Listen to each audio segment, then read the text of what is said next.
Chapter 192. All passers-by were prohibited from entering this area, and even the nearby residents were evacuated by the police. Only the small 7-story building was tightly surrounded, and there were even helicopters circling around on the top floor. The target was inside, and the international police were acting with the determination to capture all of them. Following Nick's loud laughter in the room, several loud boom sounds suddenly exploded from nearby. A police car was directly thrown into the air by the heat wave, and then smashed into another car with a bang. In less than a minute, countless explosions sounded in the surroundings. This is my territory. Even though I won't be coming back, I still have to say that I really like this exciting and depraved place. Nick smiled cruelly in the midst of the blazing flames. This is my territory. Even though I won't be coming back, I still have to say that I really like this exciting and depraved place. Red Scorpion sneered disapprovingly. If we take everyone as hostages, we'll leave even faster. No, I hate using hostages the most. Ha ha ha, I prefer to directly confront those self-righteous fellows. Nick was not like Red Scorpion, who liked to act alone. He invested a lot of manpower and resources to tease the international police, who were no different from rats in his eyes. The international police, who were originally full of confidence, were instantly shaken by the 4 explosions around them, and all of their faces tightened. The commander began to roar loudly, and the sound of ambulances filled the entire sky of Sydney. The entire city's police force was mobilized, and all of the entrances to King's Cross Street were sealed off, entering a state of high alert. Damn it, where are the explosives experts? Hurry and get them here. God! There's still a bomb here. Hurry! A police officer began to call for help with his walkie-talkie, but before he could finish, the bomb was manually detonated, causing the officer who was on the phone to directly lie under the car door. Among the rocks that rushed into the air, his voice was distorted. Manually detonated. Can't get close. The international police had loudspeakers, and so did Nick. His voice was transmitted through the speakers outside the KTV, and he laughed loudly. I hope you like my present, cute rats. If you have fun, I don't mind giving you my present again. His voice was cold and cruel like a demon's, causing the faces of the international police officers hiding under the cars, behind the trees, and behind the buildings to turn the color of pig liver. This was humiliation. They were being humiliated by a criminal. Yi Jian didn't know why, but when she heard that, she felt quite relieved. K7's cold and emotionless voice came through the earpiece. He mentioned Yi Qian's name directly. Hey, Yi Qian, you're small. Go through the ventilation duct and give them a few smoke grenades. Then, without waiting for Yi Qian to reply, she told him the location of the ventilation duct from the 4th floor to the 6th floor. He then said to Xia Jinyuan, this is a good arrangement. Does Q King have any objections? K7, you're talking too much. Focus on your work. Be careful, you might expose your identity. J5's voice was no longer as casual as before. Instead, he cut him off coldly. Also, you have no right to assign a student to complete the mission for us. She's still a student. No matter how capable she is, she's still a citizen that we need to protect. In the past, as a political instructor, once he discovered that his comrade's behavior was out of line, he had to immediately stand up and stop him. Chapter 193. K7, who was hiding somewhere, was silent for a while before he said, sorry. Then he didn't say anything else. After secretly taking care of the 4 people on the 5th floor, Xia Jinyuan raised his hand and shielded Yi Qian behind his arm. Under Su Yu's vigilant gaze, he said calmly, the 5th floor has been cleared. I agree with K7's plan, but I'll go over. This place is too small. Yi Qian was already standing at the vent. Xia Jinyuan walked over to take a look, then squatted down and patted his shoulder. He said to Yi Qian, come, sit on my shoulder and use it to pry open the seal. Yi Qian looked at Su Yu, who was holding a gun, then looked at Xia Jinyuan, who was already squatting down in his combat uniform and helmet. He bit his lower lip and didn't hesitate anymore. He took the military knife from Su Yu's hand, took a deep breath, and sat on Xia Jinyuan's shoulder. After prying open the seal, Yi Qian narrowed his eyes and said in a low voice, "You can go in. All three of you can go in." After saying that, she held the sides of the opening with both hands and leaped into the air like a fish, entering the vent. K7, inform the international police. Let them do as they see fit. Grabbing Yi Qian's arm, Xia Jinyuan jumped up with one foot on the wall and climbed up the vent again. Su Yu, go. After K7 tampered with all the infrared rays, the three of them disappeared right under Nick's nose. After 5 consecutive explosions, red flames could be seen rushing over King's Cross Street in the sky above the city. Gao Yang, who was struggling violently in the ambulance, was forcibly injected with a tranquilizer by the medical staff. He was directly pushed into Sydney's best private hospital, a private hospital that the Gao family owned 25% of the shares in. When Director Li, who was waiting in the hotel, heard about this, he clasped his hands together and prayed, "God bless."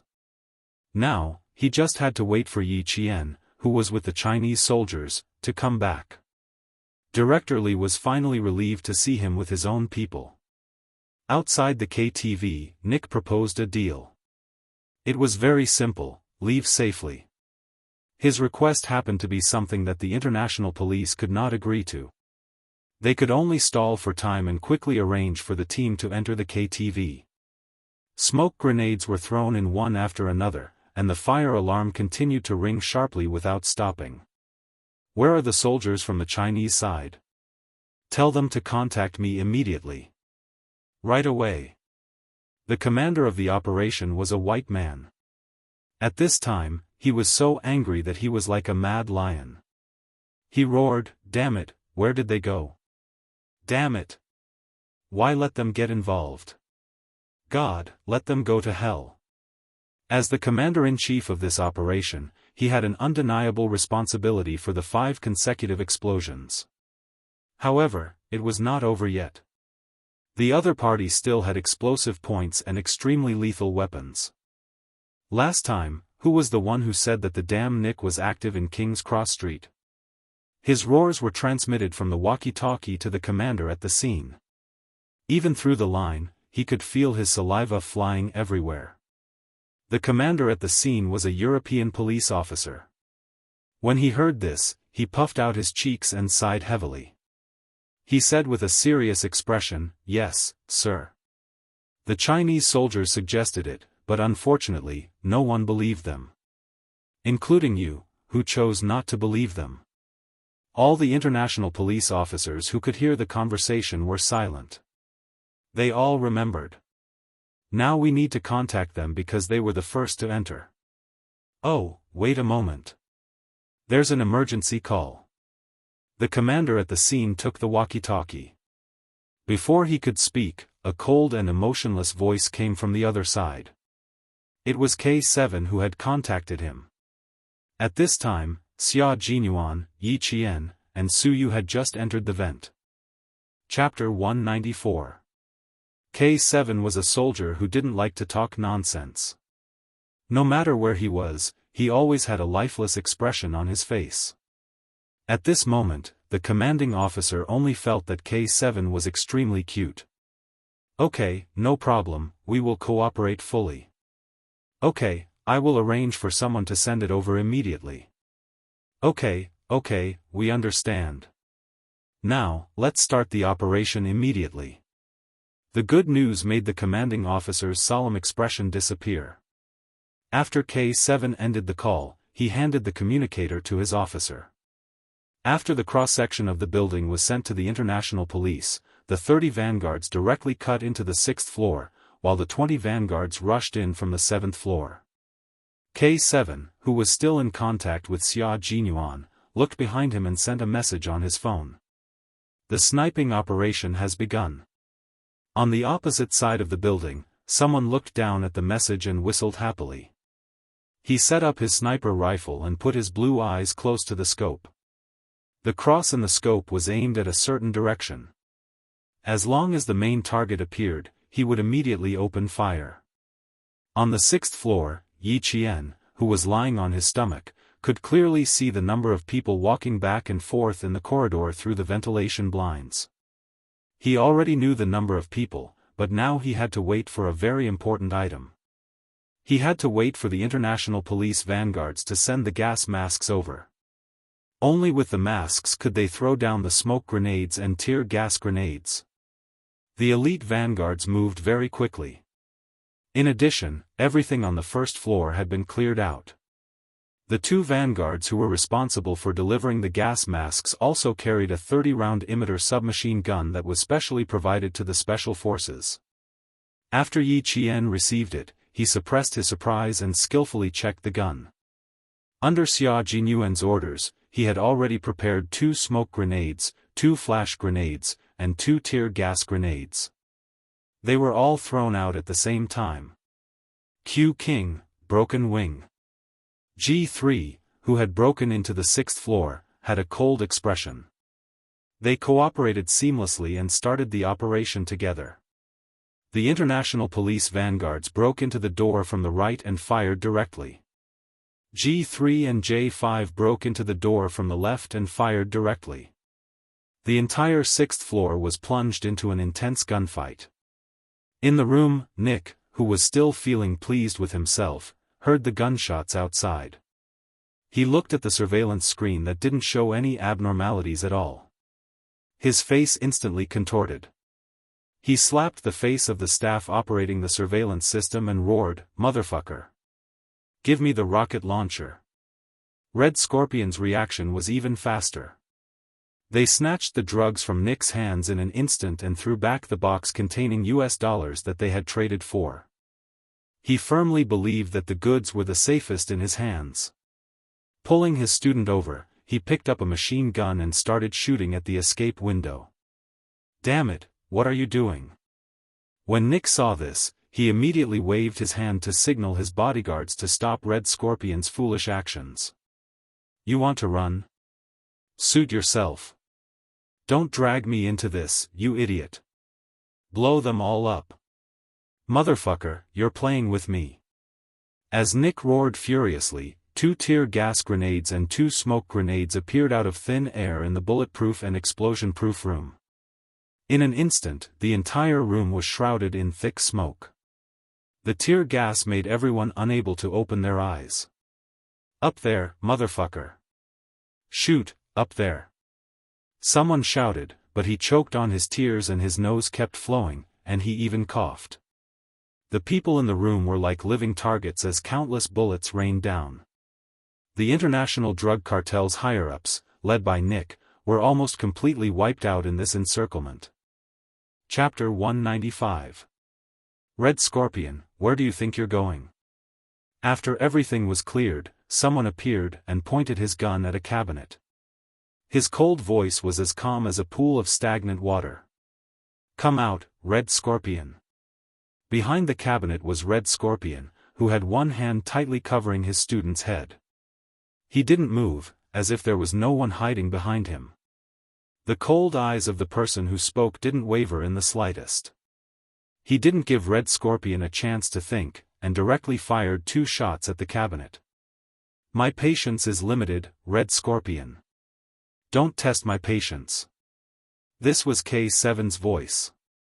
His face was thin, and his skin was sickly pale as if it had never been exposed to sunlight. His eyes, which were staring at the metal cabinet, were black, sharp, and filled with cold killing intent. There was movement behind the metal cabinet, and Red Scorpion walked out with his student. When he saw who was standing in front of him, his pupils contracted. "It's you." It was Nick's weapon expert. After seeing who it was, he pressed the gun against his student's head even harder. He stared coldly at K7. "Who are you? You won't live no matter how many hostages you have." K7 directly ignored his question. He pulled the trigger lightly, and his thin lips moved slightly. In his eyes, Red Scorpion was already a cold corpse. Before you die, don't drag others down with you. It was standard American English. Surprisingly, K7 spoke much more elegantly when he spoke English than when he spoke Chinese. Give me the student, and the rest is up to you. In return, Red Scorpion laughed contemptuously. He directly pressed his gun against the Vietnamese student's head, and the hole left a green crescent moon mark on the boy's temple. Do you know who he is? The son of a big shot. Ha ha ha, you can talk to him right now. See if he wants his son back alive, or shipped back as a corpse. His words made K7 furrow his brows without leaving a trace. His thin but extremely delicate face became even colder. The hostage in Red Scorpion's hands is said to be the son of a big shot. They've hidden the identity of the Vietnamese student. Fuck, I knew these bastards were unreliable, G3 sneered, and said to K7, the hostage is in our hands. Stay calm and wait for us to arrive. K7's black eyes stared at Red Scorpion without blinking. His hands that held the gun were also aimed at the center of his target's forehead. No need. Clean up the weapons outside. Leave this place to me. This was the room where Nick had first made his deal with Red Scorpion. The tense atmosphere became increasingly tense under the boy's terrified gaze. Time ticked by, and after about 5 minutes, K7 heard the identity of the hostage. His brows were tightly knitted together. He seemed to be in a difficult position, but in fact, his tensed gaze had relaxed a lot. The vents of every room were connected. Yi Jian, who didn't jump down from the vents, moved her body gently under Xia Jinyuan's instructions and entered the central air conditioning vent that was so narrow that only girls could enter. Continue forward, Yi Qian. Don't look back. I'll wait for you in front. The low voice, one word at a time, slowly, and with a penetrating force, came through the earpiece. Yi Qian listened to Xia Jinyuan's voice, and her eyes were filled with determination. His voice was like light, able to pierce through the darkness, piercing through the shade. It carried a warm force, encouraging her. Chapter 196. With him behind her, as well as the soldiers that belonged to her own country, she felt so at ease. Now, all she had to do was pass through the air duct in front of her and she would be able to enter the room where Red Scorpion held the hostage. Yi Qian only lightly tapped the side of the microphone rhythmically, telling them that she was fine and that they didn't need to worry. There was already sweat on her temples. Nervousness, excitement, and excitement. Under these three emotions, Yi Qian's delicate lips lightly pursed. Then, she lightly breathed in the slightly turbid air and continued forward. She's fine. K7, keep a close eye on her. Xia Jinyuan said to everyone, including K7 who was currently confronting Red Scorpion, she's inside. I'll hand her over to you. Hearing this, K7 indifferently blinked his eyes, as if he had agreed. Red Scorpion had been uneasy for a long time. His elbow was tightly wrapped around the Vietnamese student's neck, strangling him to the point that the student's breathing suddenly became difficult. He wanted to gasp for air, but because of the lack of oxygen, his face was flushed red like a stranded fish. He didn't even have the chance to struggle. After 2 minutes, the hostage in your hands will die from lack of oxygen. As for you, Red Scorpion, you still won't be able to escape. K7 was indifferent to this, as if the hostage in the enemy's hands was actually a puppet. In the narrow air duct, Yi Qian's back was already drenched in sweat as she crawled. Even though she was wearing a gas mask, she didn't stop. Using her shockingly flexible body to pass through a right angle, she paused for a moment to adjust her breathing. Then, she moved to the air duct where she could clearly see Red Scorpion's back. Outside, everyone was on high alert. The representative sent by the Vietnamese military was already so anxious that his forehead was covered in cold sweat as he prayed non-stop. The Vietnamese special forces that had already entered the building rushed in front of the international police, using their own bodies to prevent the international police from ignoring the only son of one of their country's military ministers in order to eliminate the drug kingpin.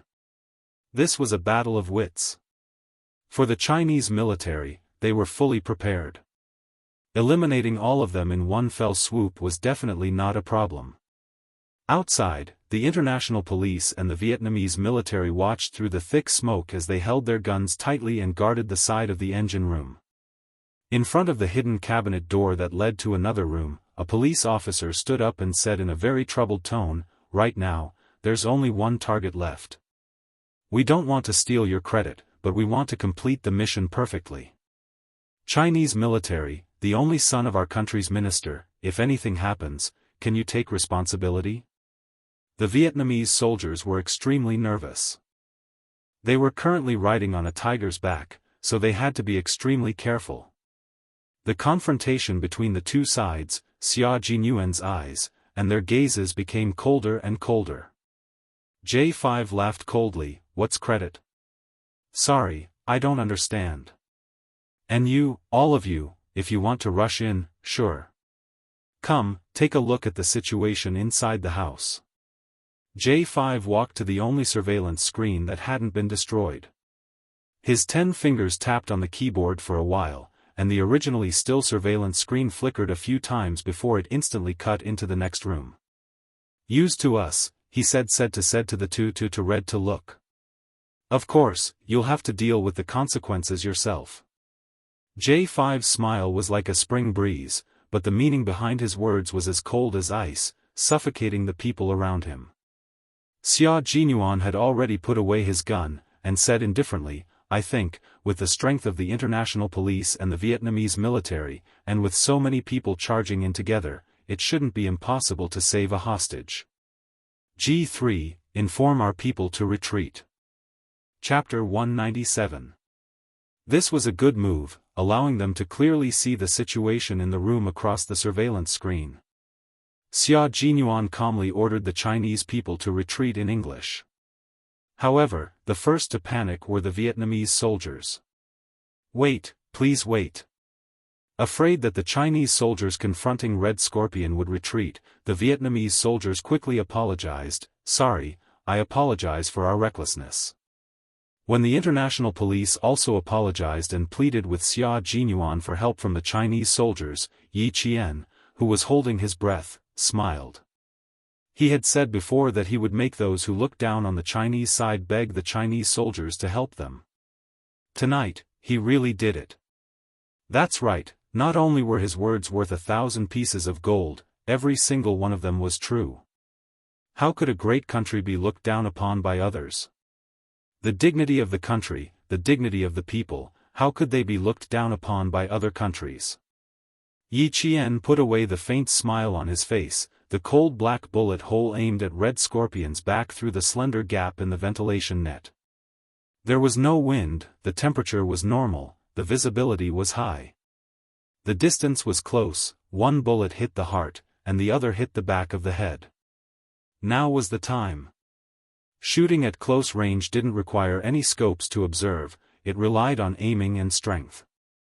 When Yi Qian, who maintained a high level of calmness, fired the first bullet, the second bullet was only 30 seconds away from the first bullet, and the second bullet hit the back of Red Scorpion's head. Blood, like a mist, exploded with a boom. Even though there was clearly some distance between them, Yi Qian felt as if the blood had filled her eyes, and the entire world was blood red. It was as if she didn't know anything, but also as if she couldn't see anything. Only the mist of blood and the exploded head and neck kept brushing past her eyes. Close-range shooting. 2 consecutive shots, no matter how tough his life was, he should be dead by now. The international police and Vietnamese soldiers who were watching the surveillance screen were stunned, and then they all subconsciously looked towards the ventilation vent in the room. Judging from the position where Red Scorpion was shot, there was another soldier on the Chinese side hiding in the central air conditioning vent? How could he crawl through such a narrow space? Outside, the sound of sirens could be heard. Inside, it seemed to be exceptionally quiet. Yi Qian blinked and looked at the handsome face that had suddenly appeared before his eyes. He blinked again and then chuckled softly.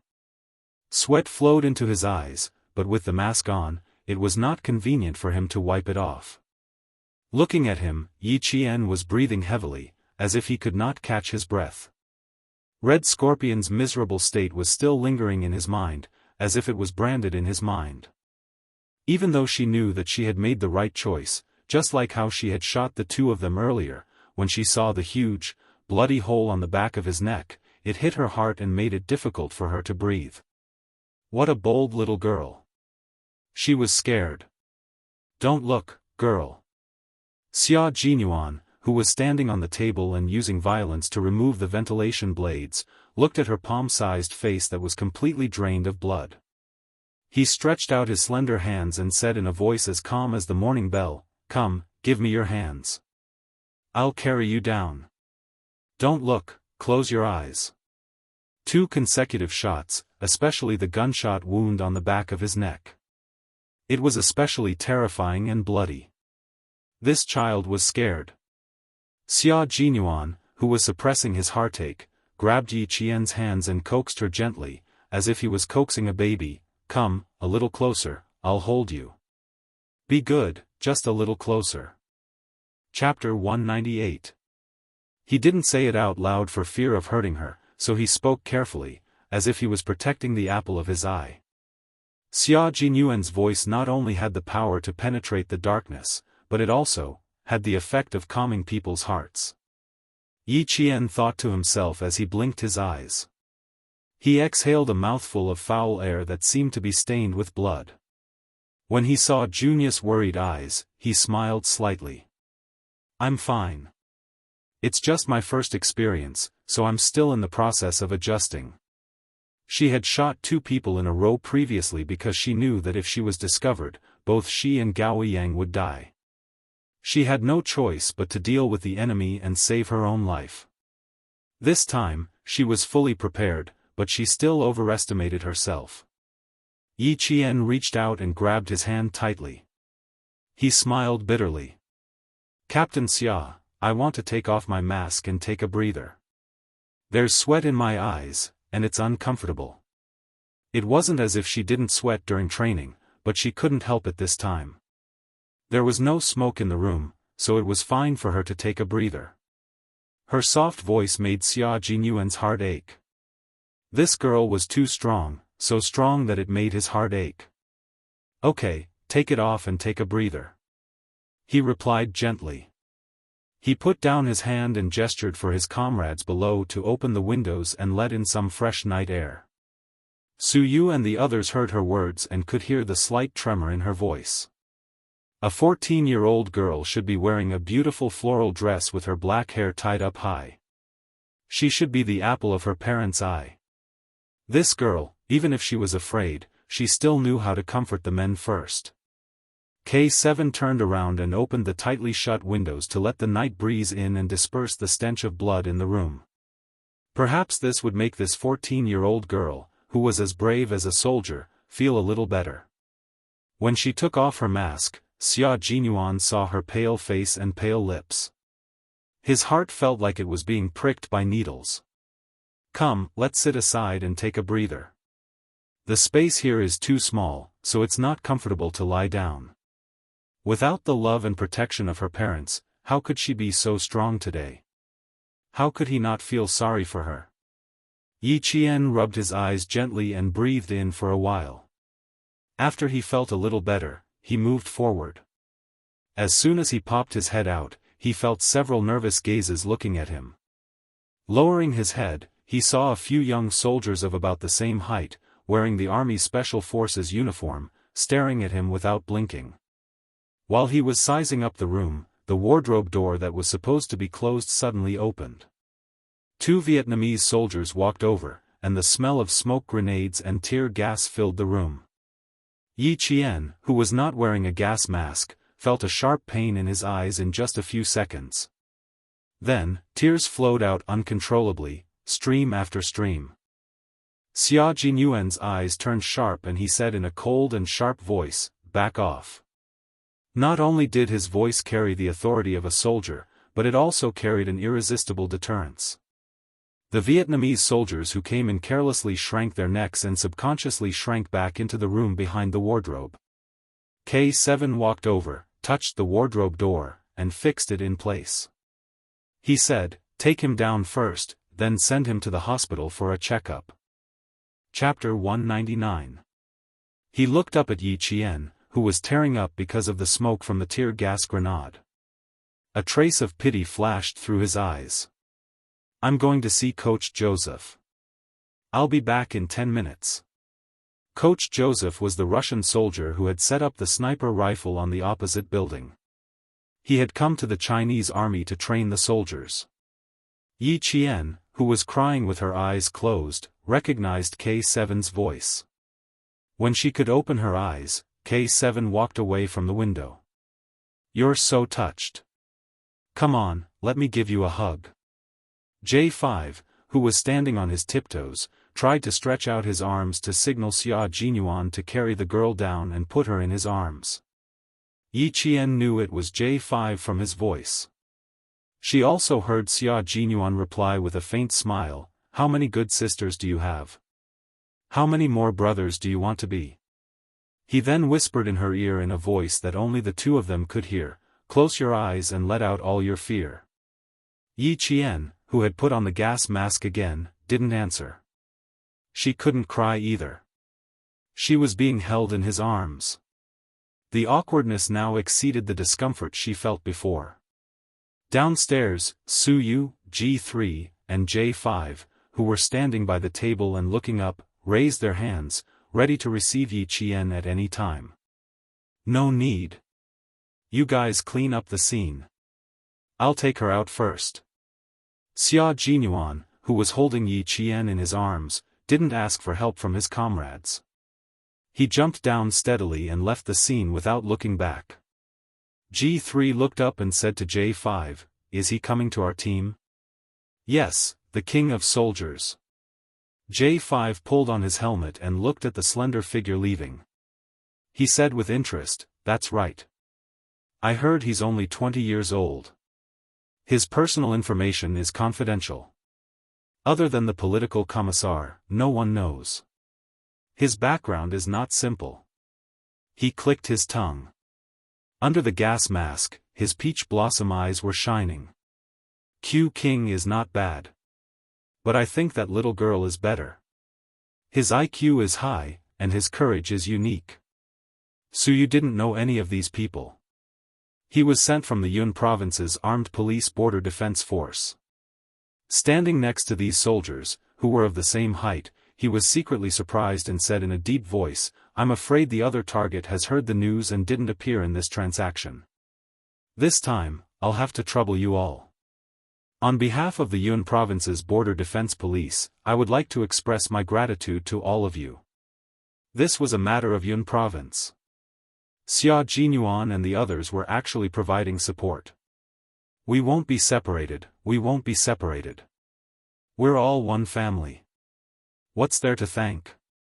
J5 laughed heartily as he spoke, pointing at Red Scorpion's corpse. "Let the Vietnamese army take care of this themselves. Let them bring this student back as well. Our final mission. Let's go, my comrades. Let's go meet the insufferably arrogant white commander." After waiting for a few minutes, the Vietnamese army and international police came in.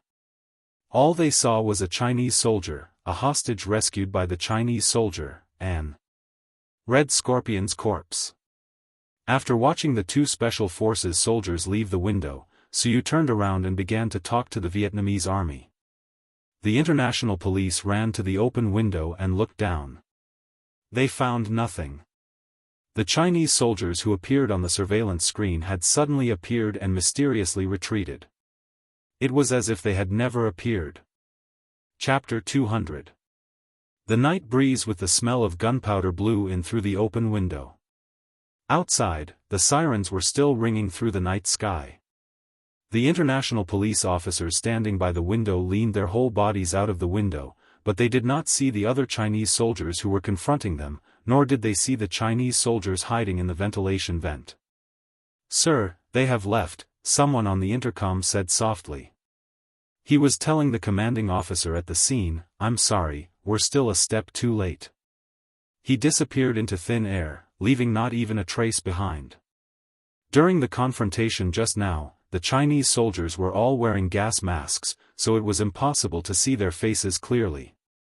Now, there was no way to know where they had gone.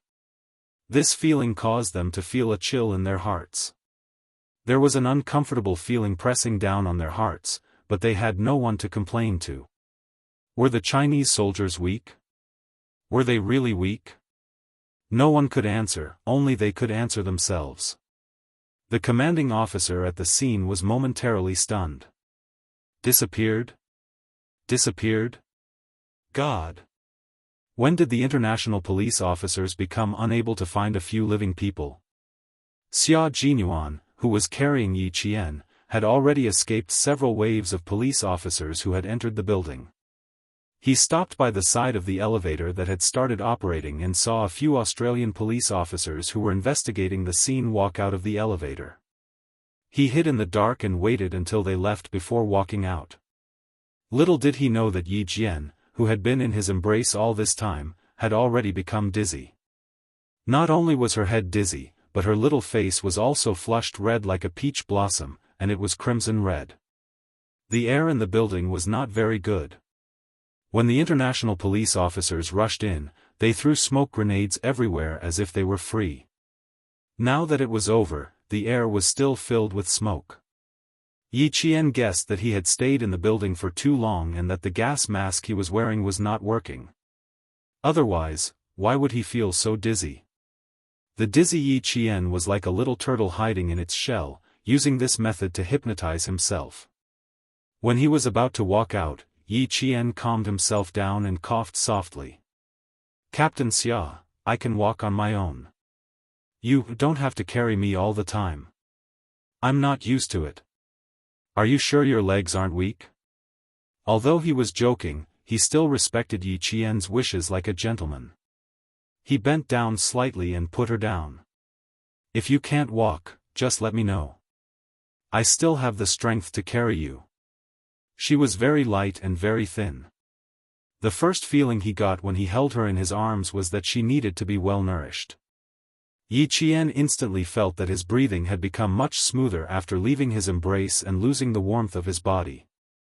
His mind, which had felt like it had been stuffed with cotton, was no longer as dizzy as before. He gradually regained his clarity. As expected, a dangerous man really couldn't get too close. She was held in his arms like he was protecting a treasure. Her entire body was floating. When her feet landed on the ground, it was just as he said, her legs were a little weak. However, it was absolutely impossible for her to admit that her legs were weak. He smiled. "If I really can't walk, I won't be polite with Captain Xia." She wouldn't be polite with him. That would be strange. This little girl was as cunning as a fox one moment, as a fish the next moment, and as pitiful as a little rabbit the next moment. It was really difficult to understand what she was thinking. "Okay, you're welcome to be polite at any time."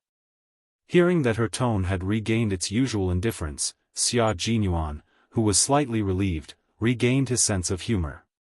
"You must know that as a man, I'm born to serve beautiful girls. Little girl, I'm always welcome to be polite with you." Chapter 201. The humorous Xia Jinyuan is back. Yi Qian breathed a sigh of relief in his heart. His vigilance, which had gone off somewhere, instantly returned. The elegant and humorous Xia Jinyuan was the Xia Jinyuan he was most familiar with. Just as he secretly thought this, Major Xia, who had regained his humorous demeanor a second ago, became exceptionally serious in the next second. He took off his gas mask and stood under the faint light. His handsome face appeared exceptionally cold, and his eyes were like cold stars as he stared coldly at the exit in front of him. "I'll cover for you later and divert their attention. J5 and the others have already left. It's not suitable for the members of our operation group to appear in public, and you, little girl, can't show your face either. Because all the international police outside think that you've already been rescued and sent to the hospital along with the other kidnapped Chinese student. After Gao Yang came out, the Chinese soldier told the international police in order to protect and hide Yi Qian. After all, Yi Qian was only a student who could inform the police of Red Scorpion's activities in the hotel. Moreover, no one would believe that Red Scorpion, which was a headache for the international police and the Vietnamese military, would actually die at the hands of a high school student like Yi Qian. It wasn't because they were afraid that others wouldn't believe them, but because they were worried about Yi Qian's personal safety. The entire building was filled with international police officers. Yi Qian, who was a few steps behind, saw Xia Jinyuan walk in and was stopped by the police officers standing behind the police cordon for routine questioning. He didn't say a word and directly stretched out his arm. A brightly colored miniature version of the national flag with 5 golden stars made the interrogating European police officer stand at attention, raise his hand, and salute. He didn't ask any more questions and let the interrogating officer in. He also had a walkie-talkie hanging in front of his chest. Xia Jinyuan pointed at the walkie-talkie and smiled politely. "I need to borrow your walkie-talkie to say a few words to your commanding officer." "Of course." The police officer didn't hesitate at all. He looked at the Chinese soldier with admiration in his eyes and handed the walkie-talkie over. After Xia Jinyuan thanked him, he took it and leaned to the side to block the police officer's view. At the same time, he was able to see Yi Qian's movements. He restrained his polite smile and no longer spoke in a warm tone. Instead, it was filled with an inviolable coldness. It was the hard and cold expression of a Chinese soldier. He said to the international police commander on the scene, "Please tell your commander-in-chief that the thing he wants is in the hands of our soldiers. If he wants to get it, please apologize to our soldiers first." His voice was piercingly cold and resounding, striking the hearts of everyone present. He spoke in standard American English, and anyone with a walkie-talkie could hear him. At the same time, his words made the European police officers who had once thought that the Chinese soldiers were incompetent feel ashamed. If he dared to say such words, he definitely needed to have a certain level of confidence. Xia Jinyuan returned the walkie-talkie to the European police officer who was already embarrassed. He smiled again and did not forget to maintain his politeness and said, "Goodbye." His voice wasn't loud, but it was enough to attract the attention of the police officers on duty. They saw Yi Qian stick close to the wall and nimbly hide behind a tree. She didn't immediately come out. She was like a little fox that came out of its cave. After looking around vigilantly, she lightly jumped across the warning line parallel to the green ribbon and successfully avoided the sight of the police officers. Watching her leave, Xia Jinyuan's lips curled up slightly. She's strong and agile. No wonder she's a reserve soldier, trained by a first-class sergeant and the world's best sniper. Chapter 202. After setting up the cordon, Xia Jinyuan walked out and saw Yi Qian hiding behind a tall wall from the corner of his eye. He walked over with a gentle smile in his eyes. The ambulance arranged by the Chinese side drove over under his instructions. The doctors and nurses in the ambulance were all from the embassy. After Yi Qian got into the ambulance, they immediately gave her a simple checkup. After they were done, they gave Xia Jinyuan an "OK" hand sign to indicate that everything was normal. The two of them sat in front of the ambulance and pulled down a layer of cloth. Xia Jinyuan casually placed the gas mask to the side. He looked at the little face in front of him that had regained some color. His thin lips curved into a perfect smile. "Your heart rate is correct. It looks like you're really not afraid anymore." Major Xia's smile was very lethal. Just now, she had been dizzy from his minty scent, and now, she saw his warm smile. What a dangerous man. Yi Qian lowered her head silently. She rubbed her wrists and smiled. "Yes, I'm not afraid anymore if I don't think about it. Little girl, congratulations. You're one big step closer to becoming a qualified soldier." He smiled faintly. He raised his hand and gently rubbed her head. His voice became more serious. Also, even though I can't reward you for this operation, your achievements will be forever recorded in the military files. Everyone will be proud of you. Yi Qian was only 14 years old. She had gone through a kidnapping, sacrificed herself to save others, participated in an operation, and fearlessly killed the top target. At 14 years old, she had done things that no one else her age could surpass. Yi Qian felt that this was good. She nodded and said calmly, "This is good enough. I don't need to be rewarded, and I don't need too many people to know about it. This is very good. The glory that belongs to you will always belong to you. Accepting everything calmly will make it easier for you. Little girl, you have a very good attitude." Yi Qian was indeed very suitable to join the military and become a soldier. At the hospital. When the 4 guards sent by the embassy saw the ambulance arrive, they immediately went out to greet it. Inside the ambulance, Xia Jinyuan confirmed that no one was following them before he removed the gas mask from Yi Qian's face. He said in a low voice, "Don't show your face. The embassy guards will escort you back to the hotel. When you go back, don't tell anyone about what happened tonight. I still have things to deal with here. I'll come back tomorrow afternoon." He patted Yi Qian's head gently. "Have a good rest and think about tomorrow's exam." Yi Qian didn't know whether to laugh or cry. "I thought you would ask me to rest and not take my exam tomorrow's exam. Little girl, the exam is the most important thing for a student. Don't think too much." When Xia Jinyuan heard this, his handsome face smiled deeply.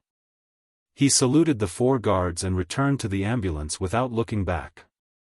When Yi Qian came out of the ophthalmology department, he saw Director Li pacing back and forth in the white corridor. A middle-aged man with a cold expression was sitting in a chair. It was Gao Yang's father. He had specially come to thank Yi Qian. He was shocked that a young girl could remain calm in such a situation and give the opportunity to leave to a boy. This was a hospital that the Gao family had a large stake in. When Gao Yang's father asked the doctor about Yi Qian's condition with a serious expression, Director Li's eyes were already filled with tears. "It's good that you're fine. If you didn't come back, I would have been lying in the hospital." Chapter 203. "It's fine, we're all with our own people. Let's go, Director Li. It's too late and we still have exams tomorrow." Yi Qian smiled. At this moment, even though the hospital was filled with the smell of disinfectant, she still felt refreshed. After Father Gao understood the situation from the doctor, he turned his head and saw the teacher and student preparing to leave. He quickly caught up to them. "Director Li, this female student, it's too late. I'll get the driver to take you back." It was almost 1 in the morning. No matter what, he couldn't let the female student who saved his son's life leave by herself. This time, Director Li didn't refuse. Father Gao seemed to be relieved. His cold gaze fell on Yi Qian's face and he revealed a gentle smile. "You're willing to give life to others and leave danger to yourself. I want to ask for money to express my gratitude. To you, it's a form of humiliation. But if I don't express my gratitude properly, I'll feel uneasy. Student Yi Qian, how about this? I'll use your name to provide a scholarship of $1 million to a middle school student in a disadvantaged area. What do you think? A scholarship of $1 million. Director Li faintly sucked in a breath of cold air. A scholarship of $1 million multiplied by 8 times the current exchange rate. Director Li, who had finally calmed down, felt like she had to take another heart-strengthening pill. The exchange rate in July 1995 was 1 million. It was a lot of money.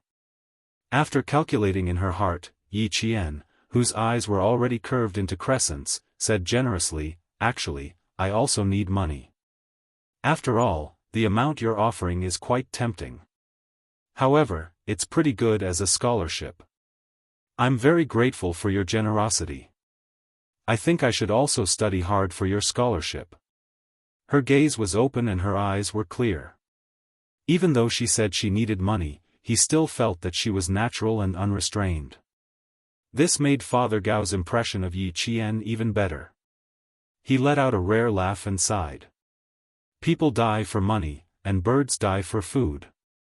This has never changed since ancient times. But a gentleman who loves money has a right way of obtaining it. Not only do you have a good character, but you're even better. Okay, Uncle will set up a scholarship for you. As long as you do well, this scholarship will be yours. You're thinking too highly of me. Yi Qian really didn't expect Father Gao to think so highly of her. She smiled politely and replied, there are many outstanding students in our country who can't go to school because of tuition fees and family burdens. I think they need the scholarship you set up. After a brief moment of shock, Father Gao said, how about this? I'll set up a charity organization that provides scholarships for outstanding and impoverished students in the country. We'll mobilize the overseas Chinese to contribute to the future of our country. What do you think? This was indeed for the best. Our country does need such a charity organization.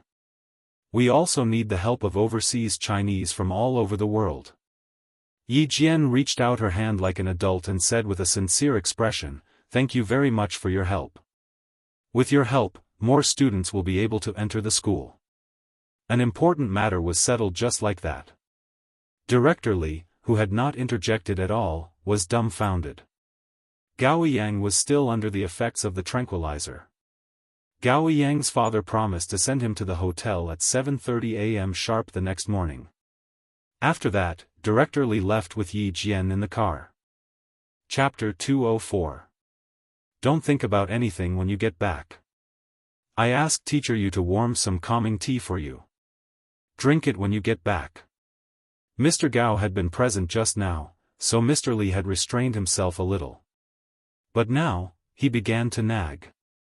He was still worried that something would happen to his student, so he kept comforting him. Everything's over now. We came back safe and sound. You, just treat it like a dream. When you wake up tomorrow, nothing happened. Yi Qian didn't interrupt, but listened with a smile. Occasionally, she would obediently say, okay. She didn't have the coldness of a gun-wielding girl anymore. She was completely an obedient girl. When they returned to the hotel, they didn't disturb the other students.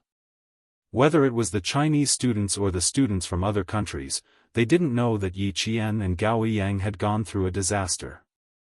What happened in the middle of the night didn't affect the contestants who went to bed early. The next morning, Yi Qian appeared in front of her classmates as usual. No one knew that she had returned to the hotel at 1 in the morning. When Yang Yi saw her, she immediately came over. Dear, can I sleep with you tonight? I found out that I'm sleeping in the same room as Teacher Yu. Why do I have insomnia? You don't have freedom in romance anymore, do you?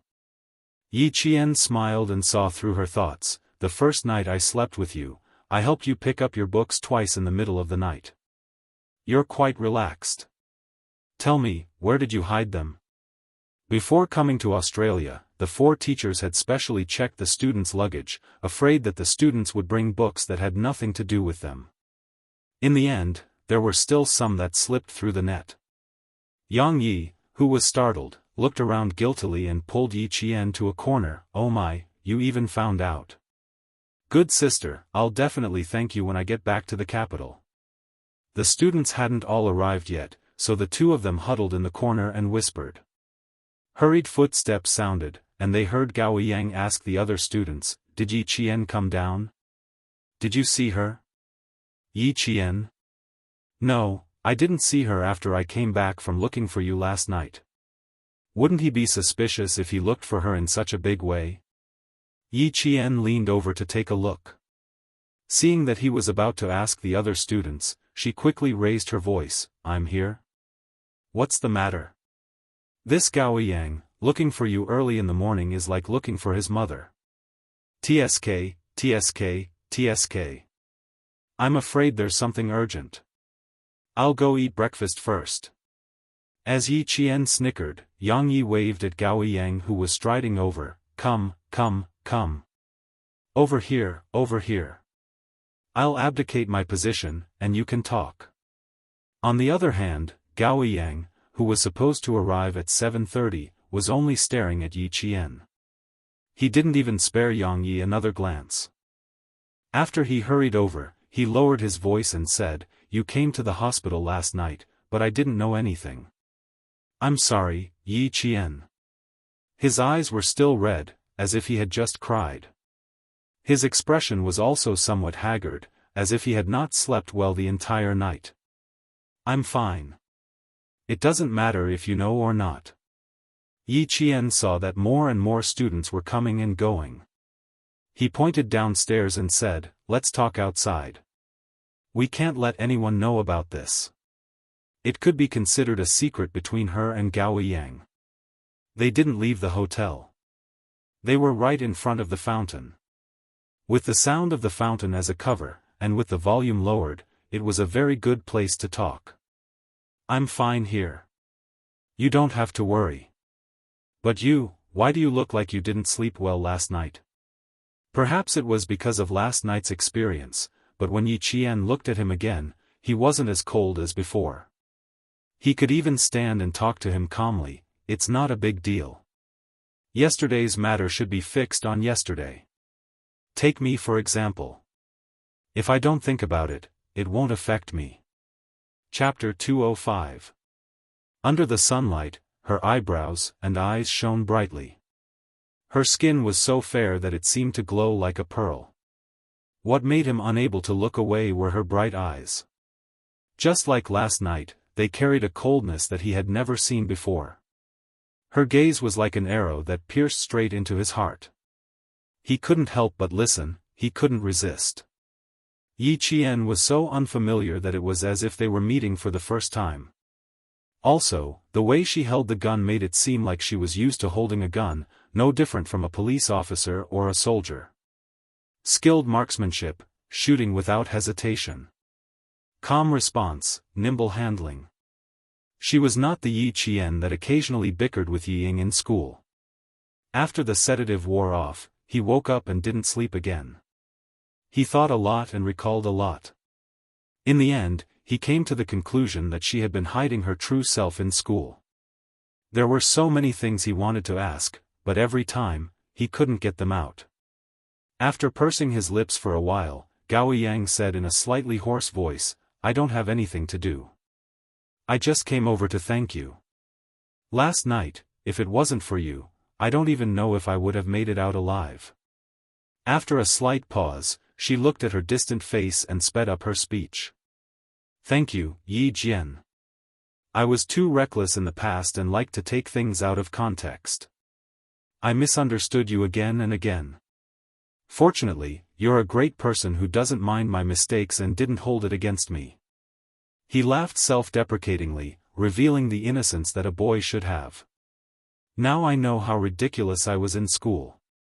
I jumped around in front of you like a clown and didn't even realize it.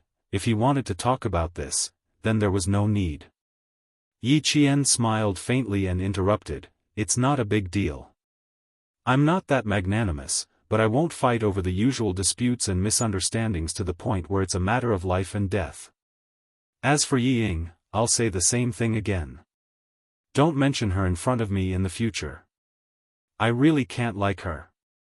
When she mentioned Yi Ying, her tone was cold. It was obvious that their relationship was quite bad. The only difference was that she never gossiped about Yi Ying. Just as her father had said, sometimes it wasn't just about looking at a person, but also about thinking with one's heart. As for Yi Qian, if she didn't like someone, she would say that she didn't like them. She had never heard her talk about others behind their backs. She finally understood that such a person was rare and valuable. Smiling, his inexperienced handsome face had a trace of soaring spirit. His unperturbed eyes lost a trace of coldness and gained a bit of color. "Okay, I won't mention it again. You haven't had breakfast yet, right? Let's go." Putting aside her previous prejudice, Gao Yang was indeed a friend worth befriending. Oh. This would explain why Gao Yang did not get together with Yi Ying.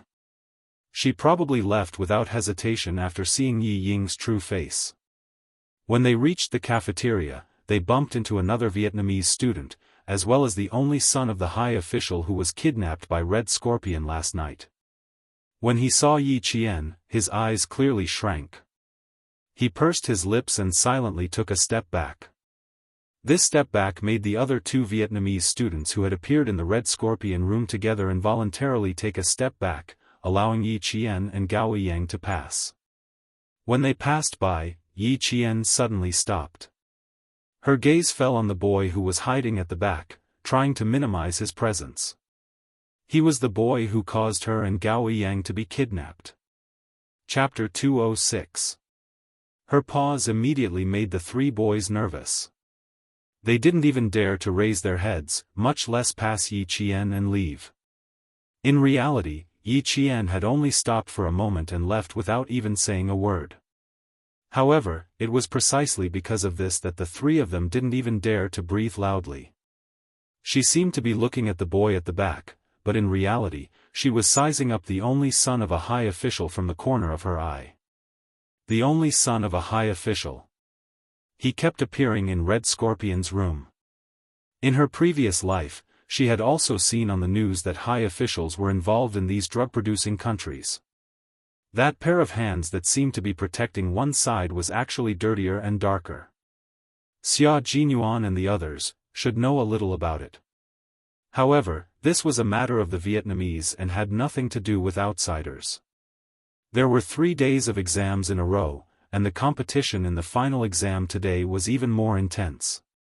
Everyone competed to answer the questions, and the entire process was broadcasted live by Australian television. This allowed the Australians who were paying attention to the mathematical Olympiad to see the elegance of the students from each country. The Vietnamese students were not doing well today. Sometimes, even if they managed to grab the questions, they would lose due to a small mistake and end up at the bottom. The competition was the fiercest in China, America, England, and Korea. The students from these 4 countries were all fighting as if they were wearing armor. They were all calm and collected. If there was even the slightest mistake in the middle, the other students would immediately snatch the points back. When it came to mental arithmetic, the gap between them was immediately widened. The first to lose was England, then Korea. In the end, only the Chinese and American students were competing on the stage. The situation suddenly reached an unprecedented level of tension. The atmosphere in the audience was like the air had frozen. Even the announcer who was reporting the live broadcast had a serious expression on her face. Unfortunately, although the Australian contestants tried their best, they were eliminated in the end.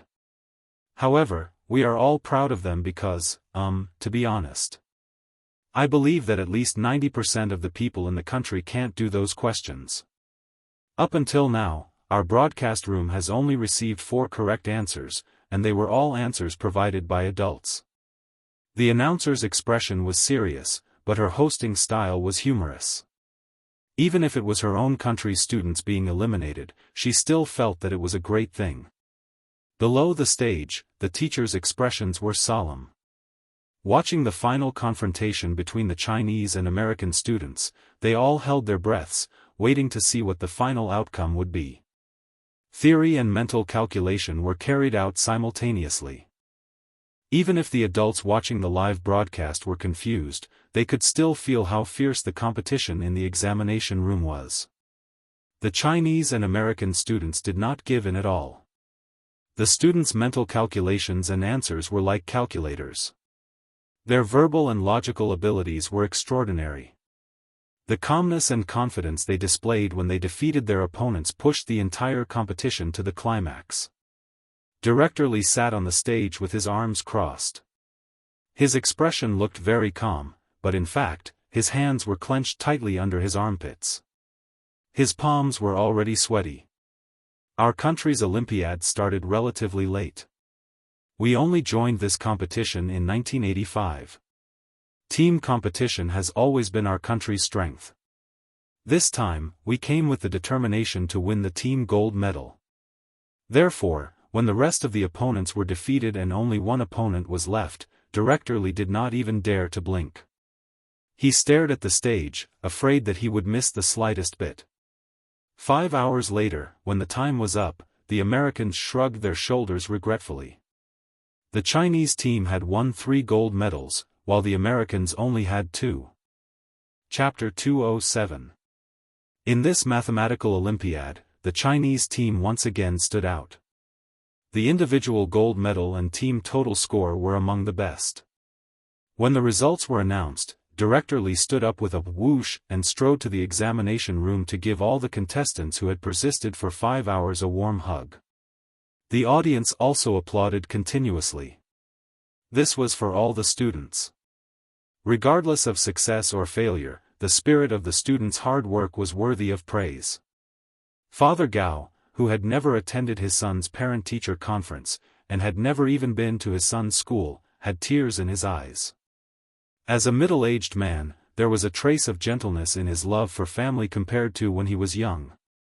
He really didn't know that his son was so outstanding that he was so proud of him. A fierce competition ended with the contestants shaking hands with each other and a gentle smile on their faces. The mathematical Olympiad ended.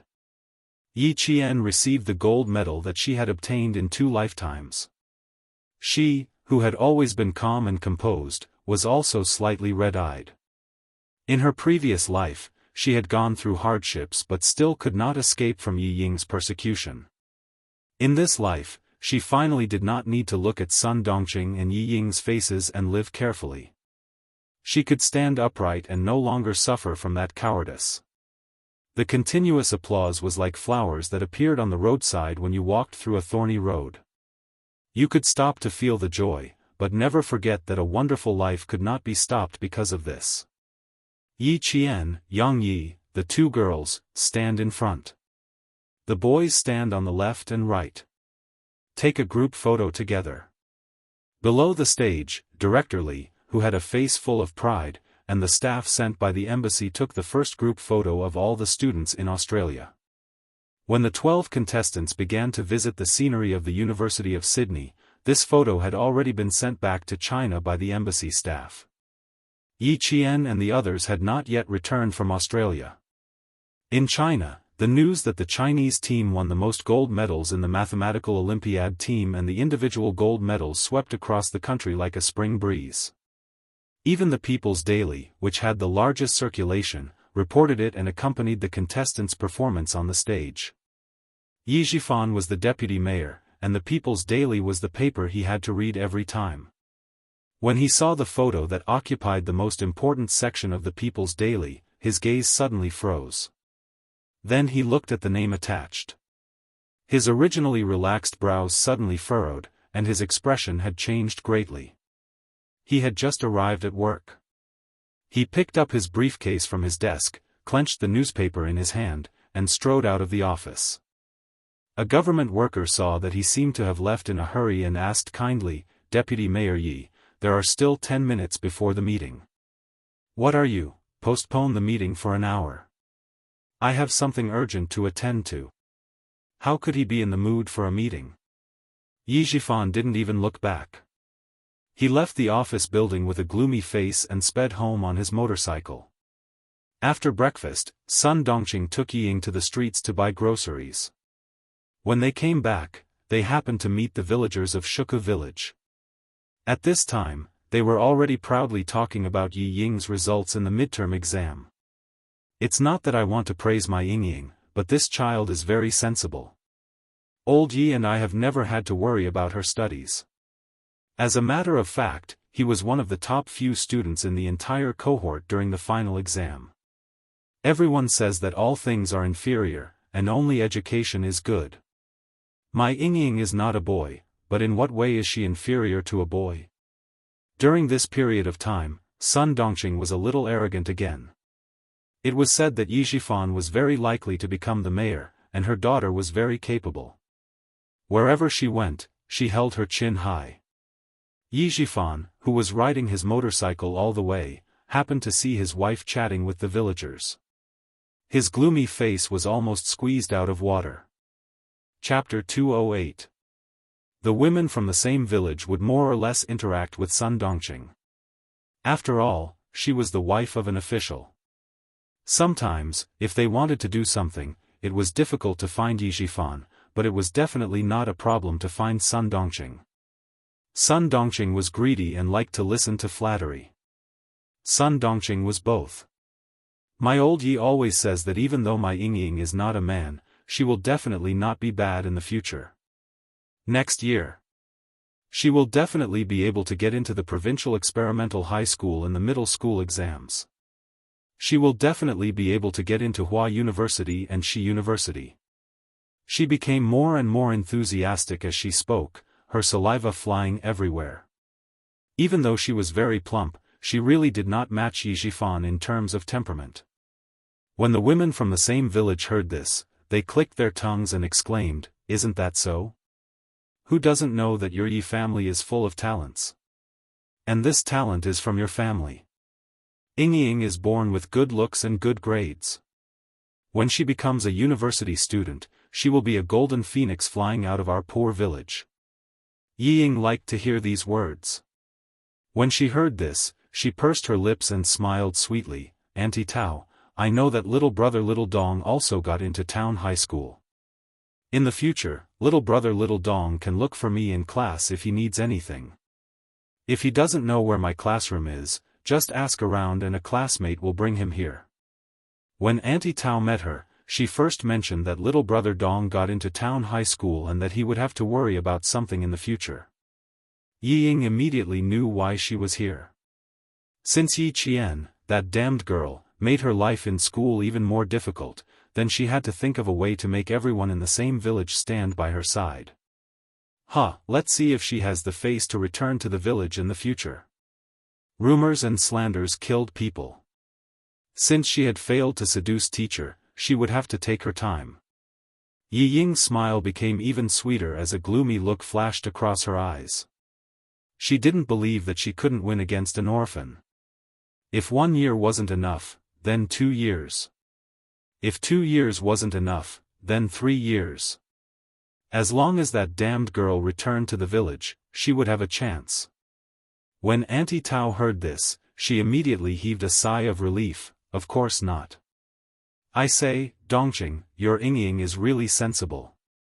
No wonder everyone in the village said that the one who had become a demon in the Yi family was actually Yi Ying. Looking at it now, wasn't it true? Yi Zhifan had been listening for a while. If it weren't for his status, he would have walked over and taught the mother and daughter who didn't know anything a lesson. His hands tightened on the handle of the motorcycle. Just as he was about to leave, he heard the sound of a car horn behind him. A black Santana stopped next to him. Someone greeted him with a smile, "Deputy Mayor Yi, Deputy Mayor Yi." A Santana stopped, and the person sitting in the back seat came over with a smile. "Long time no see, Deputy Mayor Yi. Isn't this Secretary Wu? Aya, are you going to school?"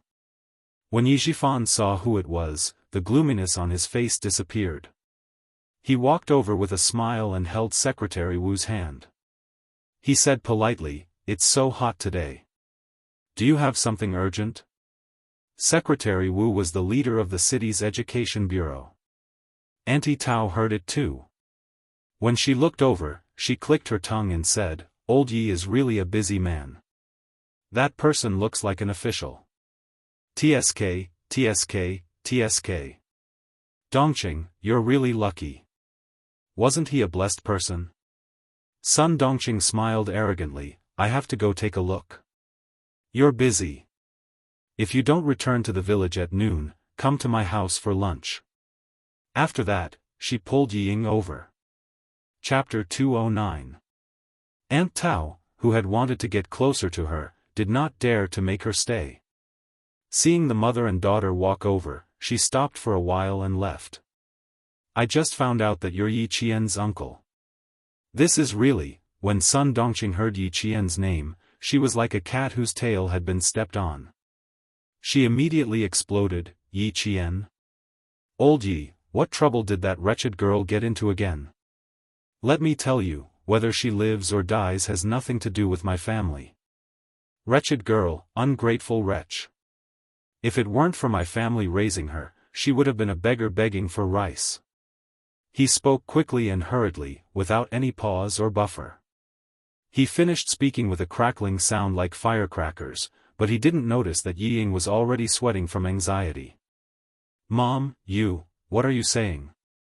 Yi Ying was afraid that she would say something unpleasant, so she quickly pulled her back and whispered, Mom, Dad's expression has changed, and you're still talking.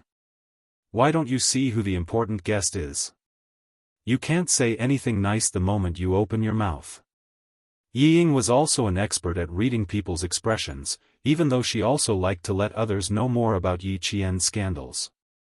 But now, who was the guest? What was he doing here? Why was he looking for Yi Qian? She had no idea. Sun Dongqing was still a little unhappy. What, how long has it been since that wretched girl showed up? When I asked you, you said you didn't know. When I asked your dad, he wouldn't tell me. Who knows if she got into trouble outside? This wretched girl, she just doesn't. Mom, can you stop talking? Yi Ying's little face was now pale because Yi Jifan's gaze just now was so sharp that it made her shiver involuntarily. Secretary Wu was talking happily. With Sun Dongqing's reprimand, he could tell that something was wrong. He did not show it on his face, but he smiled and asked, This is, Sai, I've embarrassed myself in front of you. This is my wife. She doesn't know anything. All she knows is to take care of her 3 meals a day. The children like to spread rumors about the slightest mistake. It was impossible for him to teach Sun Dongqing a lesson in front of outsiders. People who worked in the officialdom were good at smoothing things over. They didn't need to explain anything, but they could explain everything clearly. Secretary Wu's expression softened a little. He had wanted to say a few more words, but now he was not in the mood. It seemed that he should wait for Yi Qian to come back. He smiled and said, So it's Madame Yi. That little classmate must be Deputy Mayor Ye's daughter. That's right. Come, Ying, say hello to Secretary Wu.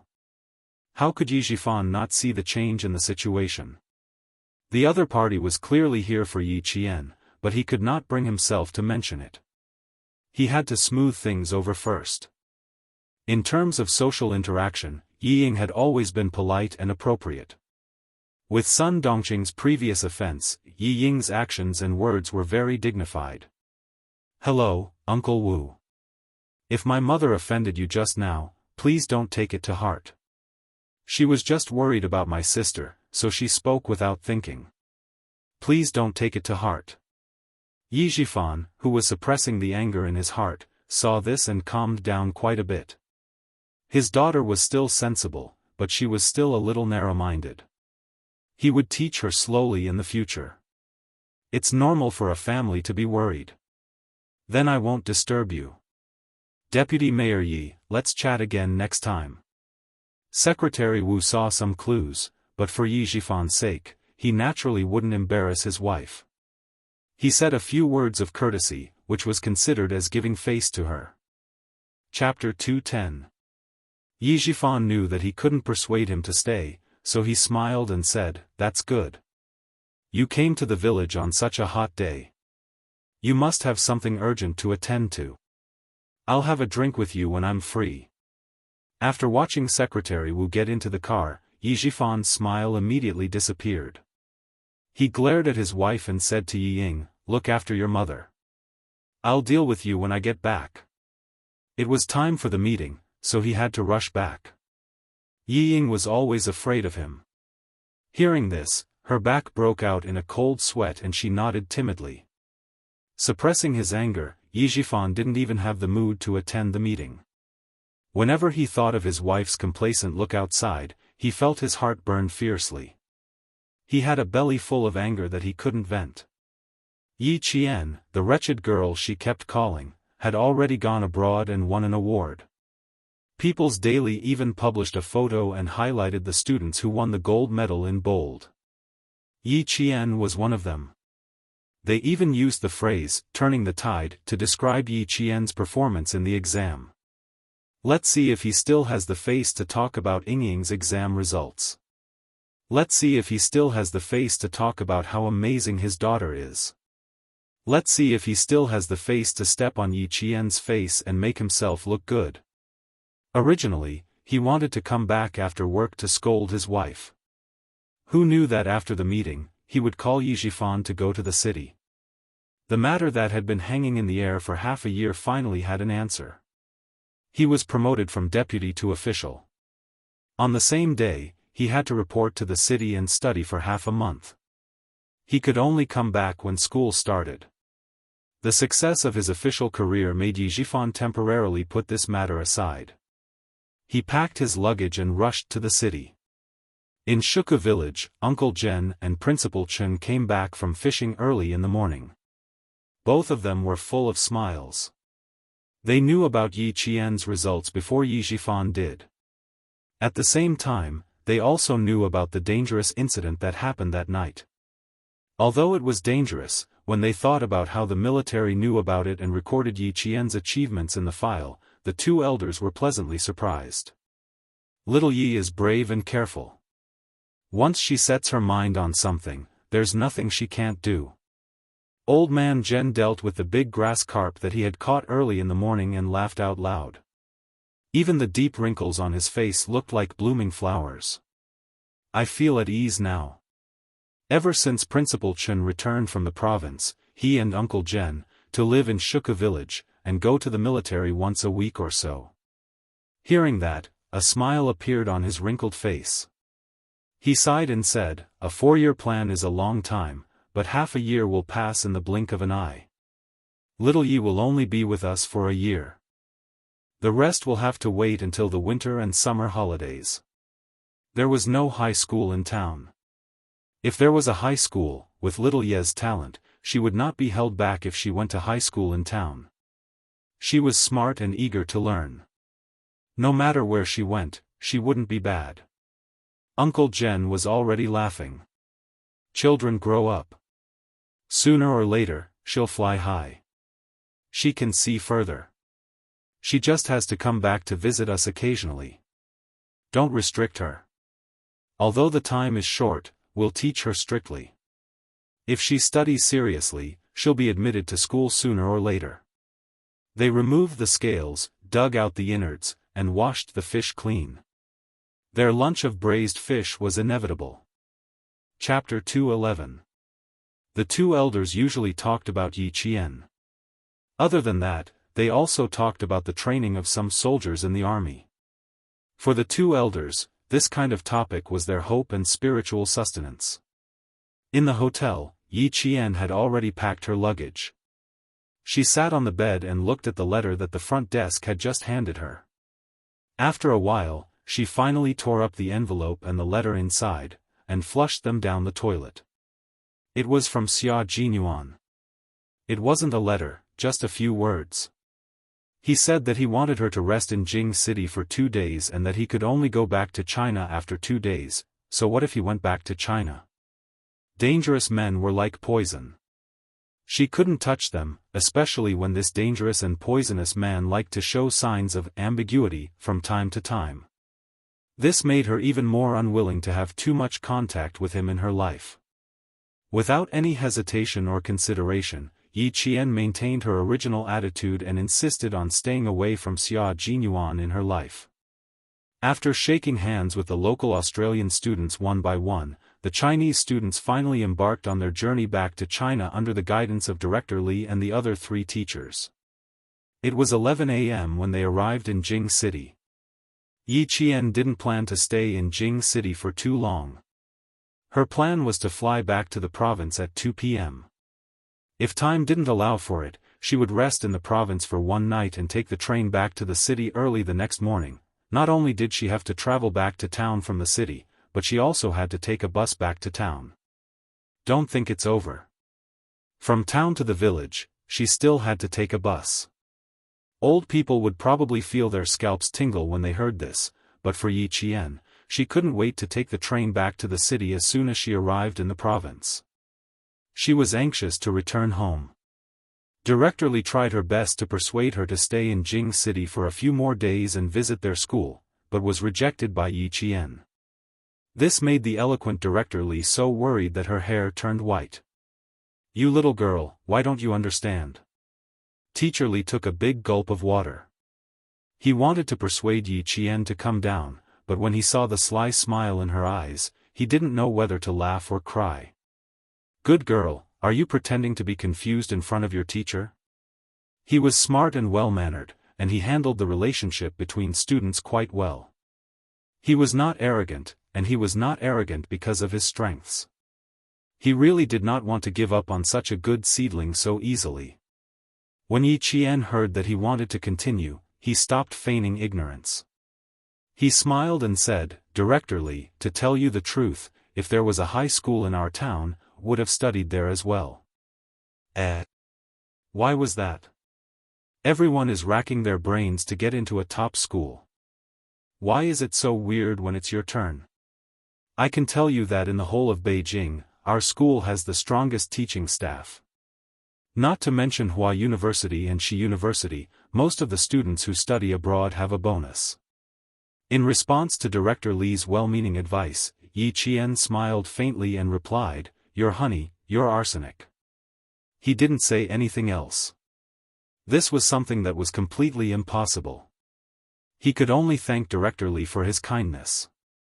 "You little girl, you really do have a lot of ideas." Director Li didn't try to persuade her anymore. He sighed heavily and said to the two boys, Gao Yang and Wang Mo, "Take care of the girls on the road. When you arrive in the province, remember to call me to let me know you're safe." Chapter 212. Wang Mo chuckled. "Don't worry, I'll definitely call you." Since the three of them were traveling together, Director Li wasn't too worried. However, he still called Teacher Zhu from the provincial high school, who was responsible for bringing the three of them to school. He told him what time the students would be arriving at the provincial high school and personally escorted them to the departure lounge before leaving. "After I get off the plane, I'll go directly to the train station to see if there are any train tickets back to the city tonight." As soon as they boarded the plane, Yi Qian told Gao Yang her plan. "I can go back alone, and I want to go back earlier." She hadn't trained in a long time, so she was very anxious to go back. Gao Yang glanced at her and frowned slightly. He pursed his lips and said, "There are tickets. Let's go back together."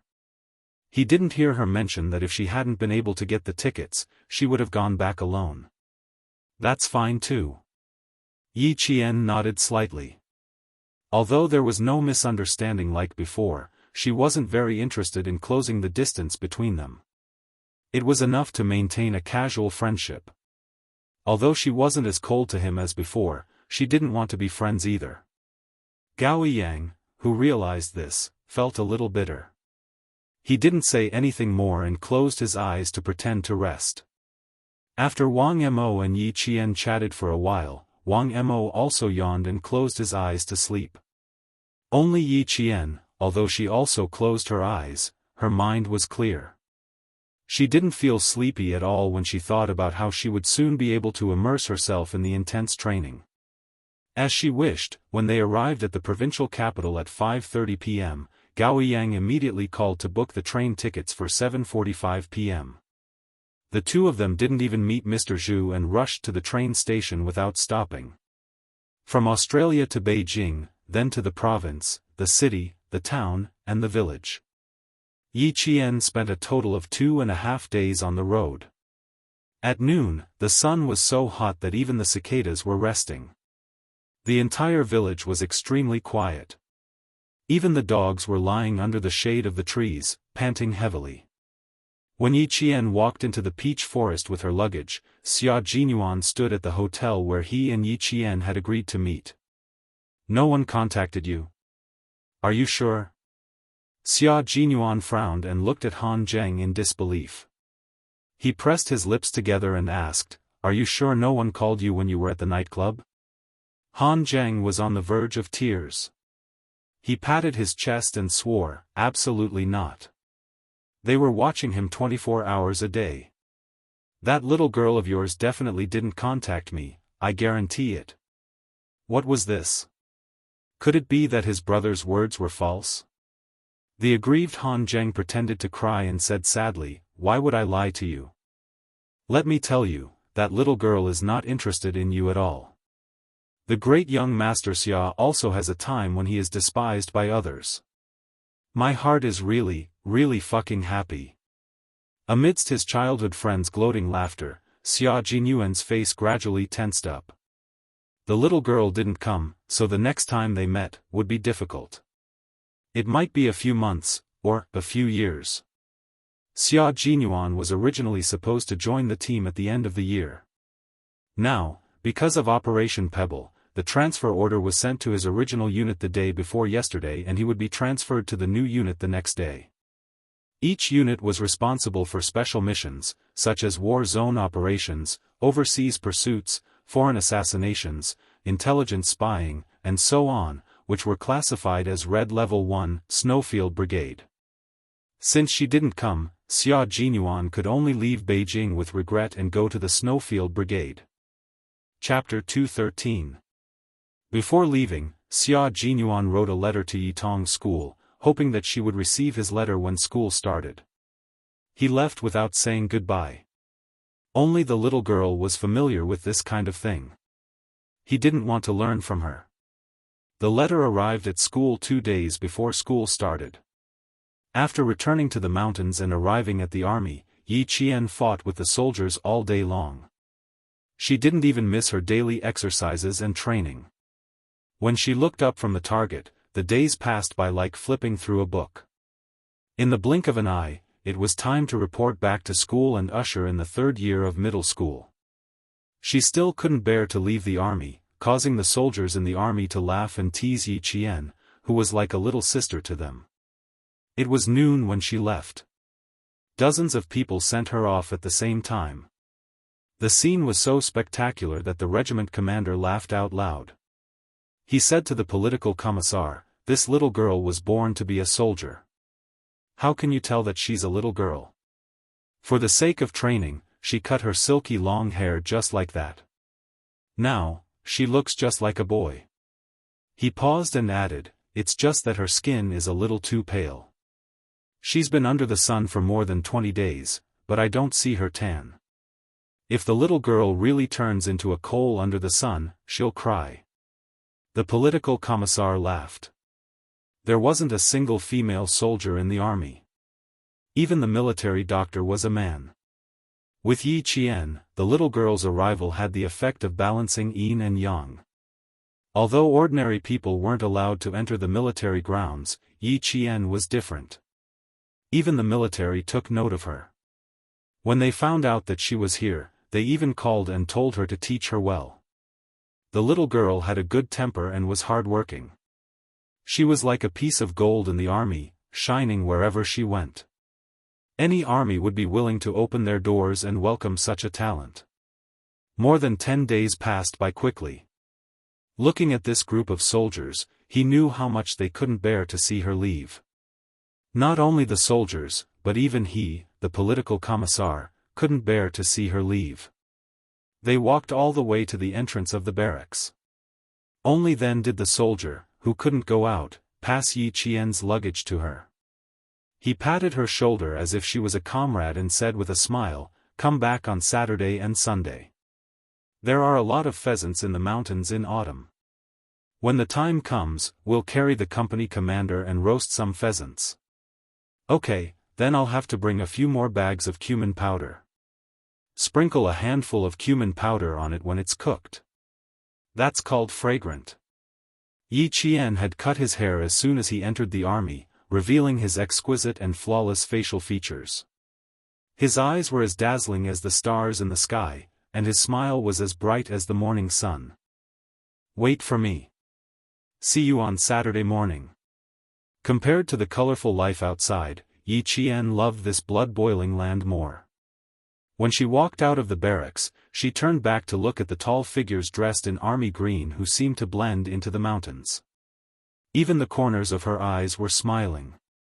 One by one, they stood ramrod straight like rows of spears at the entrance of the barracks. Even if it was resting time, they were always ready. In the army, the most common saying was, "Soldiers are trained for 1,000 days to be used in an hour." The most discussed topic was, protect the country. No matter what era it was, those rows of army green figures would always be the most adorable people of that era. After leaving the army at noon, they took a village car to town in the afternoon. The people in the car were either from the same village or from the neighboring villages. They talked about their hometown all the way to town. Chapter 2:14. My chickens are hanging outside. They can't run away. I have to give them away. When the bus stopped midway, some villagers, under the urging of the conductor, didn't forget to remind them that they couldn't let anything happen to the chickens they brought into the town. The ticket seller was actually the driver's wife.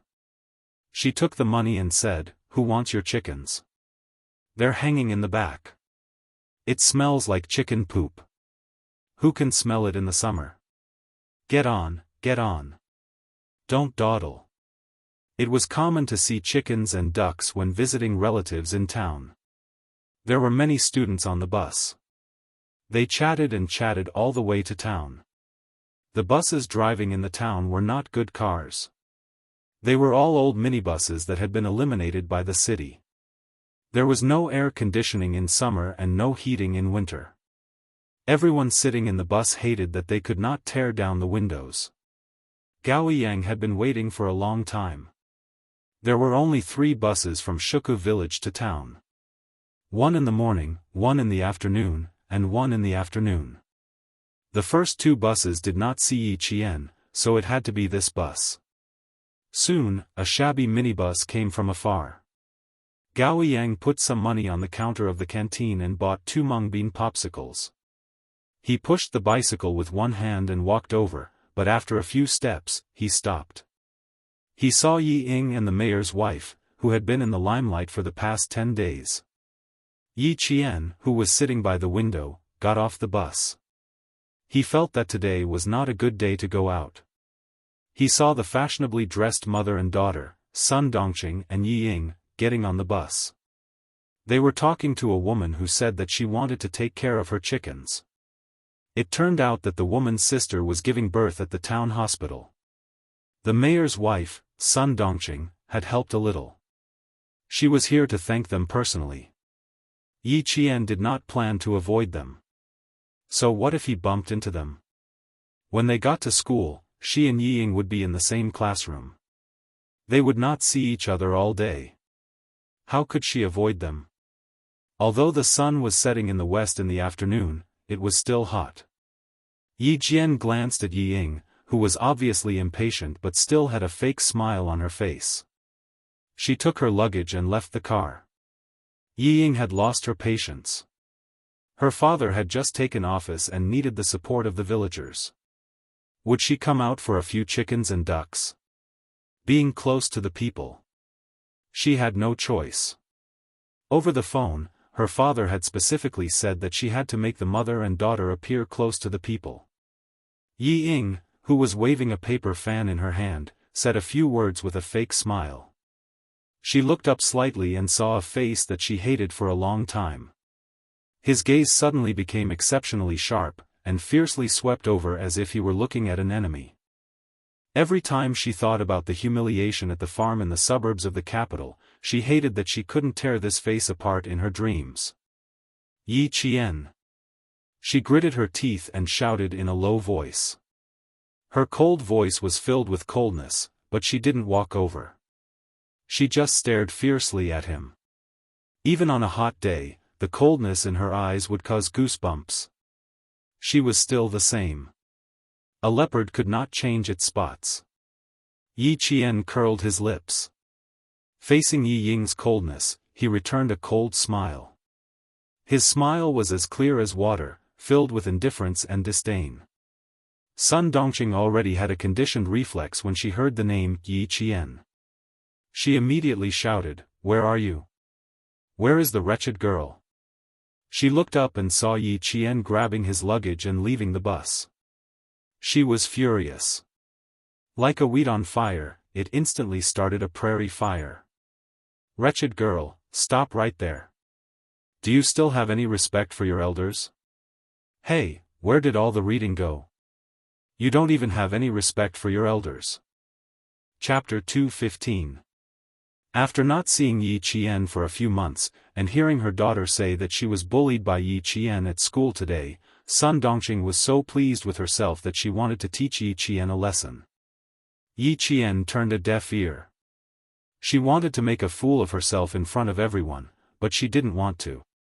Of course, if she really wanted to make a fool of herself, she wasn't afraid to play along. He ignored her and didn't even look back. He was clearly ignoring her. Sun Dongqing thought about it. Which one of them didn't greet her with a smile in the past 10 days? Only this wretched girl dared to disobey her. She was so angry that she swung her arms and chased after him. Her reaction was so big that it made Yi Ying's heart sink. She thought to herself, this is bad. She hurriedly chased after her and stopped her. She whispered, Mom, we're on the streets. There are so many people coming and going. Don't embarrass Dad. Don't forget, Dad specifically told you not to. The mention of her husband made Sun Dongqing slam on the brakes. Her chubby body trembled a few times under her skirt before she managed to calm down. She glared at Yi Qian's back, her chest still heaving up and down violently. Wretched girl, she's lucky. She cursed in a low voice before she stopped.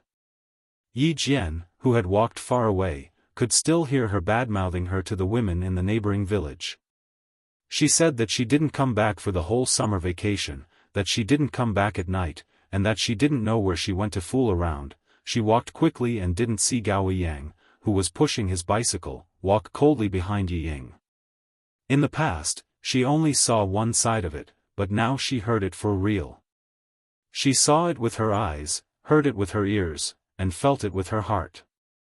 Only then did she realize that some things were so unbearable. For example, this mayor's wife clearly didn't know anything, but she was still shamelessly talking nonsense and bad-mouthing Yi Qian.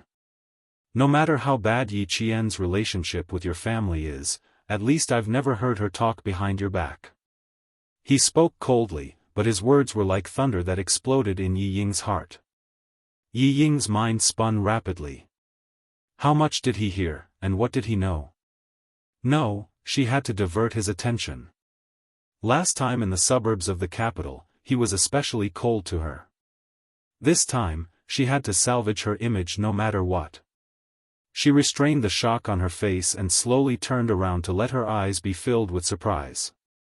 Using a kind of natural joy that was just right, she said with surprise and joy, "When did you come back? Today? Why did you come back so late?"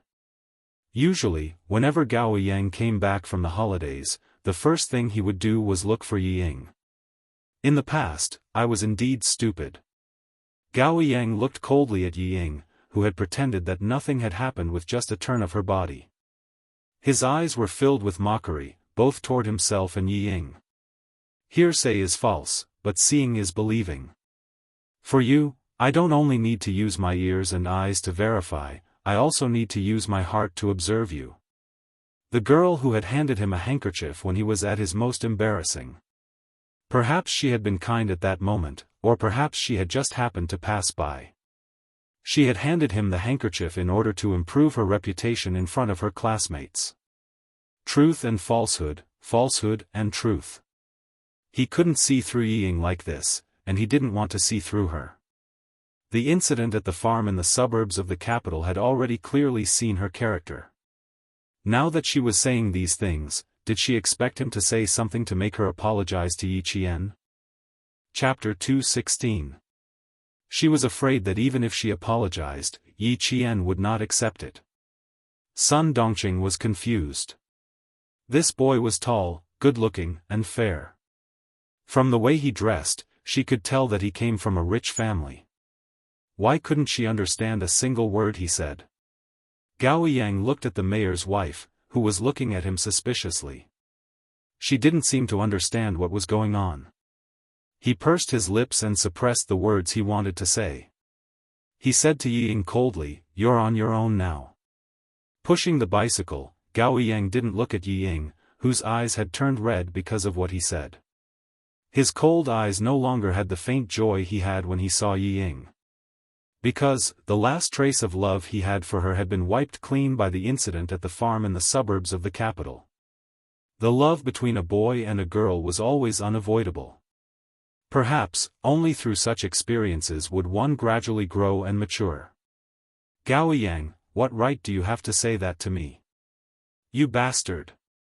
Yi Ying felt wronged. Seeing that he still didn't say anything to her, she couldn't continue to be dignified. She cried out, "What do you know? You don't know anything. What right do you have to say that to me? What right do you have to say that to me?" Yi Qian was so arrogant in class. He stole everything that belonged to her. Why didn't he stand up for her? Why did he participate in the mathematical Olympiad? He could have helped her deal with Yi Qian, but he didn't. Now, he even helped Yi Qian teach her a lesson. Who did he like? Yi Ying was so angry that she started crying, which made Sun Dongqing panic. "Gao Yang. Wasn't this the boy that Ying always talked about when she came home?" Even old Yi didn't say anything when he found out. It was as if he had silently agreed to the relationship between the two children. It was said that he came from a very, very rich family. Sun Dongqing, who didn't understand what was going on, didn't even know how to comfort her. She wondered if she should bring the boy back. She looked over and saw Gao Yang catch up with Yi Qian and hand him the popsicle. Great! If she still didn't understand what was going on, she would have eaten for decades in vain. "Don't cry, Ying. Mom will stand up for you." Damned hoof, his guts were about to reach the heavens.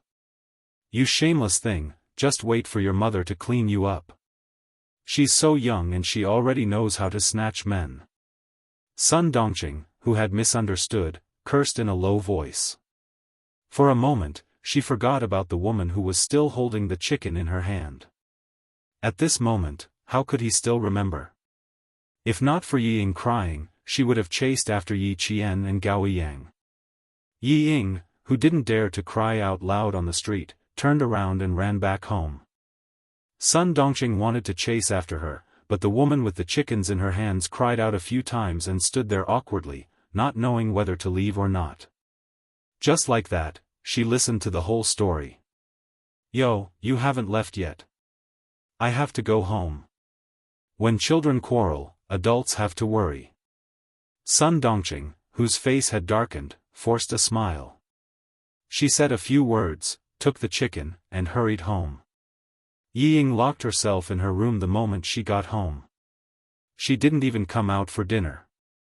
The next morning, she didn't even have breakfast. She went to school with a pair of red and swollen eyes. Sun Dongqing, who hadn't slept the whole night, was afraid that Yi Ying would be late. When she heard the noise, she immediately got out of bed. Yi Ying was just about to go to school when she slammed the door. Damned hoof! Ying was so angry that she didn't even eat breakfast. "If I don't tidy up, she really thinks she's going to heaven," she muttered as she tidied up her clothes and hurried out. When the phone rang, she had just finished changing because she was in a hurry to go to school. She ignored it and went straight to school. Chapter 217. At 6 o'clock in the morning, Yi Qian was the first to run to the school. However, Principal Chen was even earlier than her. He held a letter in his hand and stood at the school gate, leisurely waiting for Yi Qian to come over. Not long after, he saw a figure in the school's summer uniform running over. Bathed in the morning sun, the figure was like a young eagle fluttering its wings. Although its wings were still tender, it could already fly freely under the blue sky and white clouds. He took out the letter and read it. When she was about to run past, he hid behind his back with his hands behind his back. His gaze was kind and encouraging as he waited for the young eagle to fly over. Yi Qian, who was drenched in sweat from running, had already seen the elder standing at the school gate. She ran a little faster. You're here so early. Are you here to welcome our new students? The admission of new students has always been handled by Dean Ku. I've been waiting for you. Principal Chen sized up the little girl whom he hadn't seen for a few days. He smiled and said, the army is really good at raising people. You've grown up again. As he spoke, he handed the letter over. Sender, Xia Jinyuan. Recipient, Yi Qian. Little girl, have you become pen pals with Major Xia? His words were strong and clear, yet he knew how to restrain himself. His words were like his person. This Major Xia seemed to treat little Yi differently. Yi Qian was a little surprised. He wrote to her. She took the letter and read it. It was indeed Xia Jinyuan's handwriting. She couldn't figure out why he would write to her out of the blue. She pretended to tear the letter and read it, but Principal Chen hurriedly stopped her. Read it later. I have something else to talk to you about first. Come, let's go to my office. At 6 o'clock in the morning, the school was still quiet. Registration was in the morning, the freshman assembly in the afternoon, and classes started the next day. The registration time was very tight, which was in line with Principal Chen's style of doing things. When they reached his office, he smiled and said, Secretary Wu from the city's Education Bureau is coming over today. He came over a while ago, but he didn't see you or me. He rushed back to the city for nothing. Make some preparations later and have a good chat with Secretary Wu. This girl had a mature personality and always kept a low profile in everything she did. Even though she had won the grand prize this time, she still acted as if nothing had happened and did what she had to do. Yi Ying, on the other hand, had made it into the top 10 of her grade in the final exam and made it known to the whole town. That child, if she didn't properly educate and nurture him, he might really be ruined by his mother. Yi Qian nodded and said with a smile, all right, is there anything we need to pay attention to? That way, I can be mentally prepared. She had never experienced these things in her previous life. Even if she had to do it all over again, she had to learn it all over again. Moreover, if there was no need for them to meet, Principal Chen would definitely decline on her behalf. Now that he had personally told her about it, she had to be cautious. No need, it's because of your award, Anne. Principal Chen paused for a second, then the smile in his eyes deepened. Also, it's about setting up an outstanding student scholarship in our city. The organizer, Mr. Gao, specifically mentioned your name to the mayor, saying that you were the one who suggested it. Speaking of this, Principal Chen felt proud. She was able to think of things that others couldn't. She was broad-minded, had a deep sense of righteousness, knew how to refuse, and was able to act appropriately. How could he and Uncle Jen not be proud of such a girl? However, this girl was able to keep her composure and didn't mention a word about it when she came back. No one knew that she had done something big without saying a word. Chapter 218. Yi Qian did not expect Father Gao to act so quickly. She joked, then I have to work harder and aim for the scholarship. Who knows, maybe I won't have to worry about tuition fees when I go to university. Ha ha ha, little girl, that depends on what university you go to. If it's a military school, not only will they not charge you a single cent, they'll even give you an allowance. Principal Chen laughed.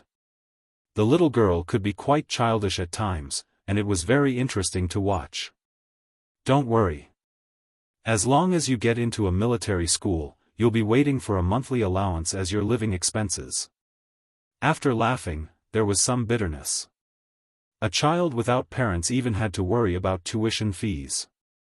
Fortunately, the little girl was the orphan of a martyr and had no tuition fees for the 3 years of junior high school. Otherwise, Sun Dongqing, the mayor's wife, would probably have to make the little girl quit school and go out to work. It was already past 7 o'clock in the morning, and there were more and more students in the school. The freshmen who came in for the first year of junior high still looked childish. They laughed and played with each other as they entered the campus. Yi Jian came out of the office and walked around the campus for a while. She didn't go back until the classroom door opened. After not seeing her for a summer break, her classmates seemed to have grown taller. And Jiasen pounced on Yi Qian from behind like a tiger pouncing on its prey. She laughed and said, "What kind of food did you eat? You grew so fast." The little girl was getting further and further away from Yi Qian. Yi Qian, who had grown up a week ago, had also started the normal process of a girl's development. Over the summer break, she had indeed grown quite quickly. "You want to eat? Don't eat it for breakfast tomorrow. I'll send some over tomorrow. I promise you'll grow taller." Yi Qian turned around and looked at her friend with a smile. After a glance, she laughed even louder. "Did you go to work as a child laborer? You're so tanned. Your face really makes your teeth look so white." And Jiasen, who had gone out with her father for the whole summer break, waved her hand and said boldly, "My father said that it's better to travel 10,000 miles than to read 10,000 books. I followed his expedition team for the whole summer break and was exposed to the elements. How can I not be tanned?" And Jiasen's father was a geologist. Not long after, Zhang Na, Zhang Bin, and the other students who had a good relationship with Yi Qian entered the classroom. Zhou Liao, who was a math enthusiast, was also added in. The few of them sat together to discuss Yi Qian's Olympiad questions. Lagrange's mean value theorem and Cauchy's mean value theorem. These are things that can only be learned in advanced mathematics.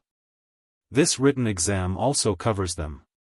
Not only that, there's also a higher-order derivative formula. Leibniz also has it. It can be said that the mathematical Olympiad is not just a middle school level. The difficulty of the questions is quite wide. Yi Qian's expression was a little serious. She had seen a lot and knew why Director Li said that there was still a big gap between their country's theoretical knowledge and the international knowledge. The foreign students may not know how to do it, but they have all understood it. As for our own students. Looking at the shocked faces in front of him, Yi Qian sighed and said, "So, there is still a gap between us and them. Oh my God, this is too difficult. I've never even heard of it. TSK, TSK, TSK, no wonder he was eliminated in the exam. Luckily, he was eliminated. Otherwise, he would be a disgrace abroad." And Jiasen was very emotional. Although her math results were not bad, it was only middle school math. As for high school, advanced. Sorry, she did not understand any of it. Zhou Liao pushed up his glasses and sighed heavily. "That's what I thought too. Fortunately, I was selected. It's fine if I lose face in my own school, but if I really lose face abroad, I'll be a sinner." Chapter 219. Go, go, go. You want to be a sinner of the country? You don't have the ability to make the whole country remember your crimes. Zhang Na rolled her eyes and put her chin on the table dejectedly. She said sullenly, "I'm not good at math. What will I do when I get into high school?" "Yi Qian, you're going to take the provincial high school entrance exam. I'm afraid I can't even afford to take the city's high school entrance exam." There was only 1 year left until the general entrance exam. Although everyone was smiling, the students with good grades were actually feeling a certain amount of pressure. Yi Qian flicked her forehead with his finger and smiled. "You're worrying too much. There's only 1 year left until the general entrance exam. Work hard and get into high school first. Then work hard for the next 3 years and get into university. Easy for you to say. It's easy to get into high school, but getting into university is difficult." While Jiasen was wailing, Ms. Ku and Ying walked into the classroom together. Someone said, "Ms. Ku is here." The noisy classroom quieted down instantly as the students sat at the nearest table. Although Yi Ying's eyes were a little swollen, her complexion was still good.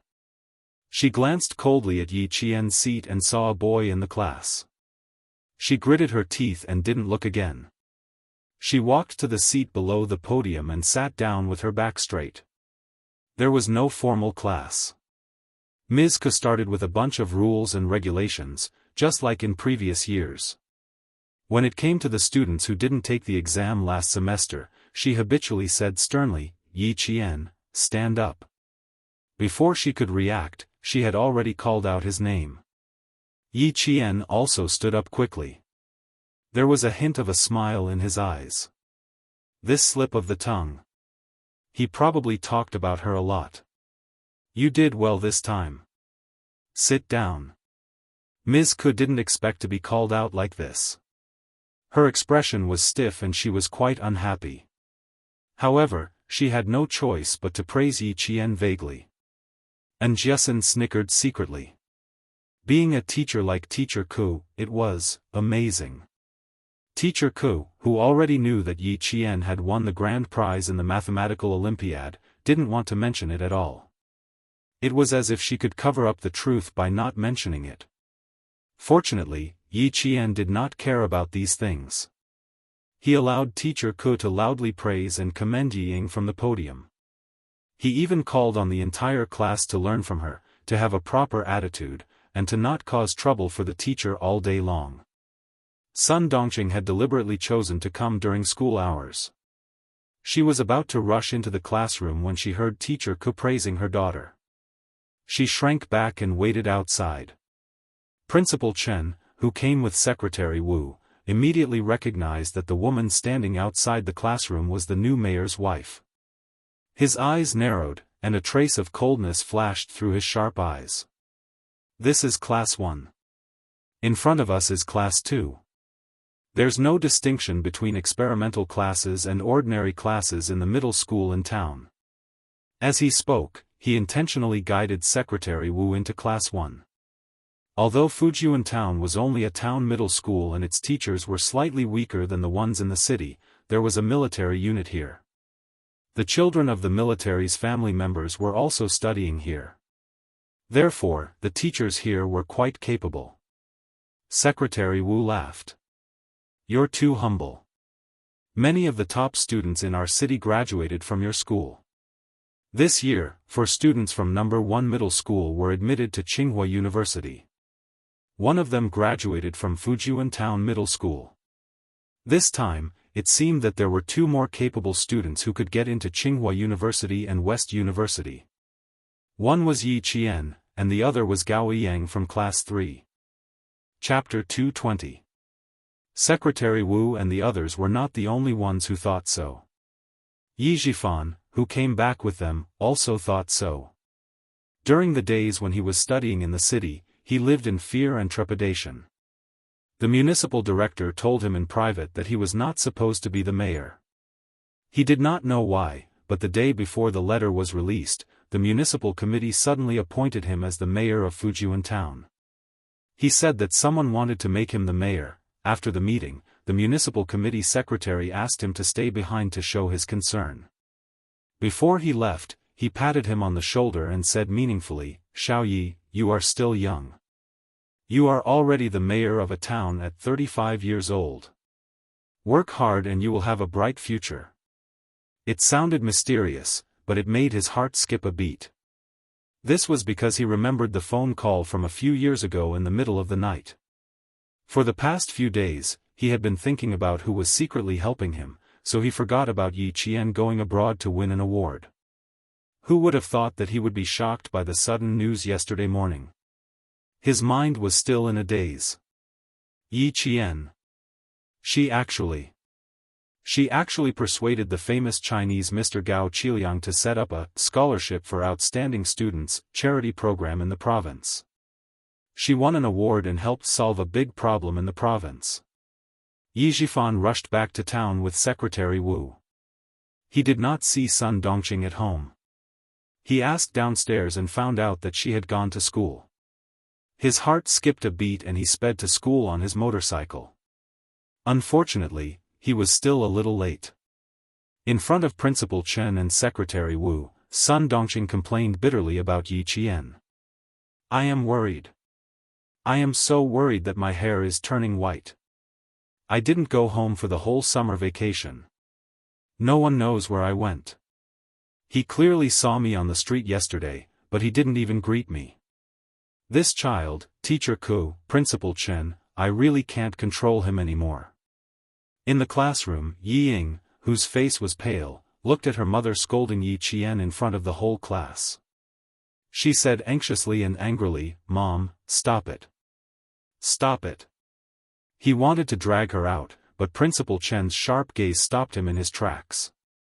Yi Ying, who couldn't move even half a step, was so anxious that she sat in her seat with tears in her eyes. She watched her mother make a fool of herself, and also, she made a fool of herself. Sun Dongqing wasn't stupid, but she had a very fatal flaw. She didn't want to verify anything, and only wanted to feel comfortable in her heart. In the past, she had been more cautious. However, as Yi Jifan's position in the government increased, she became more and more unbridled. Who in this town could be more important than her husband? No. Since there wasn't, then everyone in the town had to follow the mayor's orders. Naturally, they had to listen to her, the mayor's wife. If she said that Yi Qian wasn't good, then everyone had to say that Yi Qian wasn't good. You're too worried. I wouldn't be this tired even if I taught 10 children. My Ying has never made me worry much since she was young. It's just her. My white hair is all because of her. Her parents died early, so I have to take care of her. However, I can't control her. I really can't control her. She left early, didn't go to school, fell in love, and was whispering sweet nothings to a boy named Gao Yang on the street yesterday.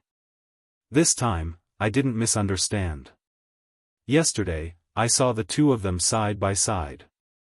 They even shared a popsicle. Teacher Ku, you're a teacher.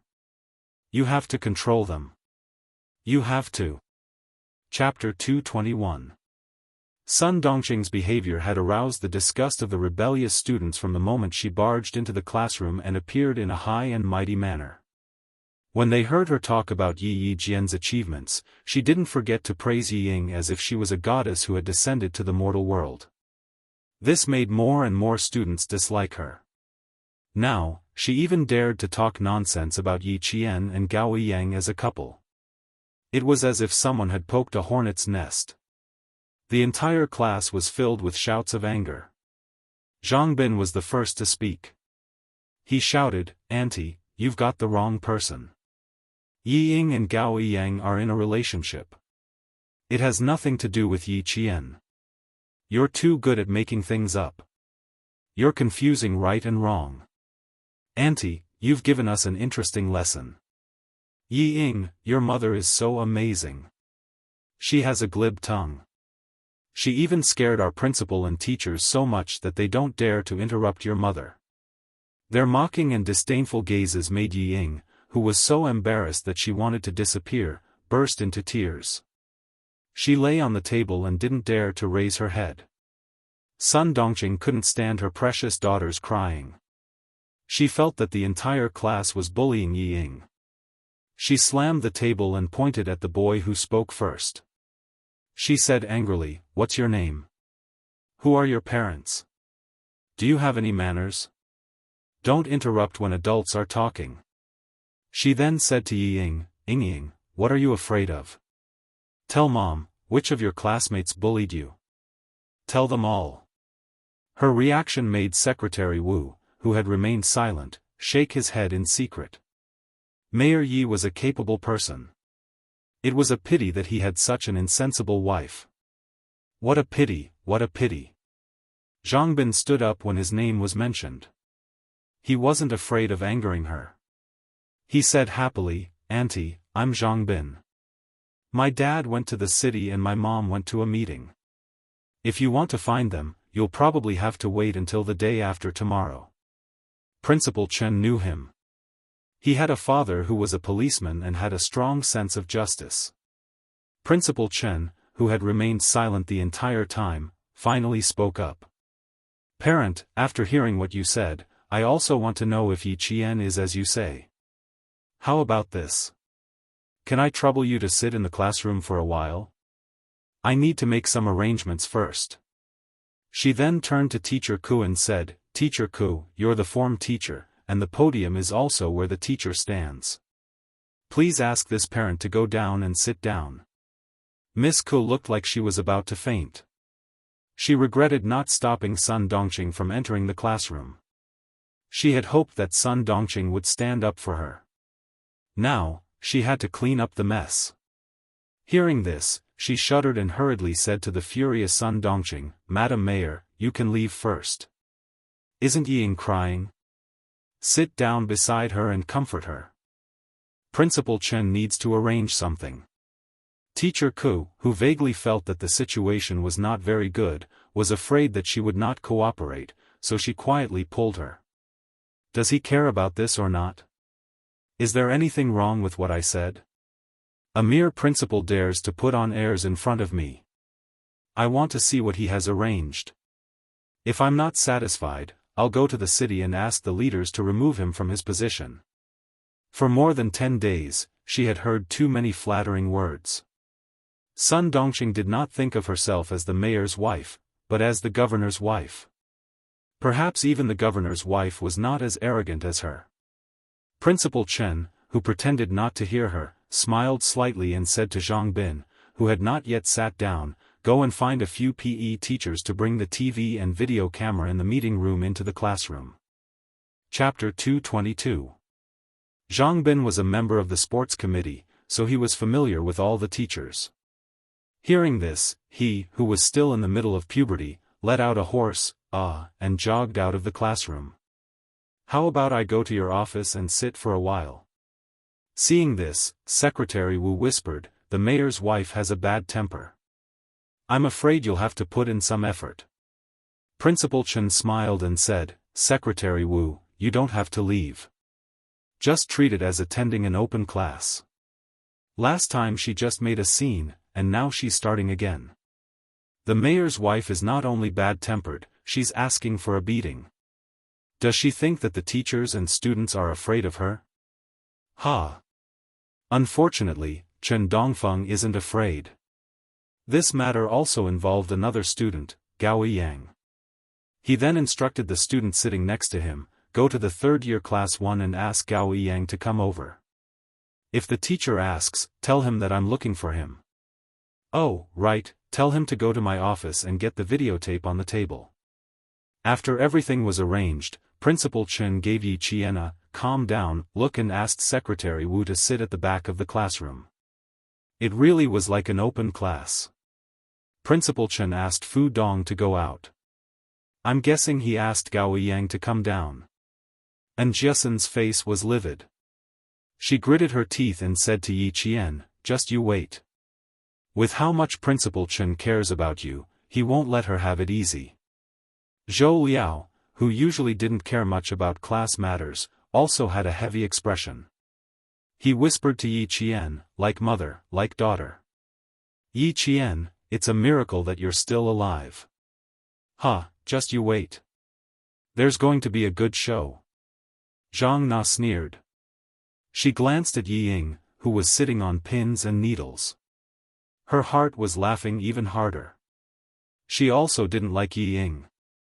Yi Qian knew that Principal Chen wouldn't give up so easily this time.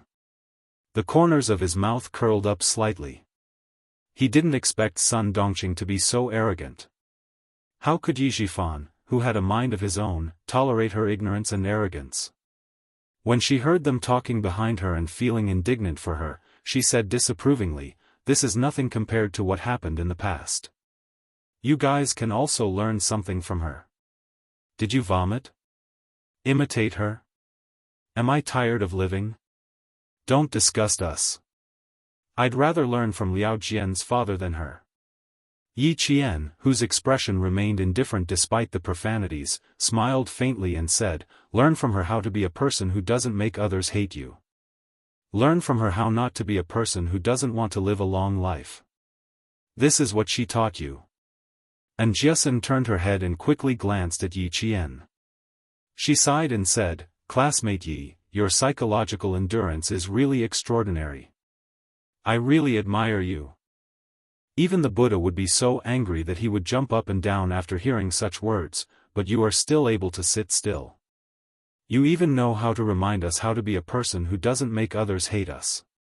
Student Yi, if I want to study medicine in the future, the first subject of my research will definitely be you. Why is your brain structure so different from ours? The more she didn't care, the more impatient Sun Dongqing was on stage. If this continued, the one who would be at a disadvantage would definitely be Sun Dongqing. Yi Qian, who understood, smiled but didn't say anything. When she saw Gao Yang walk into the classroom with a videotape in his hand, the smile on her delicate lips deepened. TSK, TSK, TSK. No matter how smart Yi Ying was, having an arrogant mother was a tragedy. Chapter 223. Yi Ying was almost out of breath from crying. At this moment, she finally understood why her father reminded her to keep an eye on her mother. She didn't come to school to stand up for her. She was clearly here to make a fool of herself. Listening to the students' mockery, Principal Chen glanced at Yi Ying, who hadn't stood up to speak to protect herself. It would be a lie to say that he didn't feel sorry for her. She was also a smart child, but she had raised such a selfish and narrow-minded person. However, with such a mother, it wasn't strange. Principal Chen, who was determined to dampen Sun Dongqing's spirit, signaled for the students to be quiet. He then asked Gao Yang in a deep voice, Yi Ying's mother said that she saw you and Yi Qian kissing on the streets yesterday. Is that true? Tell me about your relationship with Yi Qian first. Gao Yang, who was unprepared, frowned. He glanced coldly at Sun Dongqing, who had her chin raised. He pursed his lips and said in a deep voice, I don't know how she saw Yi Qian and I having that kind of relationship. When Yi Qian came back yesterday, I did buy a popsicle for her. As for what happened, it was because I brought back a set of mathematical Olympiad questions from Australia. There was one question that I didn't know how to solve, so I wanted to discuss it with Yi Qian. He had specifically asked his father to find the most difficult set of mathematical Olympiad questions so that he could have more topics to talk about with Yi Qian. He wanted to clear up all the misunderstandings so that she wouldn't have any prejudice against him. But before the plan could even begin, there was already news of him kissing Yi Qian. Sun Dongqing didn't even bother to comfort her daughter. Good boy, he's still so stubborn. She aggressively questioned, you're so dishonest. I saw it with my own eyes, and you're still trying to deny it. What mathematical Olympiad questions from Australia? You're just a wretched girl. You can't even get into the grade. How can you do Australian questions? Tui. That's clearly an excuse. She pointed her spear at Yi Qian, who didn't respond at all. She shouted, Yi Qian, stand up and explain yourself. Don't make me clean up your mess all day long. Damn girl, you've been fooling around every day and didn't come back for the whole summer vacation. Could it be that you went out with this guy? Being unreasonable was also one of her abilities. Yi Qian looked at Sun Dongqing, who was still oblivious to the fact that she had stirred up public outrage. His eyes were full of smiles. If that was the case, it wouldn't matter if he said a few words now. Auntie has always liked to think too much. Even if I said I didn't, you wouldn't believe me. You love to pour basin after basin of dirty water on me. What can I explain? My explanation is that I don't understand what you're talking about. Why didn't she see that Sun Dongqing was so stupid in her previous life? Things had already come to this point. Did she really think that Yi Qian would be the one making a fool of herself? What do you mean you don't understand? Just admit that you're in a relationship with this guy. You didn't go home for the entire summer vacation and fooled around everywhere. In Sun Dongqing's eyes, Yi Qian would never be able to escape from her grasp. Moreover, she was now the mayor's wife. Who would dare to offend her for the sake of a wretched girl without parents? In town, there were indeed people who wouldn't stand up for Yi Qian. However, in school, the first person who wasn't afraid of her was Principal Chen, and the second was Gao Yang.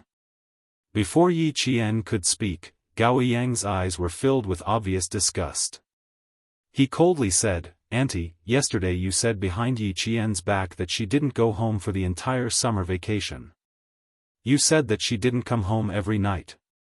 You also said that she's a girl who plays truant, doesn't make progress, lies, and is dishonest. May I ask how honest you are?" Chapter 224. She spread unfavorable rumors about Yi Qian everywhere.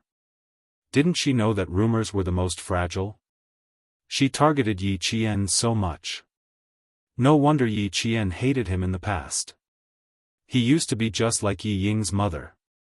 Guilt gnawed at Gao Yang's heart like a giant ant. He suppressed his anger and said forcefully, "Moreover, Yi Qian didn't live with you. How do you know that she didn't come home every night? Lying? Dishonest? Auntie, are you sure you're talking about Yi Qian and not Yi Ying? Yi Ying, stand up and say it yourself. Who's the dishonest one? When we went to the capital, how did you frame Yi Qian? And how did you frame Yi Qian? Do you dare to say it in front of the whole class?" Just then, a few PE teachers came in with televisions and video recorders. When they heard his words, they all stood at the door of the classroom. What happened? They looked to the back of the classroom to ask for instructions from Principal Chen. Principal Chen waved his hand to indicate that they were busy and let Gao Yang continue the confrontation. Yi Ying, who was lying on the desk, wished that she could faint. Hearing Gao Yang's continuous questioning, her heart was pounding. Panic hit her brain like a tidal wave. How could she stop it? Yi Ying, who was so flustered that she couldn't think at all. No, she had to think of something. She had to think of something. Sun Dongqing, who had always picked up soft persimmons, was shocked by Gao Yang's imposing manner. She heard her eyelids twitching. She secretly pulled the corner of Yi Ying's clothes and asked in a low voice, "Aren't you going to say something? Do you still want to live in class?" "Mom, if I can't live in class, it'll be all because of you."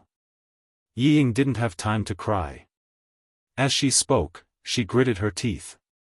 Her mind was spinning fast. She had to think of a way to get out of this quagmire as soon as possible. Hearing this, Sun Dongqing was so angry that she almost fainted. "Ying, can't you see that Mom is here to help you vent your anger?" She lowered her voice and said sternly, "Why are you so weak? Let others ride on your neck.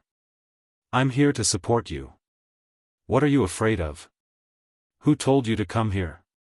Yi Ying lost her composure. She raised her head and glared fiercely at her mother. "Don't you know that you're just causing trouble by coming here?" His usual cheerful and kind face was nowhere to be seen. His face was gloomy and cold, and even his facial features revealed a hint of ruthlessness. The students sitting around her, especially the students on her right, were frightened by the ferocity on her face.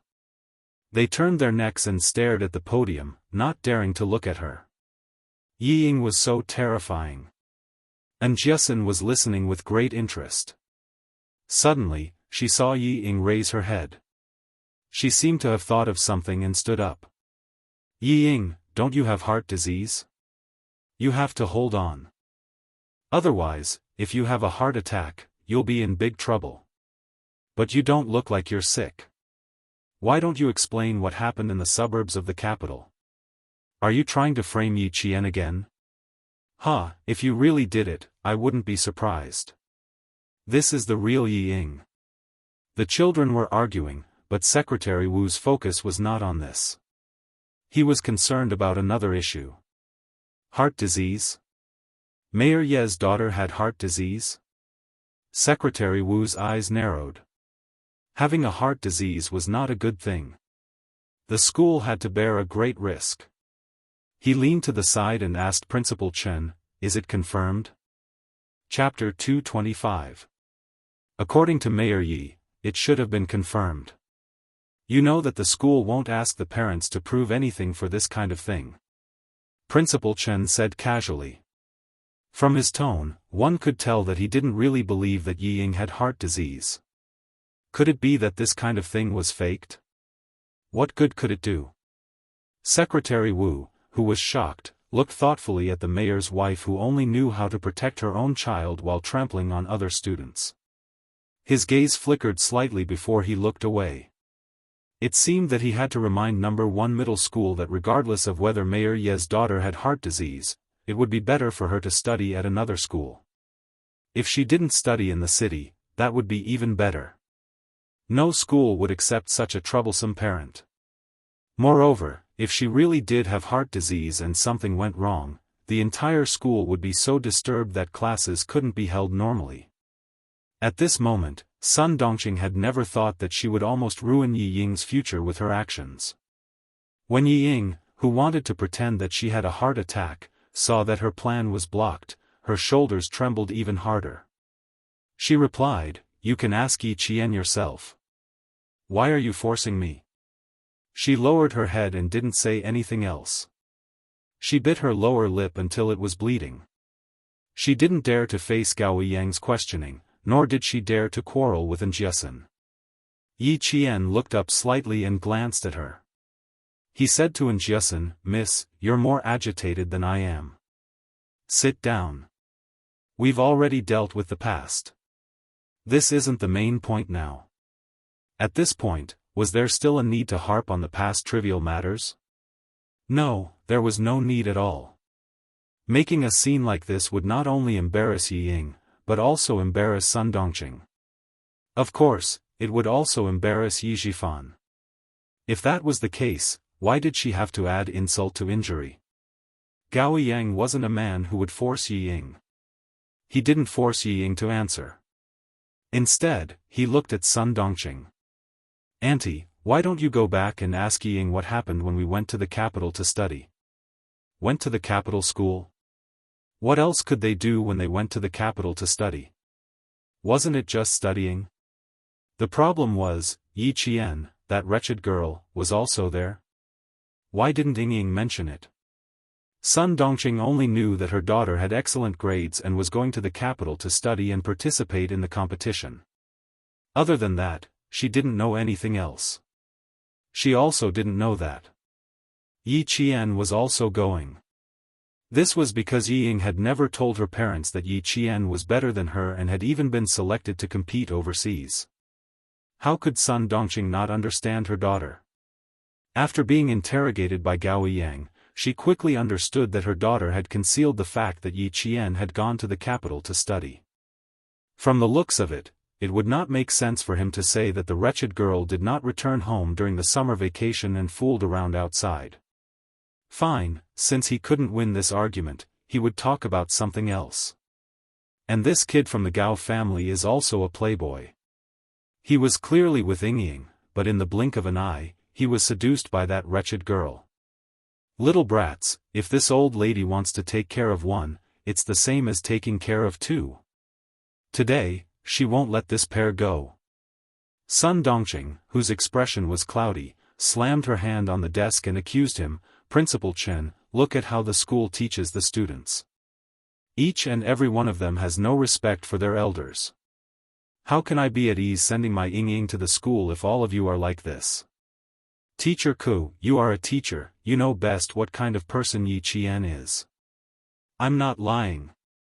Chapter 226.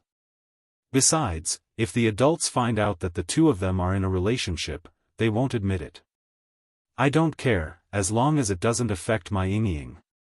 Now it was up to Teacher Ku to deal with it. Sun Dongqing's mouth felt dry.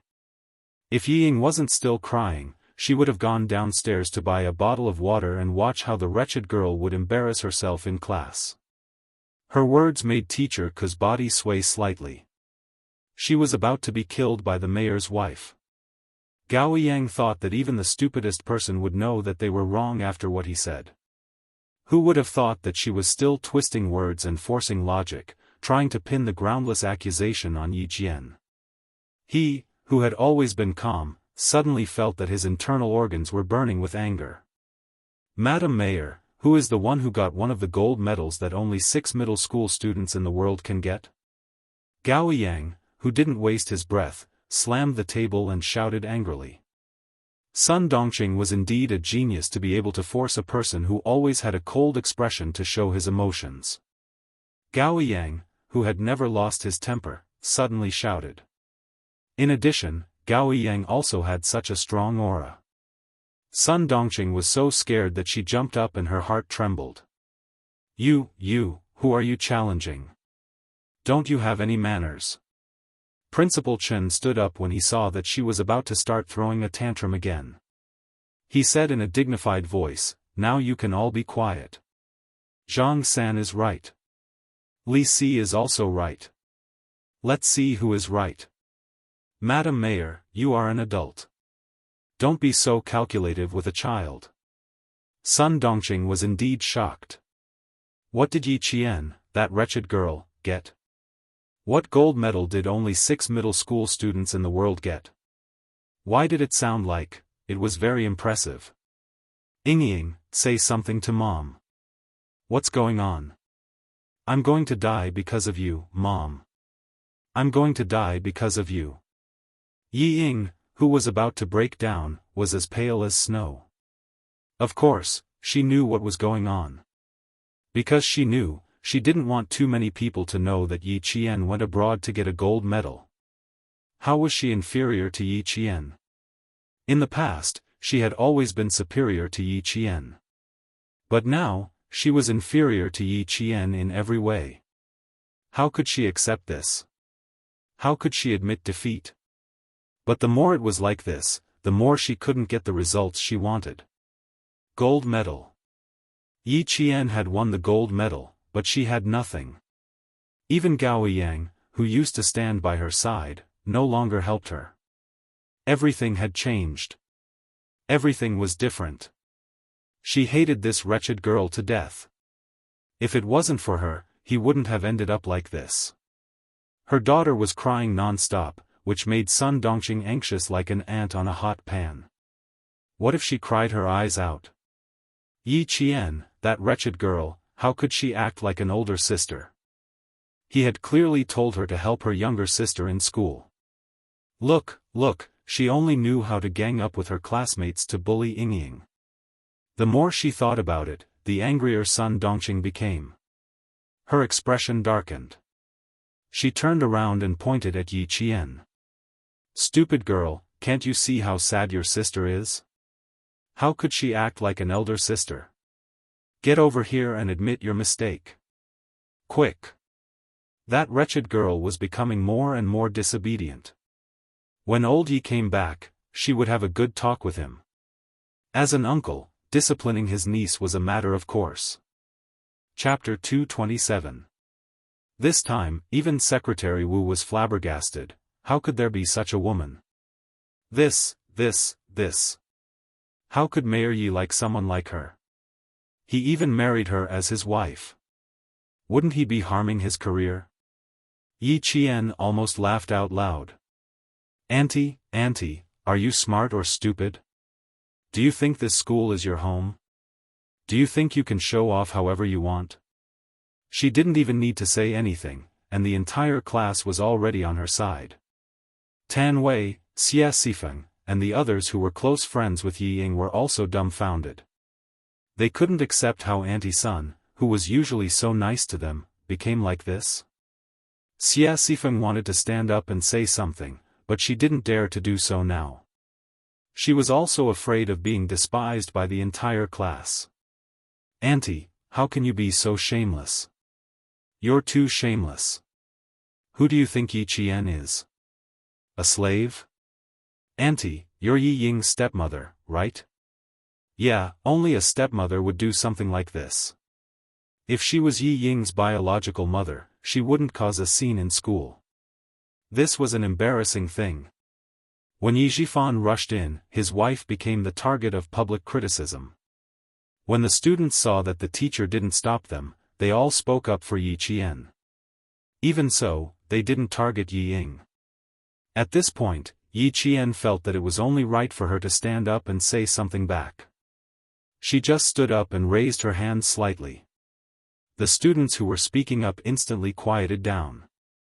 From this point, it was enough to see that Yi Qian had a certain level of influence in the class. At least, the students all respected her. Then, she slowly smiled and said, "Auntie, I still have some self-respect. You scolded me, hit me, humiliated me, wronged me, and spread rumors to slander me. It's already like this. Don't tell me I still have to treat Yi Ying as my own sister and respect you as an elder? You should just be the mayor's wife. As for me, I'm sorry, I don't have an auntie like you or a sister like Yi Ying." After saying that, she sat down. Secretary Wu nodded in secret. She was natural and generous. Her every move was open and aboveboard. There was no trace of despicable behavior. Her character could be seen at a glance. He said to Principal Chen, "She is indeed a good student. She has a strong tolerance. It's a pity that she has such an auntie. Adversity makes people grow. Yi Qian, this girl has her own principles. Listen, this isn't over." Principal Chen purposely didn't. If he didn't come, she, as a teacher, would have to go to the hospital. She picked up the blackboard brush and slammed it on the podium a few times. Using her authority as a teacher, she made the students who had been chattering the moment Yi Jian sat down quiet down. She said sternly, "Quiet down. Everyone quiet down. If anyone dares to speak again, go outside and memorize for an hour." After the classroom quieted down, Teacher Ku said to Principal Chen, who didn't stand up to preside over the situation, "Principal, Mayor Yi is here. What do you think? Then let's invite the mayor into the classroom." Since the mayor was here, he naturally couldn't leave. Principal Chen was quite willing to invite the mayor into the classroom. He then ordered Gao Yang, who didn't leave and had a cold expression, "Student Gao, put the tape away. Let's invite Mayor Yi to watch it together." Chapter 228. Did Yi Jian go out to fool around like the mayor's wife said, or what happened? It's all in this videotape. Students, you are all a group of students who want to find out the truth. Now, let's applaud and invite Mayor Yi into the classroom to find out what the truth is with us. Applause? What kind of applause is this? This is a slap in the face. The number of people who clapped was equal to the number of people who were slapping their own faces. Yi Zhifan, who had never been so embarrassed, still had to pretend that he didn't know anything. He had to shamelessly say, "Thank you," before going to the back of the classroom and sitting next to Secretary Wu. After sitting down, he heard Secretary Wu say meaningfully, "Mayor Yi, your wife is a master. I admire her, I admire her." Compared to the children's undisguised contempt, the real masters, like Secretary Wu, made Yi Zhifan suffer unspeakably. He took the initiative to shake hands with Secretary Wu and said with a bitter smile, "Sorry to make you laugh. Sigh, I also have a headache." Then he shook hands with Principal Chen and apologized repeatedly, "I'm really sorry. My wife has caused trouble for the school again. It's not the first time. I'm used to it. Mayor Yi, please sit down." Principal Chen smiled. His words also made Yi Zhifan so embarrassed that he couldn't even maintain the calm expression on his face. When Sun Dongqing saw her husband come in, she was very happy at first. She thought that he came to support the mother and daughter. However, she threw a few glances at her husband, but he didn't look at her. While muttering in her heart, she faintly felt a little scared. "I didn't cause any trouble this time. I came to the school because I saw with my own eyes that the wretched girl was in a relationship." The classroom quieted down and no one spoke anymore. As the video played, the first scene that appeared was the blue sky and white clouds of Australia. A plane flew over and the scenery of the University of Sydney was shown. About a minute later, the camera began to turn to a bus that drove into the campus. Students got off the bus one by one. Under the guidance of the teacher, the students, who only had a pencil box in their hands, neatly walked into a spacious and bright classroom in an orderly manner. The camera fell on a horizontal curtain with the words, "Mathematical Olympiad" written in English, and the Chinese translation also appeared on the screen. Throughout the entire process, no one explained anything, nor was there an announcer. The camera was only focused on the Chinese student, and Yi Qian's figure appeared the most in close-up shots. This is our first day participating in the Mathematical Olympiad. The time limit is 5 hours, but Yi Qian only used less than 4 hours to solve all the questions and get the highest score for the day. He also got the highest score for the team. Gao Yangyi became the live commentator. The boy's slightly hoarse voice spoke slowly. There wasn't much emotion in his introduction, but it made the students inexplicably excited. It was unknown when the applause started. Especially when the accompaniment of the national anthem played on the television, the applause was even louder. Even if the palms of his hands were red and in pain, he did not stop. "Damn, Yi Qian, you're too awesome. That's awesome. Look at that Vietnamese guy. Damn, he's about to cry. He can't beat our Yi Qian, so he's crying. Isn't that embarrassing?" The video was already showing the third day of the oral calculation competition. Yi Qian stood alone in front of the examination table, calmly and quickly explaining the process of solving the questions and the answers. At the same time, the contestants from various countries were so nervous that they were wiping their sweat because of the speed at which he answered the questions. At the end of the competition, Yi Qian and another boy almost took the lead. They fought fiercely for the questions, and their accuracy reached 100%. Chapter 229. When one of the students made a mistake while answering the question, Yi Qian immediately took over and accurately matched the student's answer to the question. When she finally answered the correct answer, the entire class heard applause from the television. "Good. Very good." Endless praises were heard. At this point, the screen froze Yi Qian. Everyone saw that compared to the other students who were sweating profusely, Yi Qian did not even have a single drop of sweat on the tip of her nose. She maintained absolute calmness throughout the entire process. She was calm all the way to the end. That kind of calmness, that kind of confidence, that kind of confidence, that kind of confidence, that kind of confidence, that kind of confidence. From her eyes, from her demeanor, you could tell that she was definitely not the Yi Qian sitting in the classroom right now. It was as if she was a completely different person. Especially when she spoke fluent English. Her classmates had never heard her speak it before. Who knew that she could speak English? No one knew. All the students stared nervously at the television. Even though the competition had already ended, they could still feel how nervous they were through the television. Every one of them secretly clenched their fists, waiting for the final result. Sun Dongqing was already dumbfounded. The one who spoke a foreign language was Yi Qian, that wretched girl? She even went overseas to compete? Why did it feel like it wasn't real? How could she not know what that wretched girl was capable of? Ying, this must be fake. She raised her head suspiciously and gently nudged Ying, who was no longer crying. Why does it feel like it's fake? If there's a winner, you should be the one standing at the top. Ying did not reply. She was completely dumbfounded as she kept muttering, how could it be, how could it be, how could she? No, it's impossible, it's definitely impossible. Something was wrong with her. It was as if she was having a nightmare. The television finally reached the end. When the Chinese team was announced as the winner, thunderous applause rang out. Sun Dongqing, who had called out Ying several times but did not get a response, was so scared that her hands and feet went cold. She stood up and shouted at the back, Jifan, come and see your daughter. Something happened, something big happened. She only had this one seedling, so nothing could happen to her.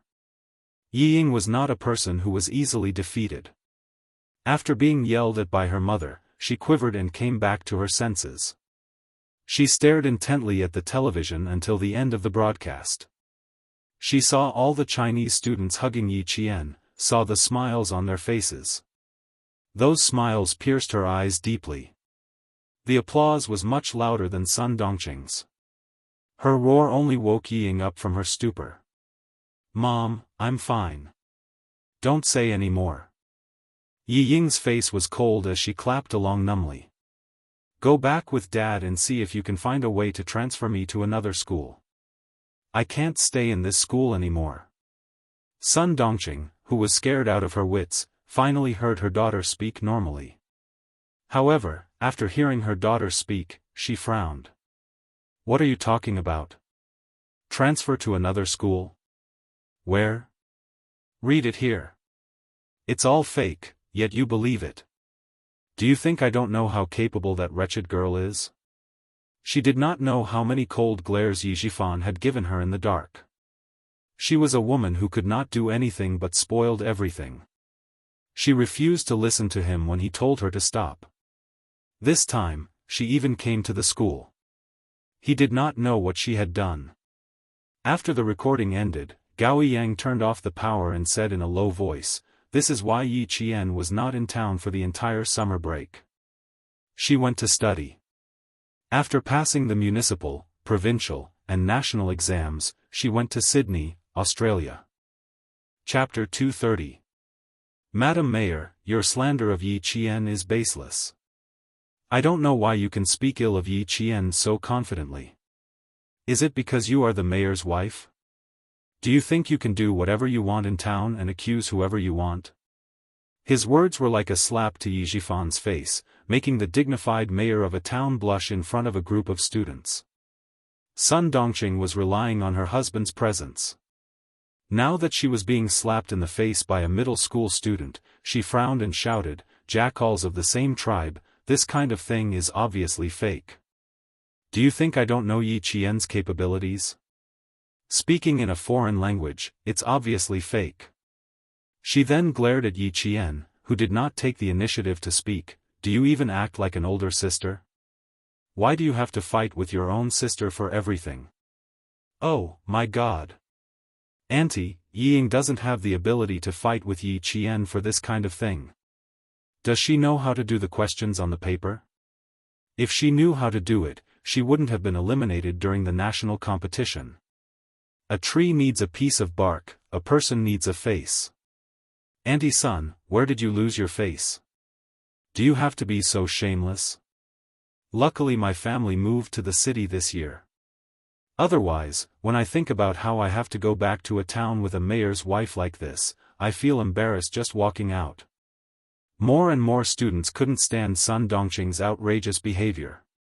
The rebellious teenagers didn't think as much as adults. They were worried about offending the mayor's family and making life difficult for their families. They couldn't stand it, so naturally, they had to say it out loud. The sounds of mockery numbed Yi Ying's expression. She had a mother who did not know what was good for her. Was her life ruined? Right now, it was only the whole class laughing at her. Before noon, it would be the whole school. By tomorrow morning, it would be the whole town. And Yi Qian. She clearly had the chance to stand up and explain, the chance to stop all this, but she did not. She deliberately made a fool of herself to force her, Yi Ying, to leave the school. Yi Qian, Yi Qian. Even if I leave school, you won't have it easy either. I swear that I won't let you have an easy time in this lifetime. With her head lowered, Yi Ying's expression was as gloomy as an evil witch's. Her eyes were shrouded in a thick fog that refused to disperse. Her eyes were heavy, deep, and filled with resentment. She did not raise her head to look at Yi Qian. She was afraid that she would not be able to stop herself from rushing forward, and tearing Yi Qian's face apart. Well, let me get up and say a few words. Student Gao Yang must be tired after standing for so long. Why don't you sit down and listen? How could Secretary Wu not see the anger on Yi Zhifan's face? It was because he was there. After watching and listening for so long, he understood the situation. When it was his turn to say a few words, this matter became Mayor Ye's own family matter. After walking to the podium, he first introduced himself. He deliberately looked at Sun Dongqing, who was sitting down, and said with a smile, "About Yi Qian winning the gold medal in the mathematical Olympiad, I can be sure that it is not fake. No one would dare to fake something like this. Mayor Yi, you know this very well. No, no, no. It is not fake. Then it is real? That's not right. Didn't Ying say it was impossible just now? Sun Dongqing, who actually understood in her heart, was not willing to choose to believe it. She, no matter what, did not believe that her daughter was inferior to a wretched girl. That wretched girl could not even be raised like this. How could she be satisfied? Chapter 231. She didn't forget to put on a brave front and said harshly, so what if it's true? Our Ying can also participate. It's all because of Yi Qian, that wretched girl, who tricked me and made Ying suffer. Get out. Get out. Before she could finish, Yi Zhifan, who couldn't take it anymore, walked over and pointed at the classroom door. His gaze was as if he wanted to eat her alive. How long do you want to embarrass us, father and daughter? Look at yourself. Even a middle school student looks down on you. How dare you stand here and say such things? Yi Ying smiled lightly. Dad, I'm already prepared to transfer schools. After Mom's mess, I can't stay here anymore. I don't agree. If you want to leave, you'll die. Ah, a shrill scream suddenly rang out, and the most shocking thing about this scream was, the mayor actually slapped his wife harshly in front of the students and teachers. The slap was quite heavy. The mayor's wife's face was clearly imprinted with a red handprint. She deserved it. One slap wasn't enough. No wonder he could become the mayor. He endured until now to come out. That's impressive. A new broom sweeps clean. The first one he did was directly on his wife. That's not bad. It wasn't that a 15-year-old child didn't know anything, but it wasn't that they didn't know much either. Therefore, these words that came out of their mouths were even more troublesome. Sun Dongqing, who was slapped, met her husband's murderous gaze. She didn't dare to jump up. She covered her face and shivered. You hit me. Sun Dongqing, look at yourself. You're shameless. Yi Zhifan even had the thought of getting a divorce. If he could get a divorce, he would have done so long ago. Such a stupid woman. If he didn't teach her a lesson, he would be dragged down by her. She slapped Sun Dongqing's arrogance and crushed her haughty expression into pieces, but it made the whole class feel very satisfied. It was wrong to hit someone, but when it came to someone who deserved it, the choice was to ignore it. Even Secretary Wu chose to ignore it. He cleared his throat and continued to talk about Yi Qian. Now that we're done talking about the award, let's talk about something else. I believe that after you hear this, you'll be even more grateful to Yi Qian's students. How could they not be grateful? All the students of Fujian Middle School who got into the top 10 of their grade received scholarships. The first place received a 1,000 yuan scholarship, while the rest received a 600 yuan scholarship. The entire classroom was boiling with excitement. No, it should be said that the entire school was boiling with excitement. She had always thought that scholarships were only available in universities. Who would have thought that it was even available in junior high schools? And it was all thanks to Yi Jian from class 2.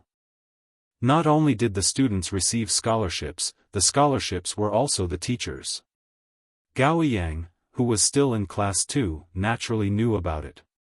He knew about it before anyone else. When he saw Yi Jian, who was surrounded by applause, still able to maintain her indifferent smile, a faint smile appeared on his indifferent face. It was as if there was a trace of water on the water mark. Damn, Gao Yang is really handsome when he smiles like that. Jiasen, whose palms were almost numb from clapping, was distracted by the boy's smile. She turned her head and leaned over to Yi Qian. She laughed mischievously. He was especially protective of you just now. Do you think he's interested in you? As she spoke, she laughed even harder. I feel so good thinking about it. Yi Ying is going to vomit blood again. Chapter 232. Yi Qian didn't know if she was angry to the point of vomiting blood, but he was sure that Yi Ying was in a bad mood. Yi Qian smiled and said, "You're thinking too much. As far as I know, Gao Yang will probably go to Australia after he finishes middle school. He won't be coming back in the future." "That can't be. His grandmother is still here." "Then I don't know." Yi Qian spread his hands, indicating that his knowledge was limited. All she knew was that Gao Yang went to Australia after he graduated from middle school. This was what her father, who came to pick her up, told her when she came back to China. He wanted to see if Yi Qian could persuade Gao Yang. Since it was a family matter, she naturally wouldn't interfere. She immediately rejected it, but she knew that a person like her father wouldn't change his mind easily once he decided on something. Also, Gao Yang was supposed to take the general examination this year, but he didn't take it. Instead, he stayed in school for another year. Who knew what he was thinking? The Provincial Education Committee has decided to award Yi Qian the Outstanding Youth League member. He will be awarded the certificate and medal of the Outstanding Youth League member at the Provincial People's Great Hall on October 1st. On the stage, Secretary Wu's words were followed by thunderous applause. This meant that Yi Qian would have to go to the provincial capital on October 1st. Secretary Wu, who had finally explained everything, shook hands with Principal Chen, who was walking up the stage. He smiled and said, "Principal Chen, Yi Qian has won glory for the country and the province. Thank you very much for nurturing such an outstanding student. When the time comes, you will have to accompany Yi Qian to the provincial capital." "Thank you, Secretary Wu. I will definitely accompany you." Principal Chen smiled as he led Secretary Wu out of the classroom. After taking 2 steps, he returned to the classroom as if he was worried. He said to Yi Zhifan, who hadn't left yet, "Mayor Yi, please let your wife go home first. The school is a school, after all, not Mayor Ye's home." Yi Zhifan was still standing there because of Secretary Wu. He immediately sighed and said, "We have to give Yi Qian an explanation for this. My husband has caused trouble for the school today, but my daughter is really fine. She was just implicated by her mother." She then looked coldly at Sun Dongqing, who was being held tightly by her daughter, and said in a deep voice, "Go and apologize to me right now." Apologize to Yi Qian. Yi Zhifan had already thought of a countermeasure. He could not implicate his daughter in this matter. Secretary Wu was a member of the Municipal Education Commission. No matter what, he had to protect his daughter first. He lowered his head and gave Yi Ying a look that only the father and daughter could understand. It seemed that they had already discussed something. Sun Dongqing's expression changed drastically. She raised her hand and pointed in the direction of Yi Qian and screamed, "You want me to apologize to this wretched girl? I can't wait to beat her to death. Ying just said that she wanted to transfer schools. She doesn't want to study at this school anymore. Mom, what else do you want? If you continue to make a scene like this, are you trying to force me to my death? Are you trying to force me to my death?" Suddenly, Yi Ying screamed hysterically. Her eyes were red with tears. "Will you only be satisfied after you force me to my death? Am I right?" It was as if she had gone crazy. She rushed out as she spoke, looking as if she was really being forced to commit suicide by her mother. The students didn't react to her sudden rush. Yi Qian glanced at her indifferently, then his cold gaze landed on Yi Zhifan's face. Chapter 233. Coincidentally, Yi Zhifan was also looking in her direction. When the calm Yi Qian saw this, the corners of his mouth gradually curled up. There was a slight smile in his cold, star-like black eyes. With the dignified mayor here.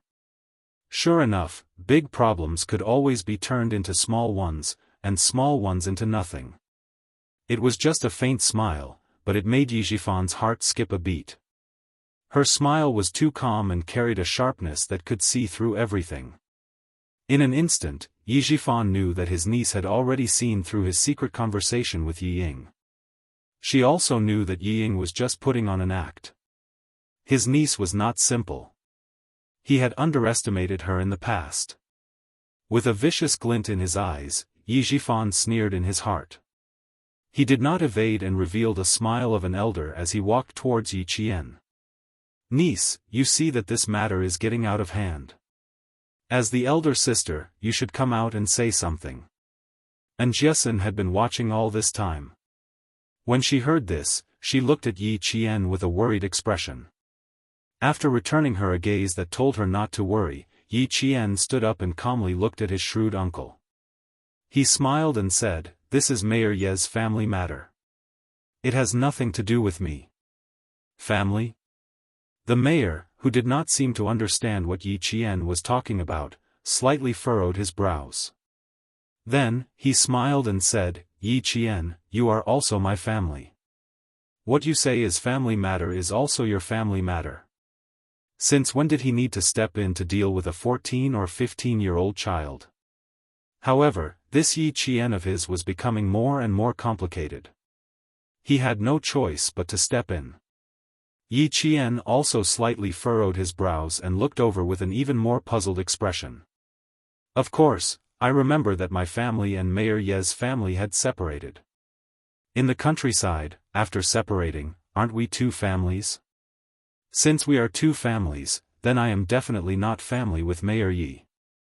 Look, one of them is your wife and the other is your daughter. What does that have to do with me? Moreover, you're worthy of being an official. You can keep your composure. Your daughter wants to commit suicide, and your wife can't persuade her. Instead, you're making things difficult for an outsider like me. I really admire you." She was so eloquent. No wonder President Ying came back and said that she was bullied again. No wonder, even an adult like Sun Dongqing couldn't deal with her. Yi Zhifan, who had a serious look in his eyes, didn't dare to look down on this niece of his who made him feel like a stranger. His face darkened, and he said unhappily, "You can't write two Yi characters with one stroke. You're my niece, and your aunt is your biological aunt. Even if we're separated from the family, we're still related by blood. You're talking too far. Of course, you can't write two Yi characters in one stroke. Everyone with the surname Yi in the world was a family 500 years ago. Unfortunately, my relationship with Mayor Ye's family is estranged. Also, don't tell Mayor Ye's wife that I'm eating your food, living in your house, and using your house. Although I was only 2 or 3 years old when I came to your house, I clearly remember that the town government sent you a sum of money to raise a martyr's orphan. Also, the fields and land were all given to me in advance and handed over to your family for safekeeping. When my mother sacrificed herself, she brought back a piece of glass dragon jade. At that time, the people from the town said that this piece of jade was old jade. The price was shocking. I remember all of this. You can't fool me. Fool? She had already said it out loud and clear, so how could she fool him? Yi Zhifan's heart was in turmoil. Even his breathing quickened. That year, when the people from the government came to give him compensation and the piece of hornless dragon jade from the Qing dynasty, there was no one in the house when they handed it to him. Chapter 234. No, there was someone in the house. It was his niece who didn't know anything and was still a child. You don't have to be surprised. I have a good memory since I was young. I can remember what people say and do since I was 2 years old. So, you can't scare me or trick me. Yi Qian smiled as she admired Yi Zhifan's unpredictable expression. When she saw the deep shock in his eyes, her smile deepened. You can't hide these things even if you want to. I've already told Uncle General I'm just waiting for you to hand it over. She was really going to become a demon. Yi Zhifan calmly sized up this niece of his who was becoming more and more frightening. At home, that stupid woman Sun Dongqing wouldn't talk about anything else, right? If that's the case. Yi Zhifan, who had a murderous intent, pulled the corner of his mouth and sneered. Niece, you're amazing. Don't worry, I'll definitely return what belongs to you. Of course, I won't take what doesn't belong to me. Yi Qian saw the murderous intent hidden deep in his eyes. After being in the army for a long time, she could also feel the murderous intent and murderous intent. Mayor Yi, why aren't you going out to persuade her? If you don't, I'm afraid Yiying will really jump off the building. Good, good, good, good. He, Yi Zhifan, had underestimated the enemy. He didn't expect that after scheming for so many years, he would be bitten back by a wolf cub. This was really good. Staring at his unfamiliar niece, Yi Zhifan put on a fake smile and exhorted her, but in reality, there was a hint of threat in his words. Niece, it's not a good thing to be too smart. Those who use their brains too much will not live long. Uncle would like to remind niece that you have to be careful since you are so smart. Thank you for the reminder, but I also have to tell Mayor Yi that there's always someone better than you. There are some people you can't touch or threaten as you wish. As a mayor, you should think twice before you speak in the future. Disaster comes from your mouth. Just as she finished speaking, a powerful voice filled with deterrence sounded. Well said. There's always someone better than you. How could the mayor not be as knowledgeable as a child? The voice shook Yi Zhifan so much that the expression on his face instantly froze. A trace of panic flashed through his eyes, which contained a hint of ferocity, and he hurriedly turned around. He saw Uncle Jen and a military officer in his early 30s with 1 bar and 3 stars standing behind him.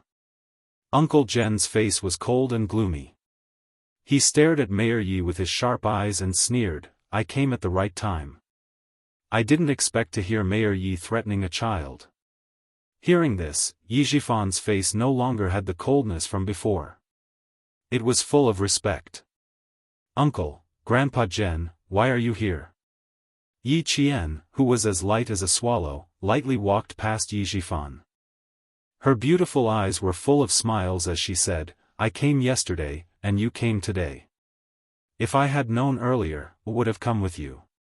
Perhaps, this morning's incident wouldn't have happened. The military officer who accompanied her was not happy. He pretended to be angry and said, Girl, do you only have your father in your eyes? Uncle is a living person standing here. Didn't you see him? Of course I didn't see him. Yi Qian's laughter was like a silver bell. Her dark and lively eyes were filled with a bright light. I didn't see you this time. I heard that you were on vacation with your chubby son. Congratulations on becoming a father, Uncle Yu. Also, did you bring my red eggs? Chapter 235. He was a company commander in the army. He had been married for 5 years before he had a chubby son. When Yi Qian mentioned him, he couldn't hide the smile on his stiff face. Silly girl, I won't forget about your red eggs. Didn't I wring them for you? His left hand really was holding 10 or so red eggs, while his right hand was holding a document with the army's serial number. As he spoke, he raised his head and lightly patted her head. Silly girl, you didn't even take your living allowance. Because of you, I couldn't sleep well last night. Early this morning, I bumped into you and wanted to give you your living allowance. Who knew that they would coincidentally overhear a middle-aged man threatening Yi Qian? Everyone in the army treated Yi Qian as their own family. How could they not be angry when their own family member was threatened with not having a long life? Yi Zhifan didn't dare to interrupt. The chaos in his heart wasn't any less than Yi Qian's memories of his childhood. It was even more so. He was so shocked that his palms were sweating. When did she have such a good relationship with the army? No, wait. Ying had mentioned this to him before. She said that Yi Qian was close to the army and even knew a major. At that time, he didn't take it to heart. He thought that they were just friends from running into each other in the village. He definitely didn't expect that they were so close that Yi Qian would call him uncle. Moreover, this wasn't a major that his daughter was referring to, but a captain. Old man Jen didn't have a smile on his face. He waved at Yi Qian and said sternly, Come over to Grandpa. Go quickly, old man is sad. Company Commander Yu gently reminded Yi Qian. His tall and cold body directly blocked Yi Jifan's line of sight. His gaze was cold and ruthless. Under this kind of gaze that was filled with cold metal, even if Yi Jifan was the mayor of a town, his heart still trembled slightly. The army was the best place to cultivate a man's aura, and Company Commander Yu had participated in all kinds of actual combat exercises, both big and small, in the army. Moreover, he had carried out military operations from the north to the south. His body was covered in blood, and his gaze was extremely intimidating. Seeing that Yi Jifan had obediently retracted his gaze, Commander Yu withdrew his gaze and stopped staring at Yi Jifan. She wanted to bully Yi Wanwan. The regiment commander and the political commissar would not agree.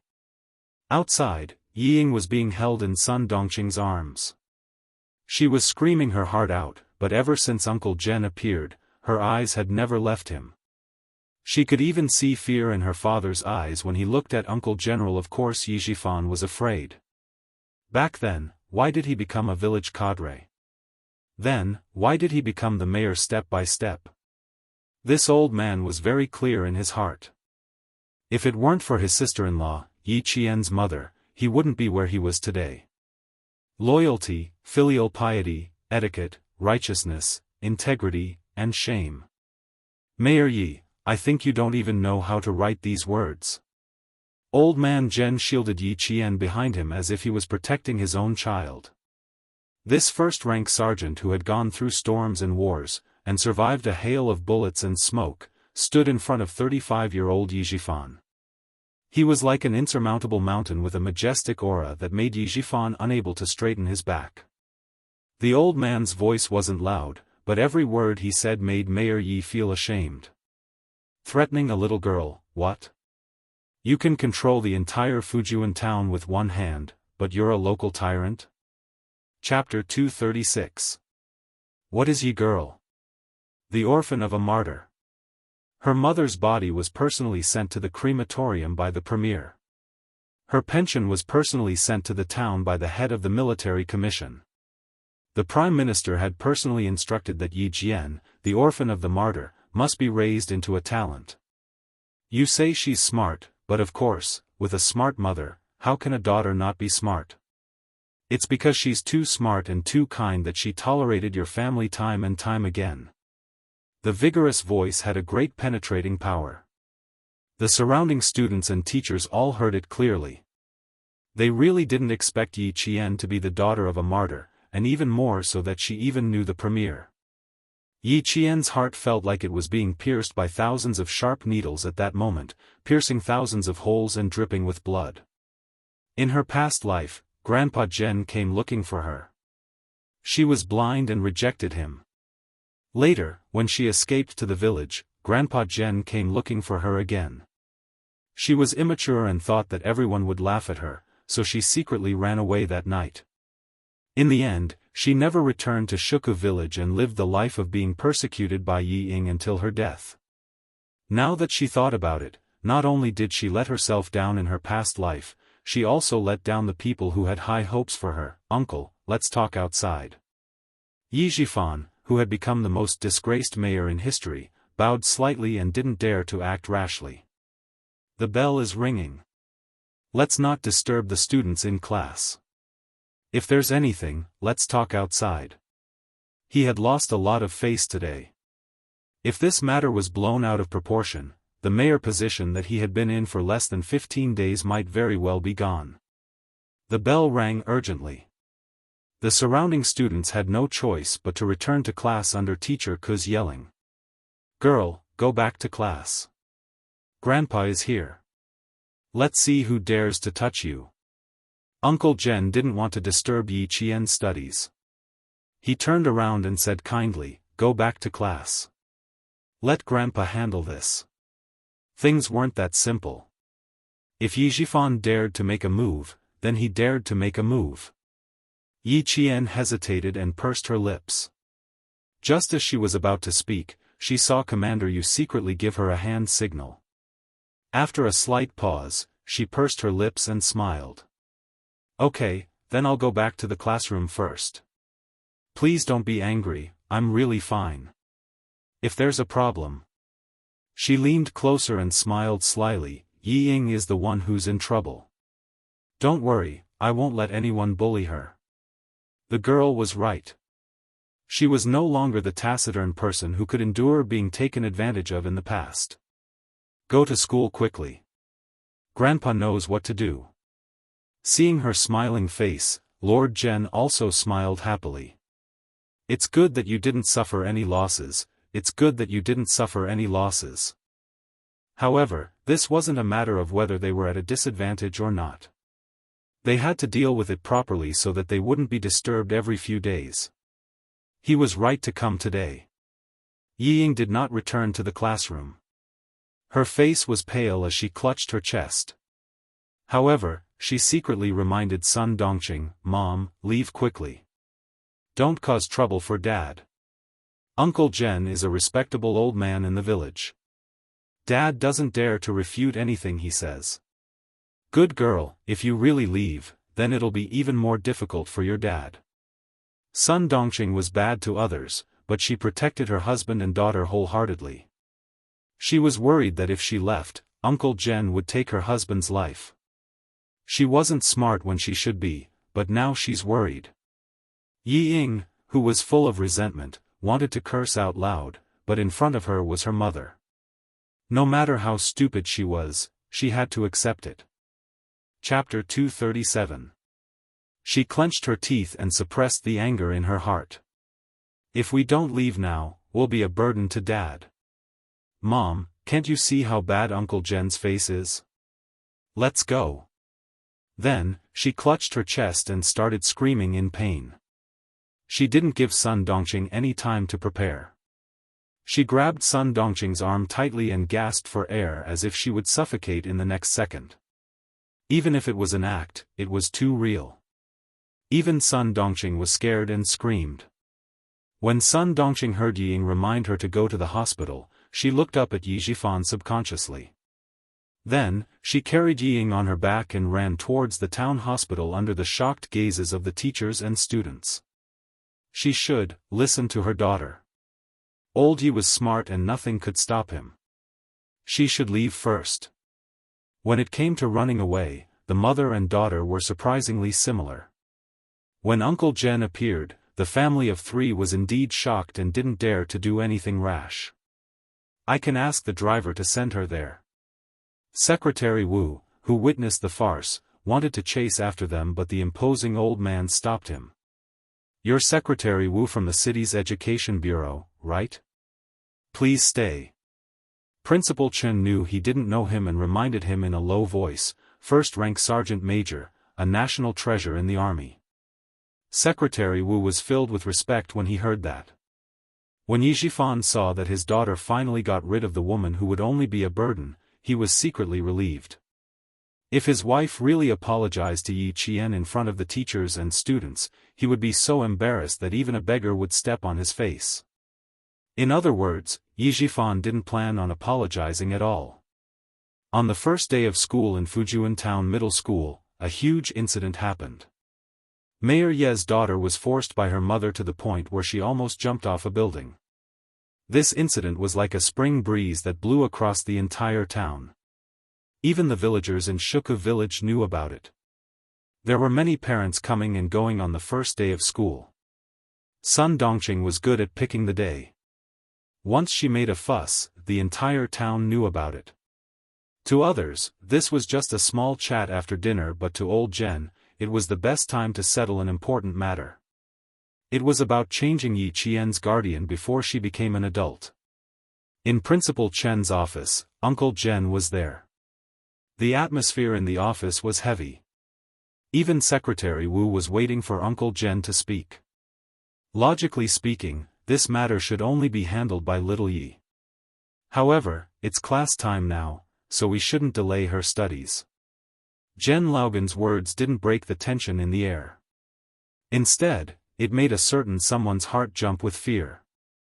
Yi Zhifan smiled bitterly and said, "Uncle, it's true that my wife let Yi Qian down today, but her mouth ruined everything. She still cares a lot about Yi Qian. After all, she's her own niece. Why, you don't have to use your lies on me.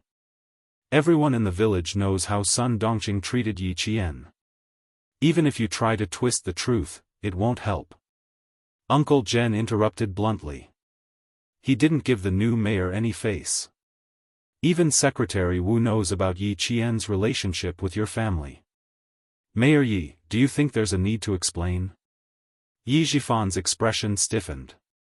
He could only smile bitterly and helplessly. No matter what, Yi Qian is my niece. As her uncle, how can I mistreat my own niece? Chapter 238. Time reveals a person's heart. I've given you 13 years, a few thousand days. I've seen through your heart. Uncle Jen came with a purpose. He wouldn't give him any chance to twist the truth. He wanted to remove Yi Qian's household register from Yi Jifan's household register. If Major Xia hadn't called him last night, he wouldn't have thought of this. Getting into high school was fine, but the college entrance exam was out of the question. Especially when it came to military school, the household register had a lot to do with it. If Yi Jifan used his status as Yi Qian's guardian to do something, it would ruin Yi Qian's future. Secretary Wu didn't quite understand why this first-grade sergeant major wanted him to stay, so he decided to listen and observe for the time being. Before he knew the reason, he wouldn't say anything. After a while, Uncle Jen stopped Yi Jifan from saying anything and asked Secretary Wu, I heard that Secretary Wu came here last time and found out that Mayor Yi was Yi Qian's guardian. That's why you came here personally, right? That's right. If it wasn't for the record, I wouldn't have known that Yi Qian's guardian was Mayor Yi. Secretary Wu, who was prepared, said calmly, do you have any questions? Otherwise, he wouldn't have suddenly mentioned the guardian. At this moment, Yi Jifan seemed to have thought of something. His pupils slightly constricted, and even the corners of his mouth began to tighten. Uncle Jen nodded slightly and said, I want to ask if the household register is changed and the guardian is changed to someone else. Can the record be changed? Yi Jifan clenched his fists. It was just as he had guessed. Uncle Jen wanted to remove Yi Qian's household register from his family. He wanted Yi Qian to have nothing to do with his family in the future. Of course it can be changed. It's not a big deal. Secretary Wu smiled and explained in detail. But a minor can't be the head of a household. Once the household register is changed, he must have a guardian until he reaches adulthood. Why did a minor need a guardian? This is related to the regulations in the law of minors in China. Combined with Article 16 of the General Principles of Civil Law and Article 53 of the Law on the Protection of Minors, parents are the guardians of minors in the first order, unless they die, lose their guardianship, or are deprived of guardianship. Yi Qian's parents had passed away, and her mother was a martyr. Then, as an orphan, her first guardian was her immediate family. She was under the legal guardianship of a designated relative. For the legal guardianship of specific relatives, the guardianship ability was a very important factor. Yi Jifan was the best candidate for legal guardianship of this specific relative. Now, if she wanted to move Yi Qian's household register out and change the legal guardian of a specific relative, it was still a little difficult. The court still needed to see if the second designated supervisor had the ability to supervise and protect the person, property, and other legal rights and interests of minors. What Uncle Jen needed to know was whether he could change the guardian on the file. Uncle Jen, are you saying that you want to remove Yi Qian's household register? Yi Jifan knew the answer. It was not his style to sit and wait. He crossed his arms and said calmly, the problem is, once the household register is removed, who will be her guardian? You? I'm afraid it's not suitable. Chapter 239. How could someone who was older and had one foot in the grave become a second guardian? Besides, they weren't related. Yi Qian, who had been standing outside the door for a while, knocked twice before pushing the door open. He looked at Yi Jifan and said calmly, it's not up to Mayor Yi to decide whether we're suitable or not. Although I'm still a minor, as a middle school student who already has a certain level of judgment, I can completely decide who my guardian is based on my own opinion. No one had expected that Yi Jian would actually appear at a time like this, and it caused everyone to be slightly stunned. As Grandpa Zhen said, my relationship with Mayor Ye's family is obvious to everyone in Shuku village. If I ask the court to change my guardian and request to move my household registration, the court doesn't even have to make a discretionary decision. They can judge me on the spot.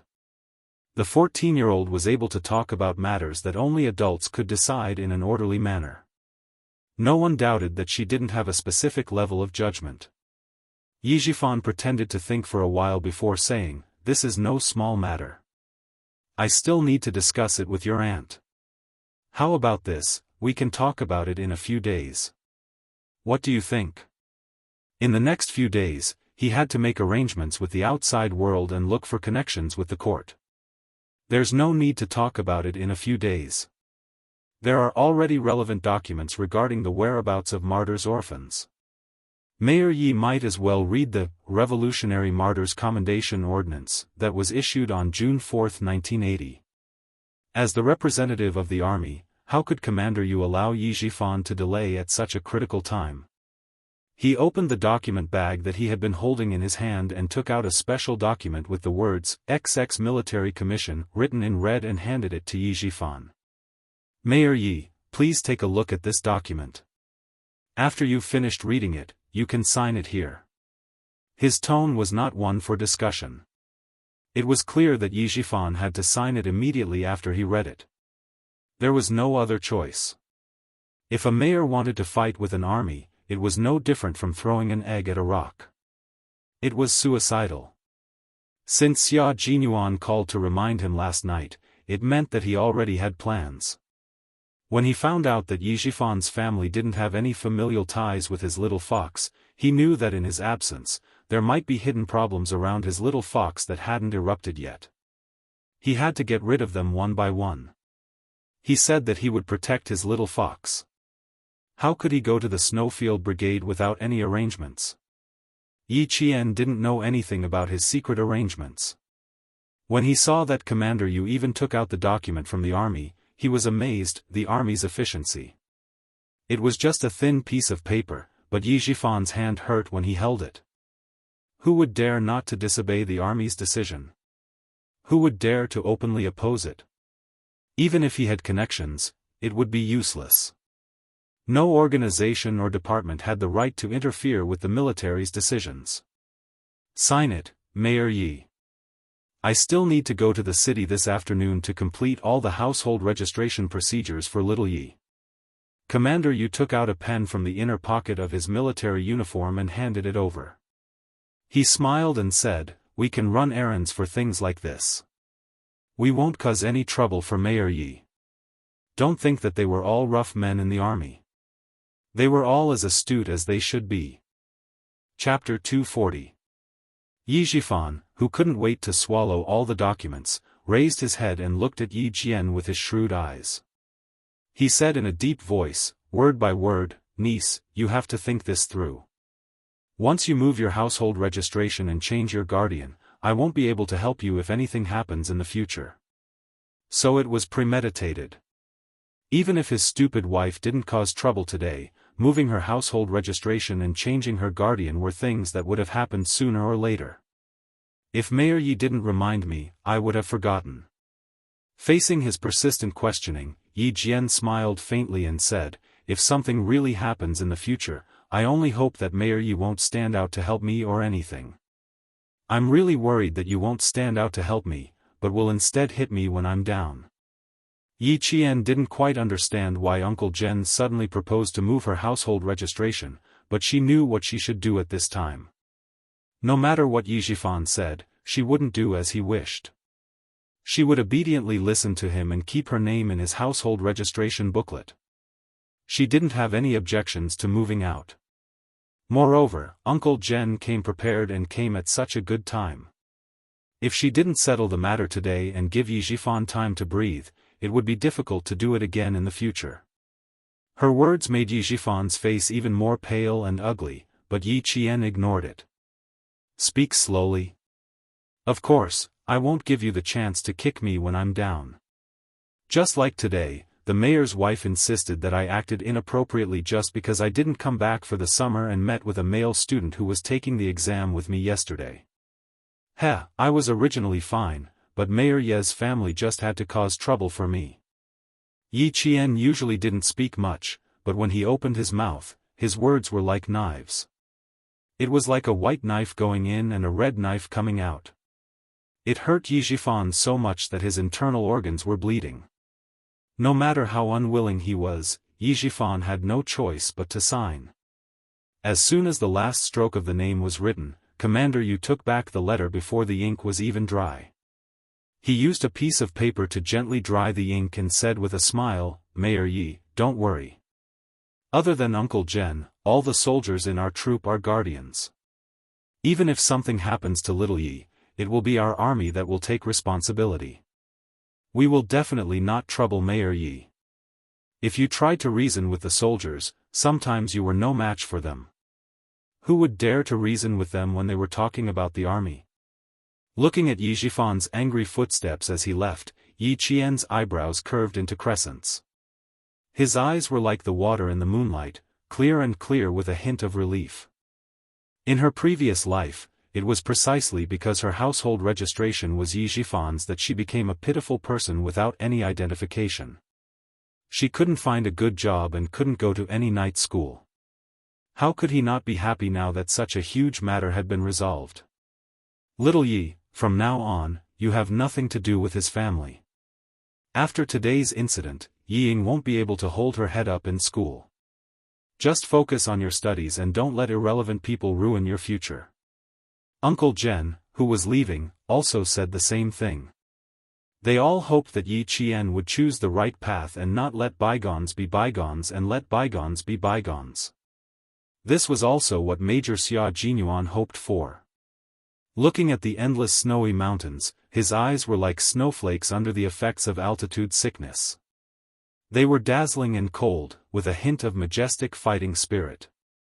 This was the Snowfield Brigade's first training base. He would have a year of difficult, high-intensity, and high-risk training here. Chapter 241. While Yi Zhifan was signing the papers, Xia Jinyuan, who was sitting in the truck, was jolted by the bumpy mountain road. He opened his eyes, which were slightly dazzled by the light from the snow. There was a 2-hour time difference between Beijing and the Snowfield Plateau, which was covered in white snow. Under the sunlight, everything was dazzling and bright. "Do you want to take some oxygen?" Someone turned sideways and asked calmly. His deep voice was so calm that there was no trace of anger. "The sea level is just over 5 kilometers. If you want to rest, let the car." In front of them, the rumbling sound of rolling rocks interrupted his words. The soldier driving the truck seemed to have predicted this and stepped on the brakes. He turned his head and smiled. "Q King, the Snow Mountain welcomes your arrival with an appetizer." Regardless of whether it was the soldier driving the truck or the soldier sitting beside Xia Jinyuan, they were all familiar with each other. The soldier driving the truck was J5, who always spoke lazily and casually with a sense of cynicism.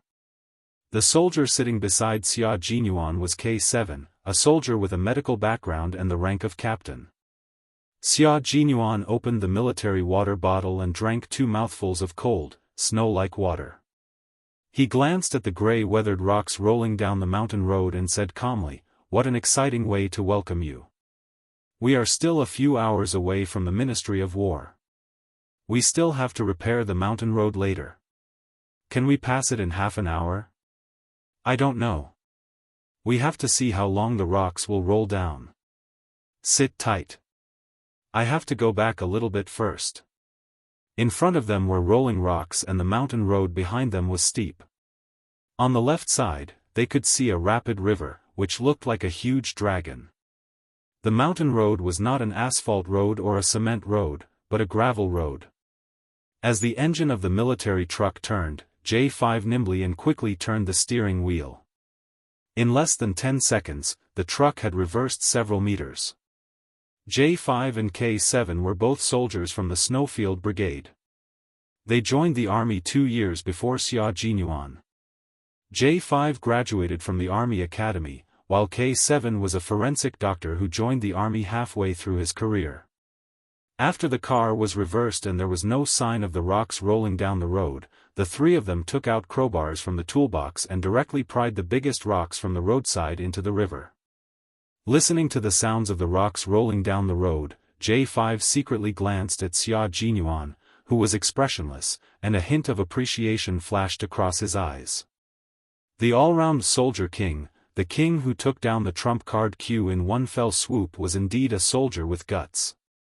K7 picked up the lever and threw it into his toolbox. He looked at the young major, who didn't even frown, and said coldly, "Much better than you." He always spoke inexplicably. If he didn't mention names, no one would know who he was talking about. Other people didn't know, but his comrade, J5, knew. "I'm much better than you. I still remember that you started vomiting on your first day when you were less than 5,000 meters above sea level. Your little face was so pale that it really made my heart ache." J5 smiled slightly and patted Xia Jinyuan's shoulder. He sighed and said, "Q King, I have high hopes for you. This kid has always been arrogant in the army. Before the brigade leader retired, we could still suppress him a little. Now, we're hoping for someone better to suppress his arrogance." As a new recruit to the Snowfield Brigade, even if Xia Jinyuan was a major, he couldn't put on airs in front of them. The Snowfield Brigade was a very special unit. The soldiers in it were nameless. No one knew where they came from, and no one knew where they were going. Even if they died, they were nameless heroes. Their code name was their name until they retired. Chapter 242. J5 and K7 only knew that Q King's surname was Xia. They didn't ask or care about his full name. Their code names were their names. No matter where they were, they could only contact their code names. Xia Jinyuan didn't know their names either. When he heard them, his thin lips curled up slightly. "I want to keep a low profile." That one sentence instantly turned J5 into a quiet, handsome man. As for K7, he revealed a smile thinner than the breeze. He turned his head to look at Q King, who was indeed keeping a low profile. His lifeless voice fluctuated slightly. "We all like to keep a low profile, unlike J5, who acts so high profile that he has to write a 3,000-word self-reflection letter tonight. I only spoke 3 sentences to a girl at the foot of the mountain. Which one of you got jealous and secretly snitched on me? Now I have to write another 3,000-word self-reflection letter. Damn it, I've already written a 12,000-word self-reflection letter this month." At this point, J5 had an innocent look on his face. Even his tone was full of resentment. He glanced at Q King, who had a faint smile on his face, through the rearview mirror. His eyes dimmed slightly as he sighed. "What a pity. You're worse than a monk once you enter the team. A monk can even say, Umitba, to a female benefactor." As he sighed, Xia Jinyuan narrowed his handsome eyes slightly. Then, he said with a faint smile, "Don't worry, I'm still single. My family says that I'm too young to fall in love. I don't want to be cheated of my money and lose my virginity. So, I'm just like you, continuing to live the life of a monk. In the future, I don't think I'll be like J5, writing a 3,000-word self-reflection letter every now and then. Writing so frequently, it's more like I'm in heat." It was very quiet in the car. J5's face was wooden and expressionless. About 5 seconds later, K7 suddenly burst into laughter as if his laughing acupoint had been pressed. His previous lifeless appearance was gone. His laughter was bright and clear like the morning sun. J5 said in a wooden voice, "As far as I know, only male animals go into heat. I think Q King is right. You're also in heat. Otherwise, why can't you control yourself and want to talk to the girls? Isn't it just a male animal? Once it's in estrus, it can't control itself. As a result, it has to write a self-reflection every few days. K7's laughter was short, and when he spoke again, his face was still as calm as a mirror. The only thing that remained on his thin cheeks was the trace left behind by his laughter. Xia Jinyuan sneered. It was a unique way of reminding him to keep a distance from women. From this, it could be seen that the Snowfield Brigade was indeed as mysterious as the rumors said. They were like orphans without a home, and the only companions they had were their comrades. Thankfully, he had already made the most important arrangements for Little Fox before he left. In the coming days, even if he wasn't by her side, even if he couldn't contact her, he believed that with her ability, she would be able to handle any difficult matter beautifully.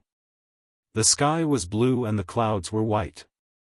On the ground, the snow was white.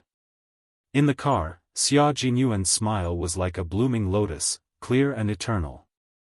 The mountain was getting higher and higher, and the road was getting more and more rugged. J5 and K7 didn't stop talking in the car. They took turns driving carefully, not daring to slack off in the slightest as they headed towards their first training base. Chapter 243. The only scenery that could be enjoyed in Fujian town and the snowy highland was the bright sun in the sky. Yi Jianyan, who was standing under the shade of the tree, was a little stunned. It was Xia Jinyuan who reminded Uncle Jen to relocate his household registration. Girl, when Major Xia comes back, you have to thank him properly. Luckily, he reminded me. Otherwise, no one would have thought of it. Uncle Jen, who did not know that Xia Jinyuan had already left Fujian town and was heading to a new unit, said earnestly, he has helped us so many times unconditionally. You can't not thank him at all. He had helped them so many times. If he did not thank him properly, he would feel bad. Upon hearing this, Yi Qian smiled and shook her head.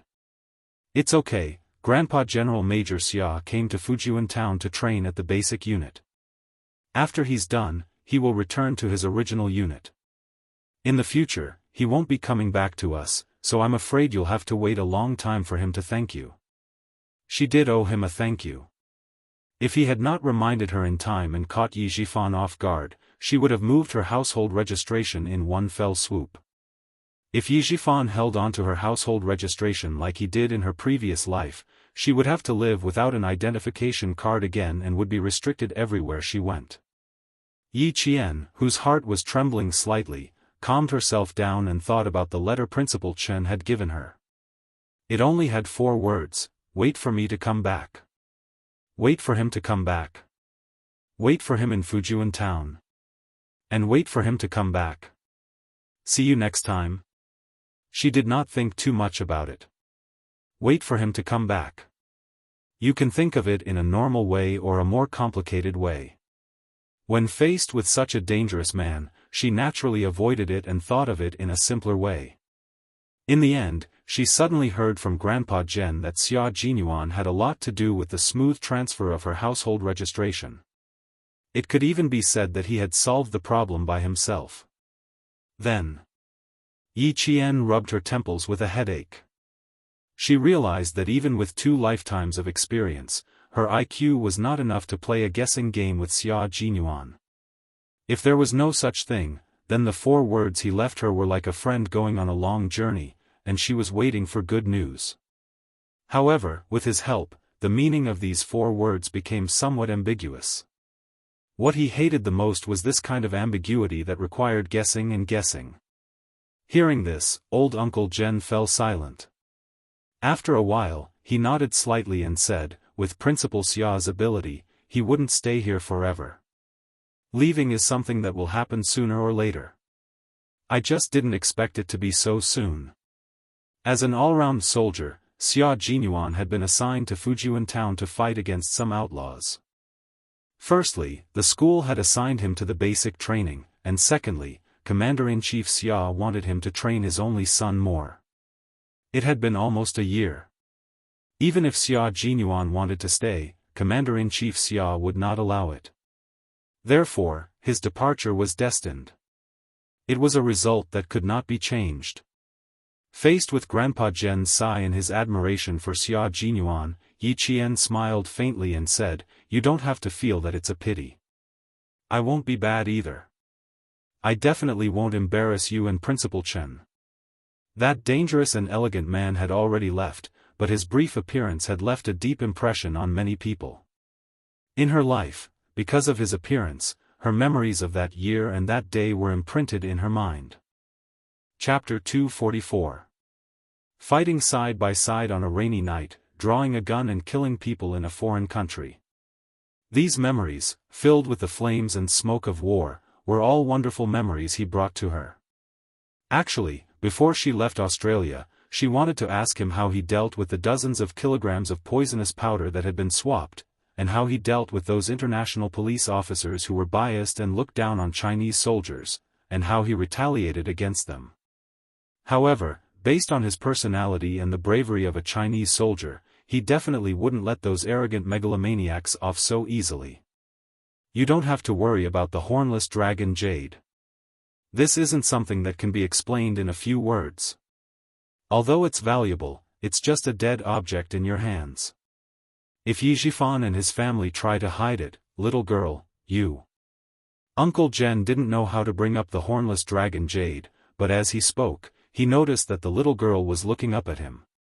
Her left hand was gently caressing the silver wire that was wrapped around her right wrist. Her gaze was pierced through the mottled sunlight and the twinkling leaves. She was lost in her thoughts as she stared at it. This little girl, when it came to serious matters, she could still be lost in her thoughts. Yi Qian's mind was filled with memories of fighting side by side with Xia Jinyuan. She blinked, her dewy, obsidian eyes were still a little dazed. Suddenly, she pursed her lips and lowered her head in embarrassment. "I thought of something. I didn't hear what you said just now." "I'm sorry, Grandpa Jen." Her hand that was caressing the silver wire quietly lowered and hung naturally by her side. Seeing this, Uncle Jen laughed. "I know. You're thinking of Major Xia, right?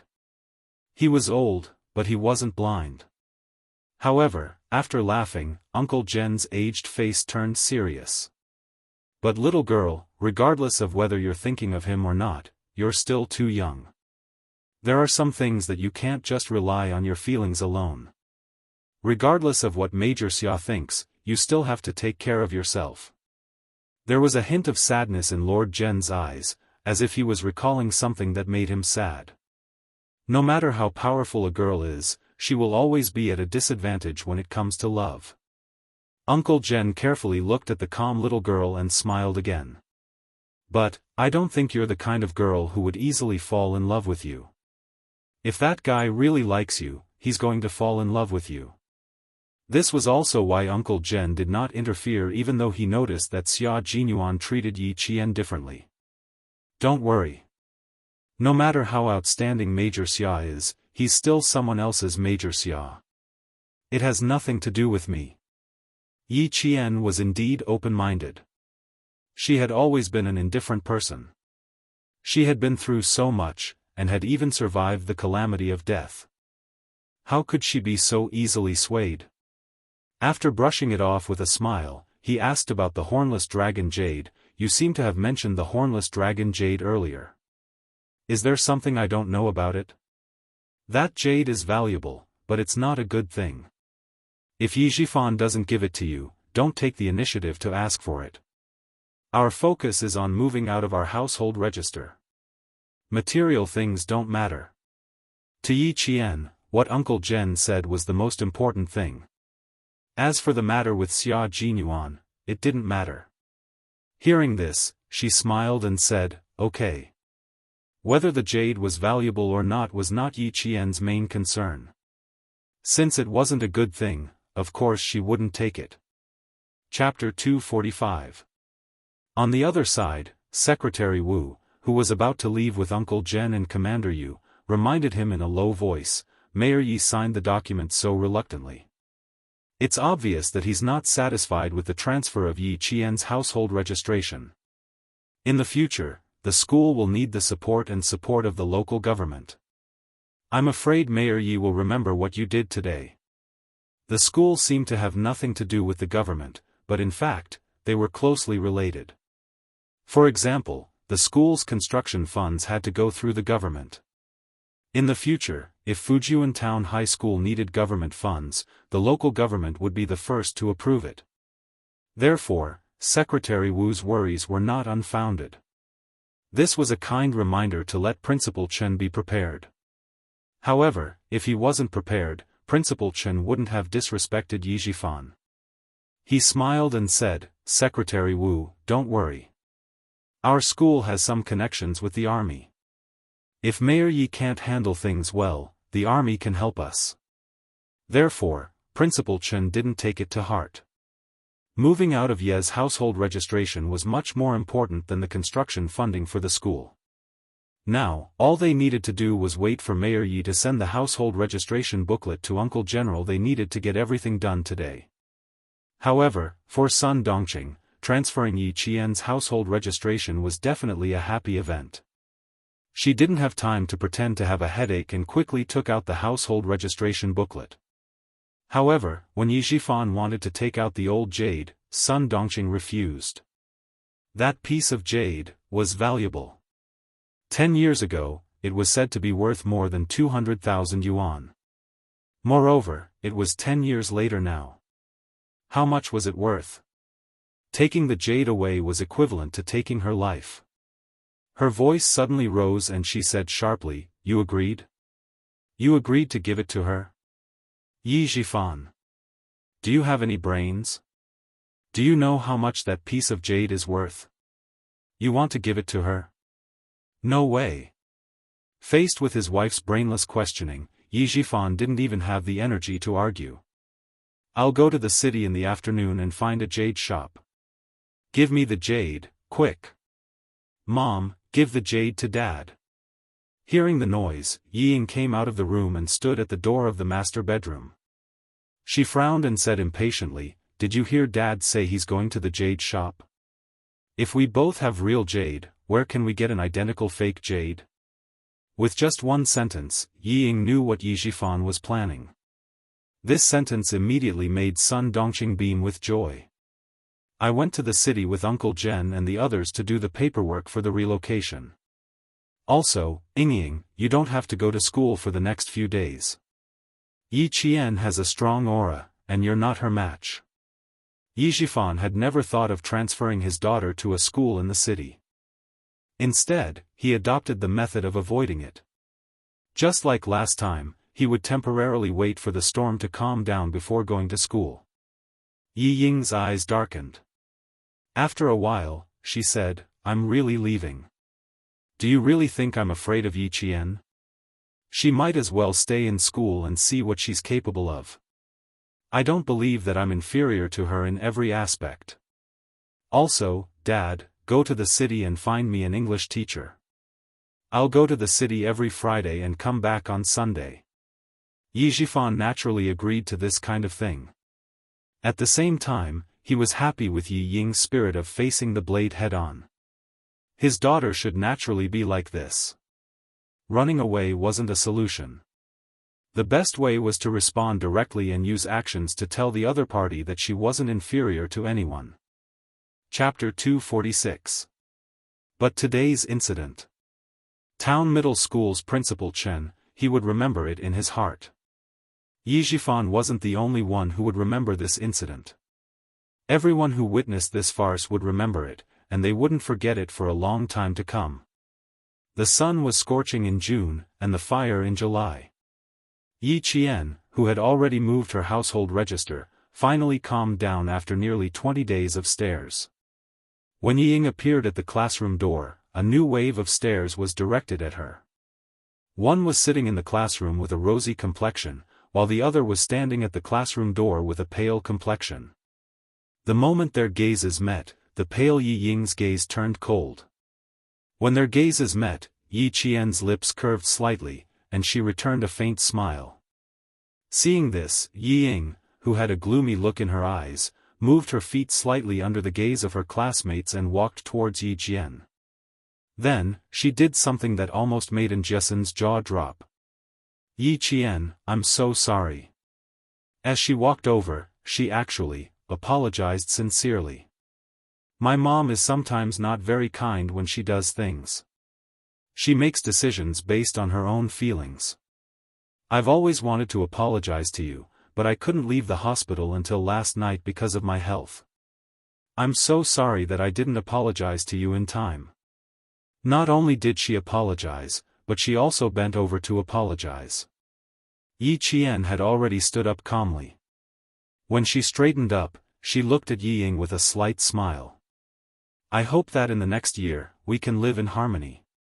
I also hope that the mayor's wife will think twice before doing anything. After all, you're the wife of an official.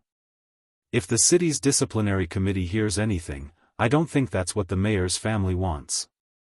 Disciplinary committee, damned girl. She's secretly threatening me. Of course. I also hope that we can live in harmony. Also, thank you for your reminder. I'll tell my mom to be careful. Yi Ying secretly gritted her teeth and smiled. Her gaze was gloomy. It looked like a relaxed smile, but in reality, it was full of coldness. And Jiasin, who was dumbfounded, stared with her eyes wide open. Even after Yi Ying left, she did not react. Not only her, but the other students in the classroom were also unable to react.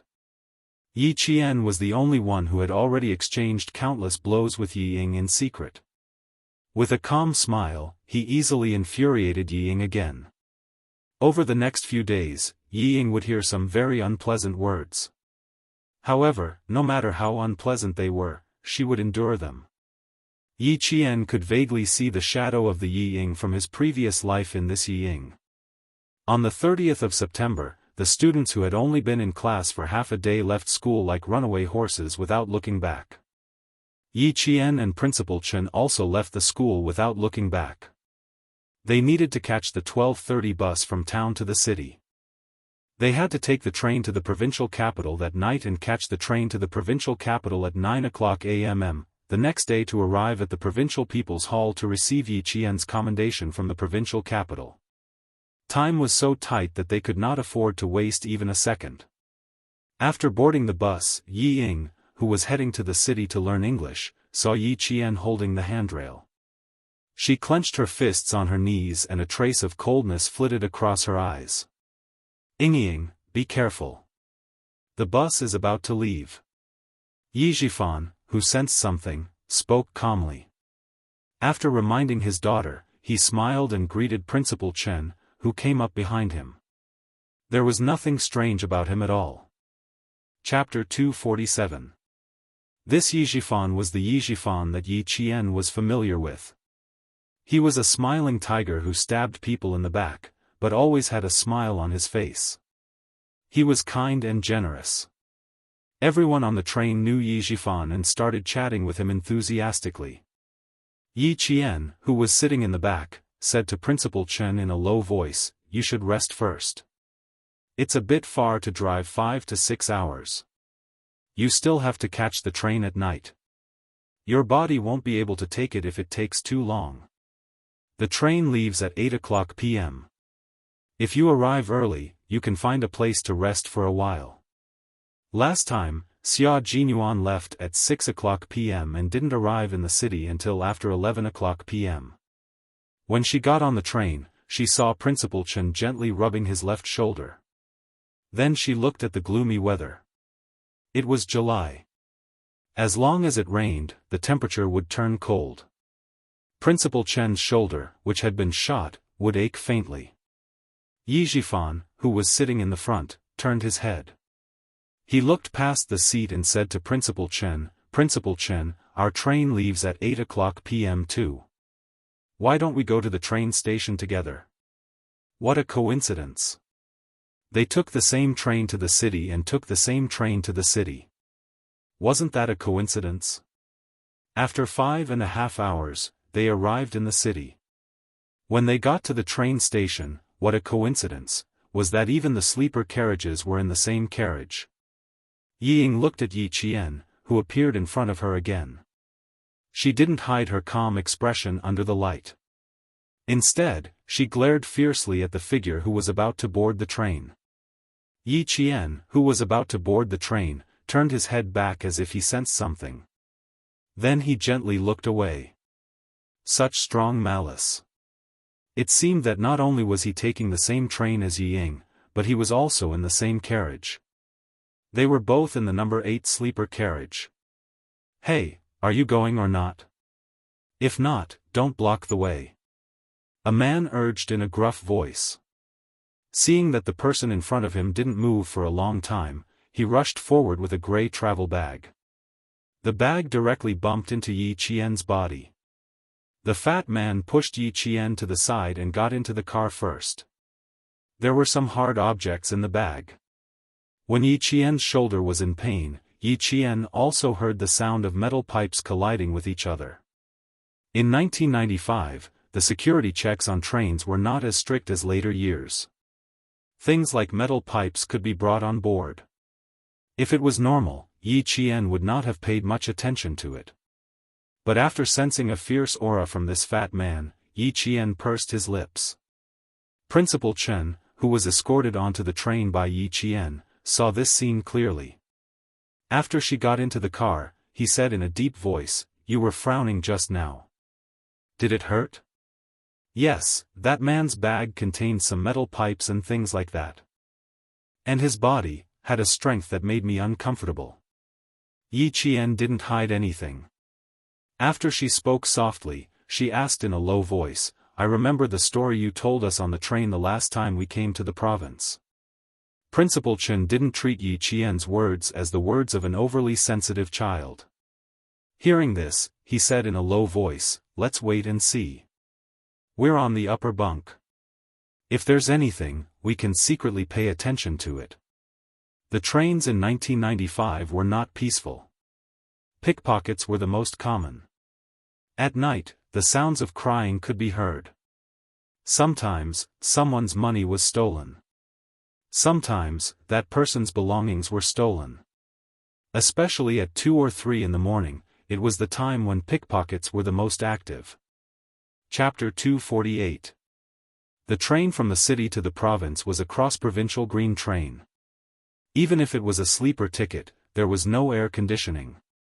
Although the temperature had dropped in July, sleeping on a narrow bed still required one to open the window of the carriage. Yi Qian and Principal Chen found their berth number and were about to put their luggage on it when a middle-aged man and woman sleeping on the left and right bunks suddenly stood up.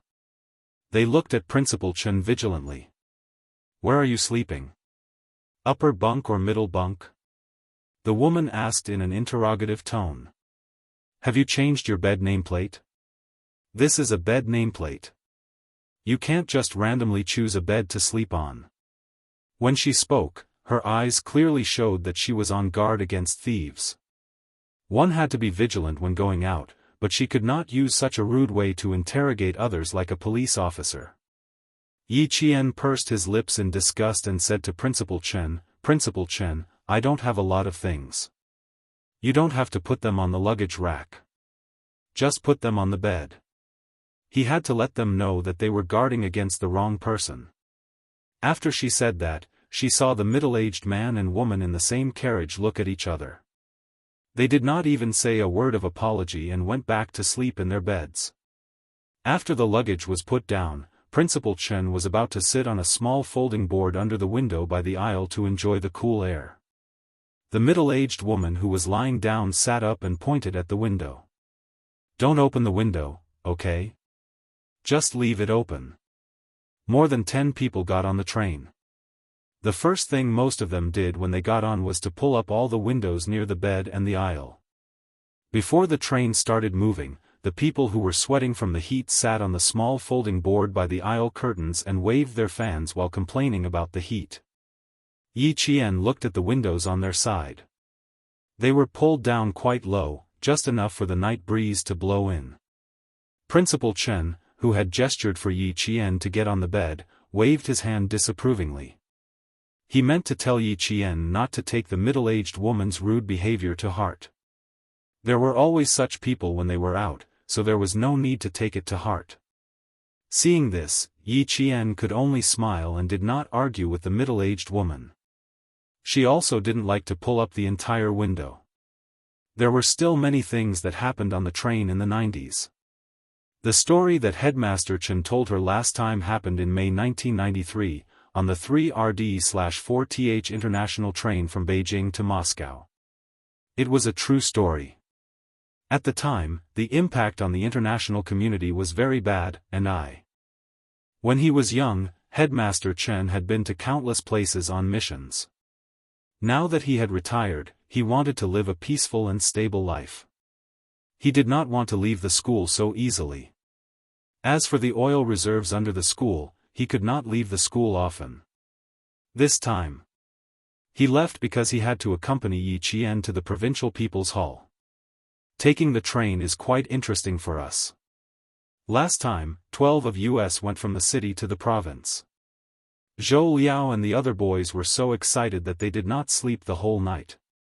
Yi Qian, who had already climbed to the middle bunk, poked his head out and chatted with Principal Chen, who was still sitting on the folding plank in the aisle. It's the first time taking the train. Everyone is quite excited. A principal and a student. It was easy for people to accept them. The middle-aged man and woman who were sleeping on the bed unknowingly joined in the conversation. Principal Chen was also a talkative person. Soon, he was chatting with the middle-aged man about everything. Chapter 249. Principal Chen was experienced and knowledgeable. Wherever the man went, he would always add a few words. Not long after, the middle-aged man, who had wanted to show off that he had been to many places, became much more honest. Yi Qian, on the other hand, slightly pursed his lips and smiled. Usually, Principal Chen was not like this. It seemed that he must have noticed that the middle-aged couple looked like they were guarding against thieves. That was why he was like this. Probably because he could not find a sense of superiority anywhere in the world, the middle-aged man took out his brick-like mobile phone. In this day and age, to be able to afford a mobile phone indeed meant that one was rich, had a high status, and had a high social status. On Yi Qian's upper bunk, there was also a young man who went out to work. He peeked from the upper bunk and said, "So ugly. I thought it was a good-looking guy." His words made Yi Qian, who was just pursing his lips and smiling quietly, laugh out loud. The people of Yan'an City were the province, no, the whole country was famous for being shrewd. Not only were they shrewd, but they also looked down on others. Whether it was outside or within the city, their sense of superiority was always inexplicable. Using a mobile phone to gain a sense of superiority was indeed something that the people of Yan'an City would do. Yi Qian did not join in. He laid his head on a pillow and listened to the rumbling sound of the train. After a while, he fell into a light sleep. Not long after he fell asleep, he would wake up when the train stopped with a clang-clang sound. Yi Ying, who was 3 bunk beds away, also did not sleep much. During the 7-day National Day holiday, she went to the provincial capital to study. 7 days of intensive English learning. She was accompanied by a foreign teacher the whole day. Even if it was eating or sleeping, they had to talk in English. After tossing and turning, she still could not fall asleep. She woke up Yizhifan, who was also in a light sleep. After hearing Ying tossing and turning again, Yijifan's deep voice came from the rumbling train station. "Ying, you need to slowly learn how to be calm, how to restrain your edge, strengthen yourself in the dark, accumulate strength, and wait for the best time to amaze the world. Dad has said this countless times, but you don't seem to be listening." She had only met Yi Qian once, and they hadn't even exchanged a few words, but she had already lost her cool. Yizhifan thought about Yi Qian's behavior during the day. Yi Qian's expression was calm. Even when he was talking to Yizhifan, Yi Qian had a slight smile on his face. Regardless of whether it was his expression or his tone, he was calm and composed, as if he had forgotten everything that had happened in the past. He had to admit that Yi Qian was indeed much more outstanding than his daughter, Yi Ying. Even if he didn't want to admit it, he had to. He didn't know when his niece, who had to make a living in the hands of his family, had changed from a cowardly girl who had no opinions of her own. She had become a powerful character that even her uncle had to take a few steps back. Her strength was not in the sense of being aggressive. Once someone offended her, she would immediately retaliate and let the other party understand that she was not an orphan who could be easily bullied. This could be seen from the countless times Sun Dongqing had suffered in her hands. Fortunately, she was not powerful in the sense of being aggressive. Otherwise, the incident at the start of school would have caused Ying to be unable to continue studying in school. Ying, you have to admit that she is more outstanding than you right now, and you have to clearly understand that her excellence is far beyond what you can compare to now. She went abroad to win awards, and persuaded the Chinese to set up a charity organization called Outstanding Student Scholarships. Ying, ask yourself, if you had gone abroad to compete, would you have achieved what she has today? Chapter 250. Have you ever thought of asking the Chinese to step forward and willingly fork out money to share the burden of the country? No, you don't have that kind of ability. So, no matter how jealous you are, you can only endure it. Because you're not as good as Yi Qian. As a father, Yi Zhifan was definitely a qualified father. As a father, he seriously taught his daughter how to plan step by step. How could he win people's hearts? But the bad thing was that Sun Dongqing's personality and way of dealing with things had more or less affected Ying. It wasn't too late to teach her now. But unfortunately, Yi Zhifan only taught his daughter how to scheme. He didn't teach her how to be a proper person. One had to know that not everything in this world could be obtained through scheming. Ying didn't say anything. She just listened quietly.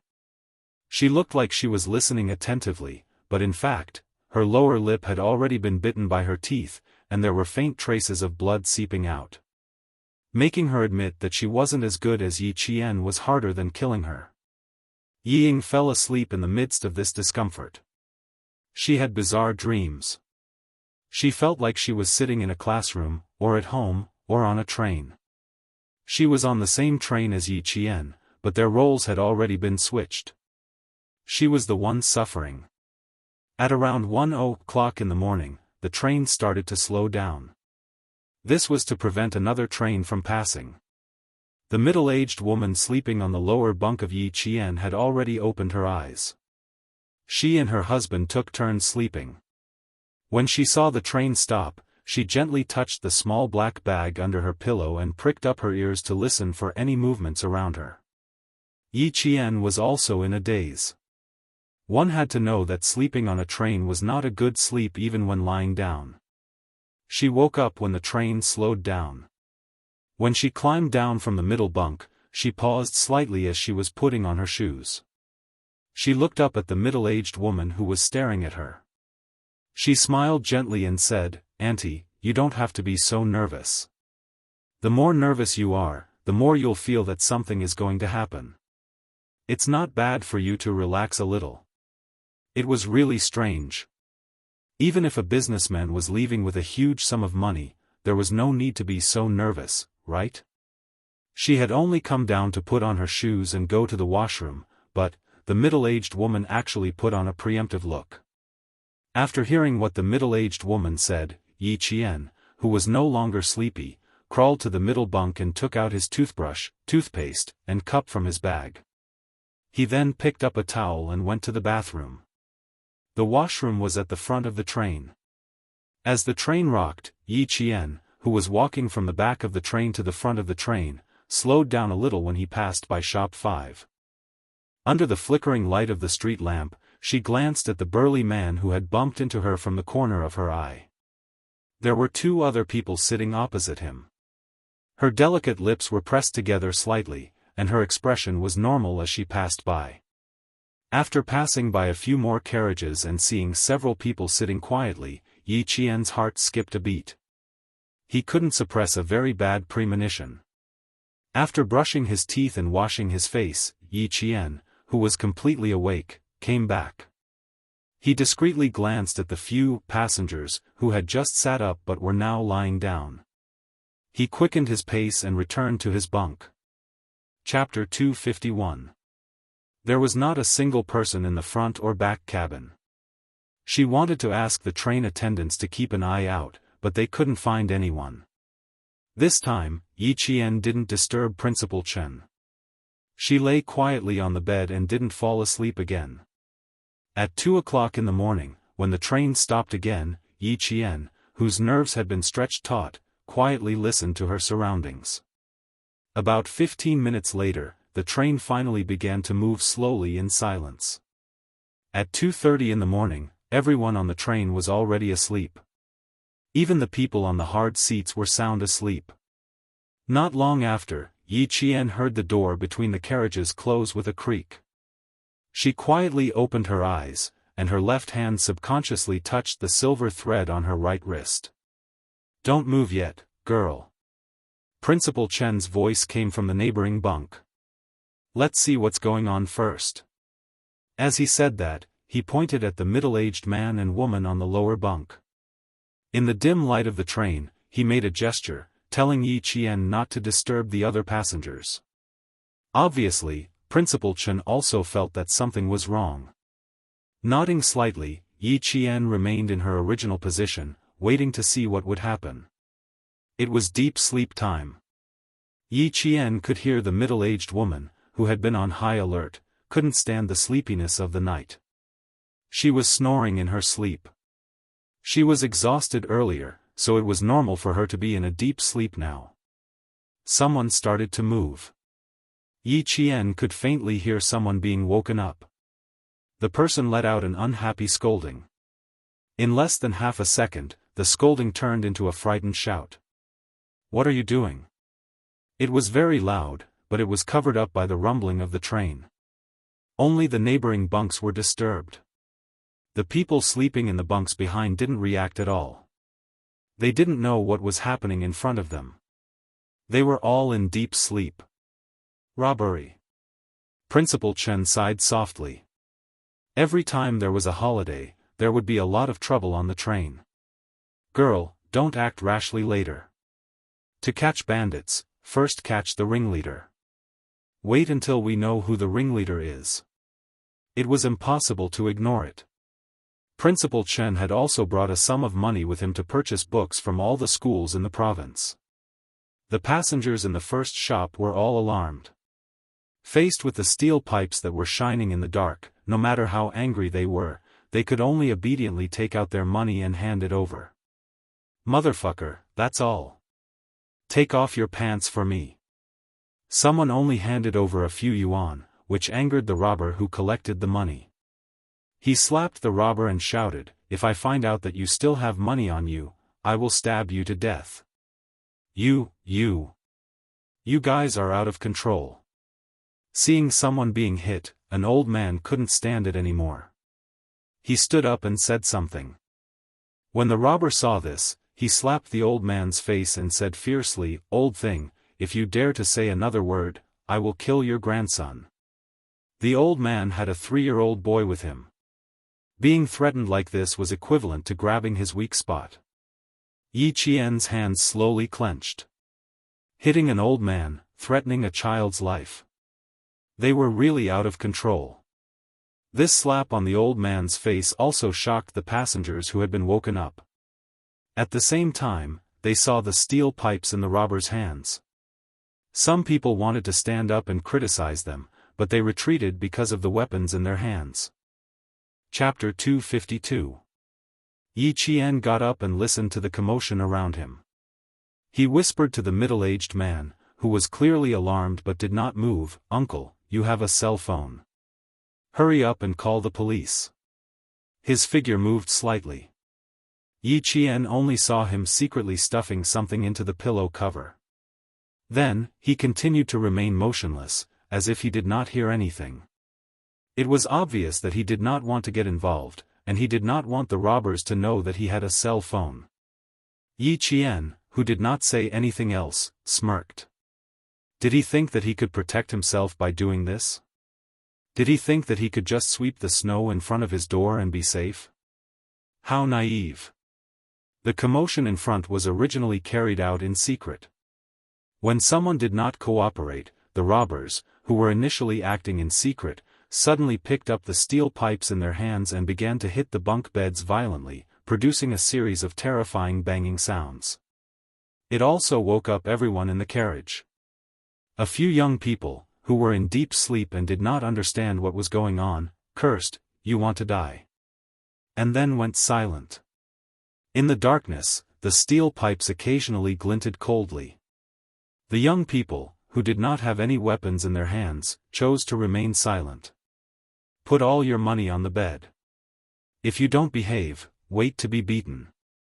Let's see if your bones are harder than the steel pipes in our hands."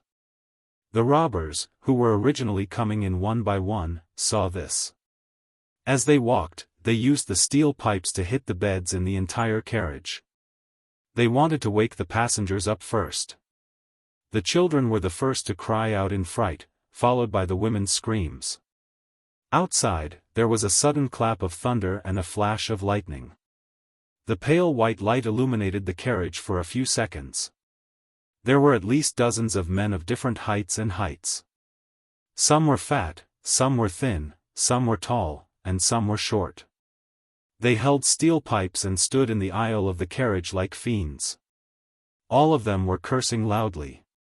They used the steel pipes in their hands to point at the frightened passengers sitting on the beds, threatening them to hand over all their money. The middle-aged woman sleeping under Yi Qian's bed looked as if she had been brushed with a layer of lime powder. She was so pale that there was no trace of blood.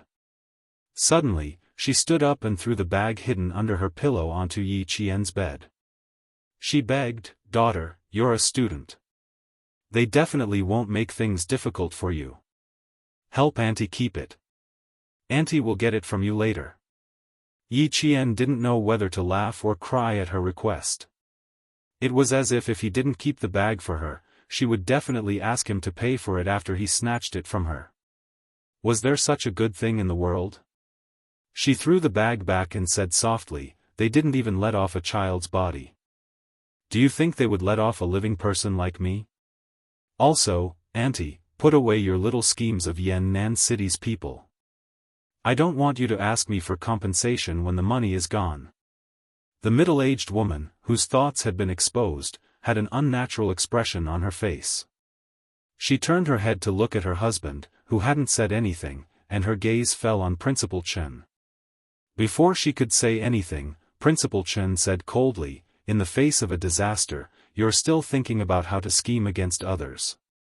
It's obvious that you're not good businessmen." The middle-aged woman who had failed twice cursed in Yan'an City's dialect, "If you don't save him, you'll be unlucky for the rest of your life.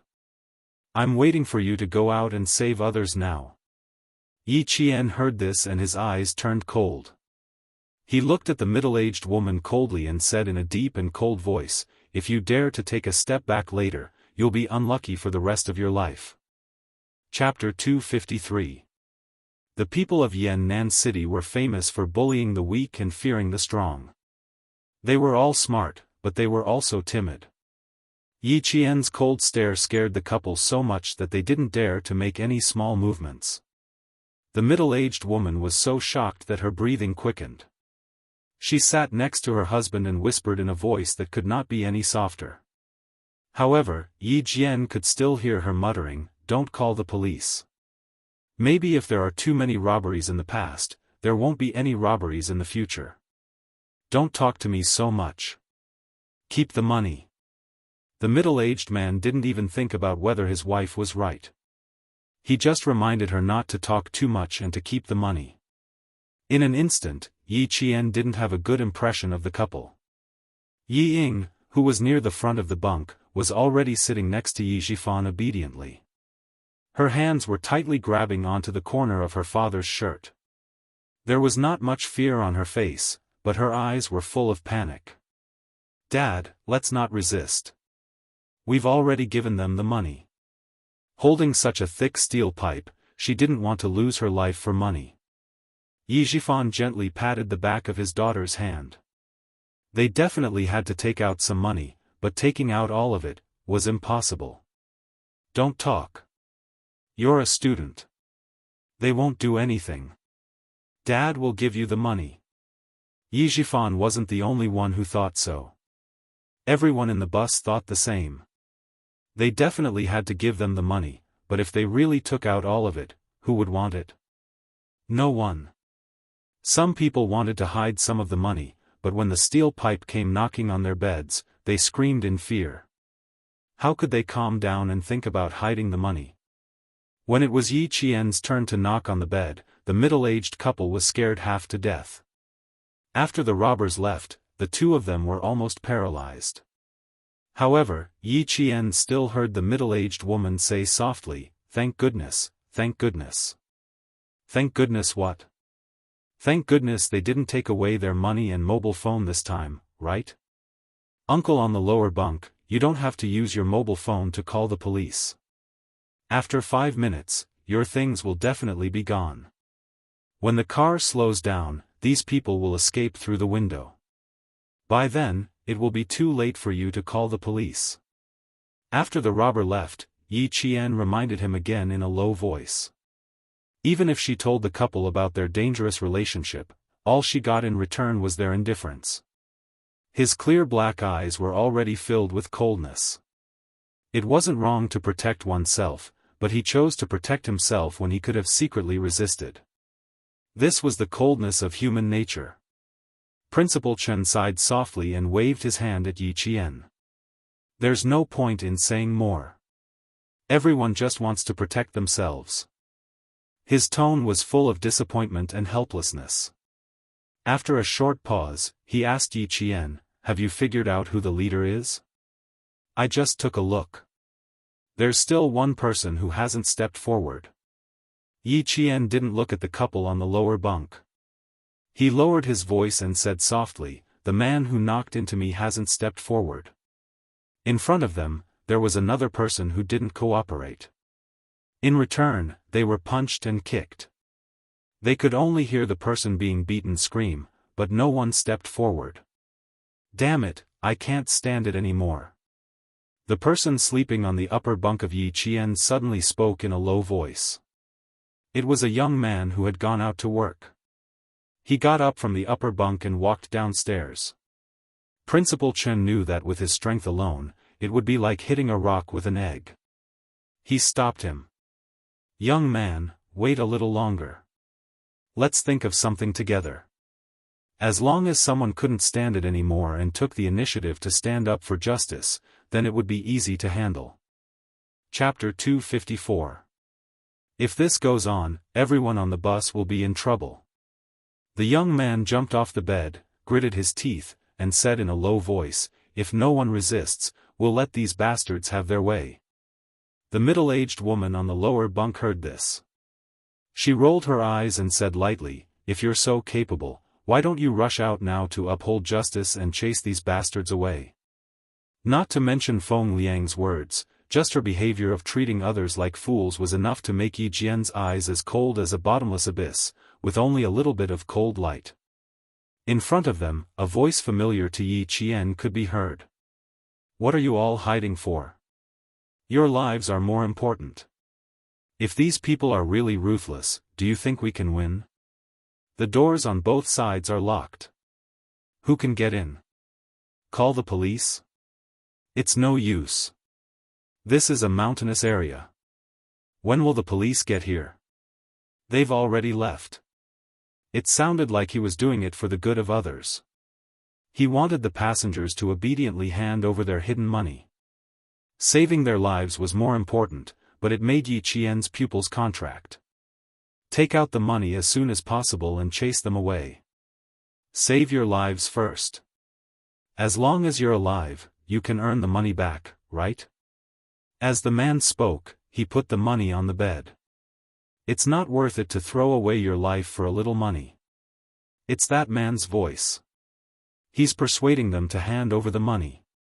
When Yi Qian recognized the voice, a faint smile appeared on her face. He's right, but he's also wrong. This place is indeed a little far from the next station.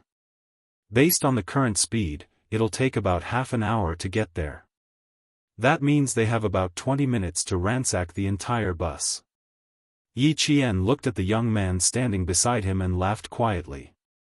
"Brother, what you need to do is very simple.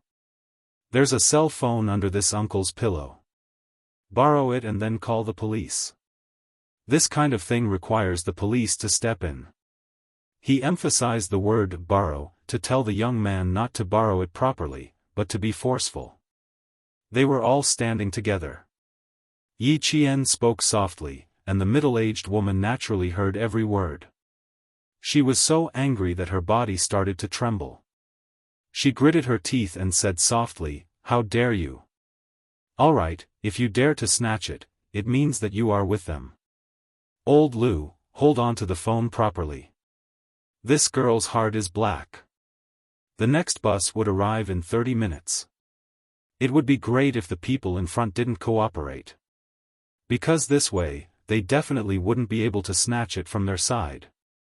When the police came, what if they alerted these robbers who valued money more than their lives? What if they paid with their lives?" Yi Jian, who was looking around, seemed to know what she was thinking. Her light chuckle was filled with coldness and ridicule. "You want to keep the money, but you also want the robber to leave on his own accord. Auntie, don't be too optimistic. If you call the police after they've ransacked everything, that will be a real loss. You won't be able to get a single cent back." These words were a real threat to the robbers. Principal Chen didn't say anything to stop them. He let Yi Qian intimidate the couple by himself. When the middle-aged man heard this, he said softly, "Block them for me. I'll call the police." He didn't feel at ease leaving the cell phone in someone else's hands. The commotion in front was getting louder and louder. The robbers knew they didn't have much time. They pointed metal pipes at the passengers and threatened them as fiercely as they could. Not only were the children crying in fear, even the timid women were crying. Chapter 255. The middle-aged man's hands trembled when he heard the voices. He stuffed the mobile phone into Principal Chen's hands and said, "Big brother, you're here." The train continued to rumble on. The Yuan City Police Station dispatched dozens of police cars on this rainy night. All of the police officers were armed as they rushed towards the train station. They received a report that a group of robbers armed with controlled weapons was robbing the number 9 sleeper compartment of train 6483. There were more than 10 of them, and they were robbing the entire compartment. The police did not alert the staff on the train. The person who called the police had made it clear that there was not a single train attendant on duty in the number 9 sleeper. Therefore, it was not advisable to alert the staff on the train. Therefore, they only informed the conductor to slow down the train when the police arrived. Principal Chen, who had made the report, leaned forward slightly and looked at the robbers who were robbing the compartments one by one. Then, he gestured to Yi Qian. "No, I'm the most suitable person to go." Yi Qian immediately shook his head and rejected the idea. "You're an adult, and I'm a child. It's best if I go. Also, I have a self-defense weapon. I can protect myself. Also, I have my own considerations. My uncle." She had shown enough trump cards during this period of time. She had to show that she was brave but not astute. Yi Zhifan obviously had his eyes on her. During this period of time, whenever she returned to the recruit station after school, there would always be people following her in secret. If it weren't for the fact that there were guards at the recruit station, they would have followed her indirectly. She needed to create some trouble to make Yi Zhifan feel that she was nothing to be afraid of. This was because she did not have the ability to take down Yi Zhifan in one fell swoop. On the contrary, Yi Zhifan could create some trouble for her from time to time. When she mentioned Yi Zhifan, Principal Chen understood what Yi Qian was thinking. Moreover, this girl had the ability to protect herself. There was no doubt about this. He handed the briefcase that he carried with him to Yi Qian. "You have a good reason to be a teacher. This is the proof of your loyalty." When the middle-aged couple saw this, the expressions on their faces changed. One moment, they were conflicted, and the next moment, they couldn't bear it. "Daughter, be careful." When the middle-aged woman, who had been minding her own business, saw Yi Qian step forward to stall for time, her face became flustered and her heart uneasy. Yi Qian was a little surprised. He lowered his voice and said teasingly, "I'm not used to Auntie acting like this all of a sudden. I'm just taking the initiative to give her money to buy more time. I'm sacrificing myself to help everyone. Auntie should be very happy." The middle-aged woman had a selfish side to her, but she was smart enough to know that she should choose what was best for her. Yi Qian used a teasing tone to expose her self-interest, which made her feel even more uncomfortable. She did not forget to say, "Then you drag it out a little longer." When the young man saw that Yi Qian was really walking over, he was worried and raised his voice. "Be careful. Don't worry, didn't I tell you just now? They only wanted money, not lives. Boss is overseeing this place. Hitting people is just a deterrent. If someone really dies, they won't be able to bear the consequences." It was because of this point that she dared to step forward. A student was not much of a threat to this group of arrogant robbers. Before they could leave, another person in the car was slapped in the face. "Damn it, where did you hide the money? You're not honest, right? I'll beat you to death."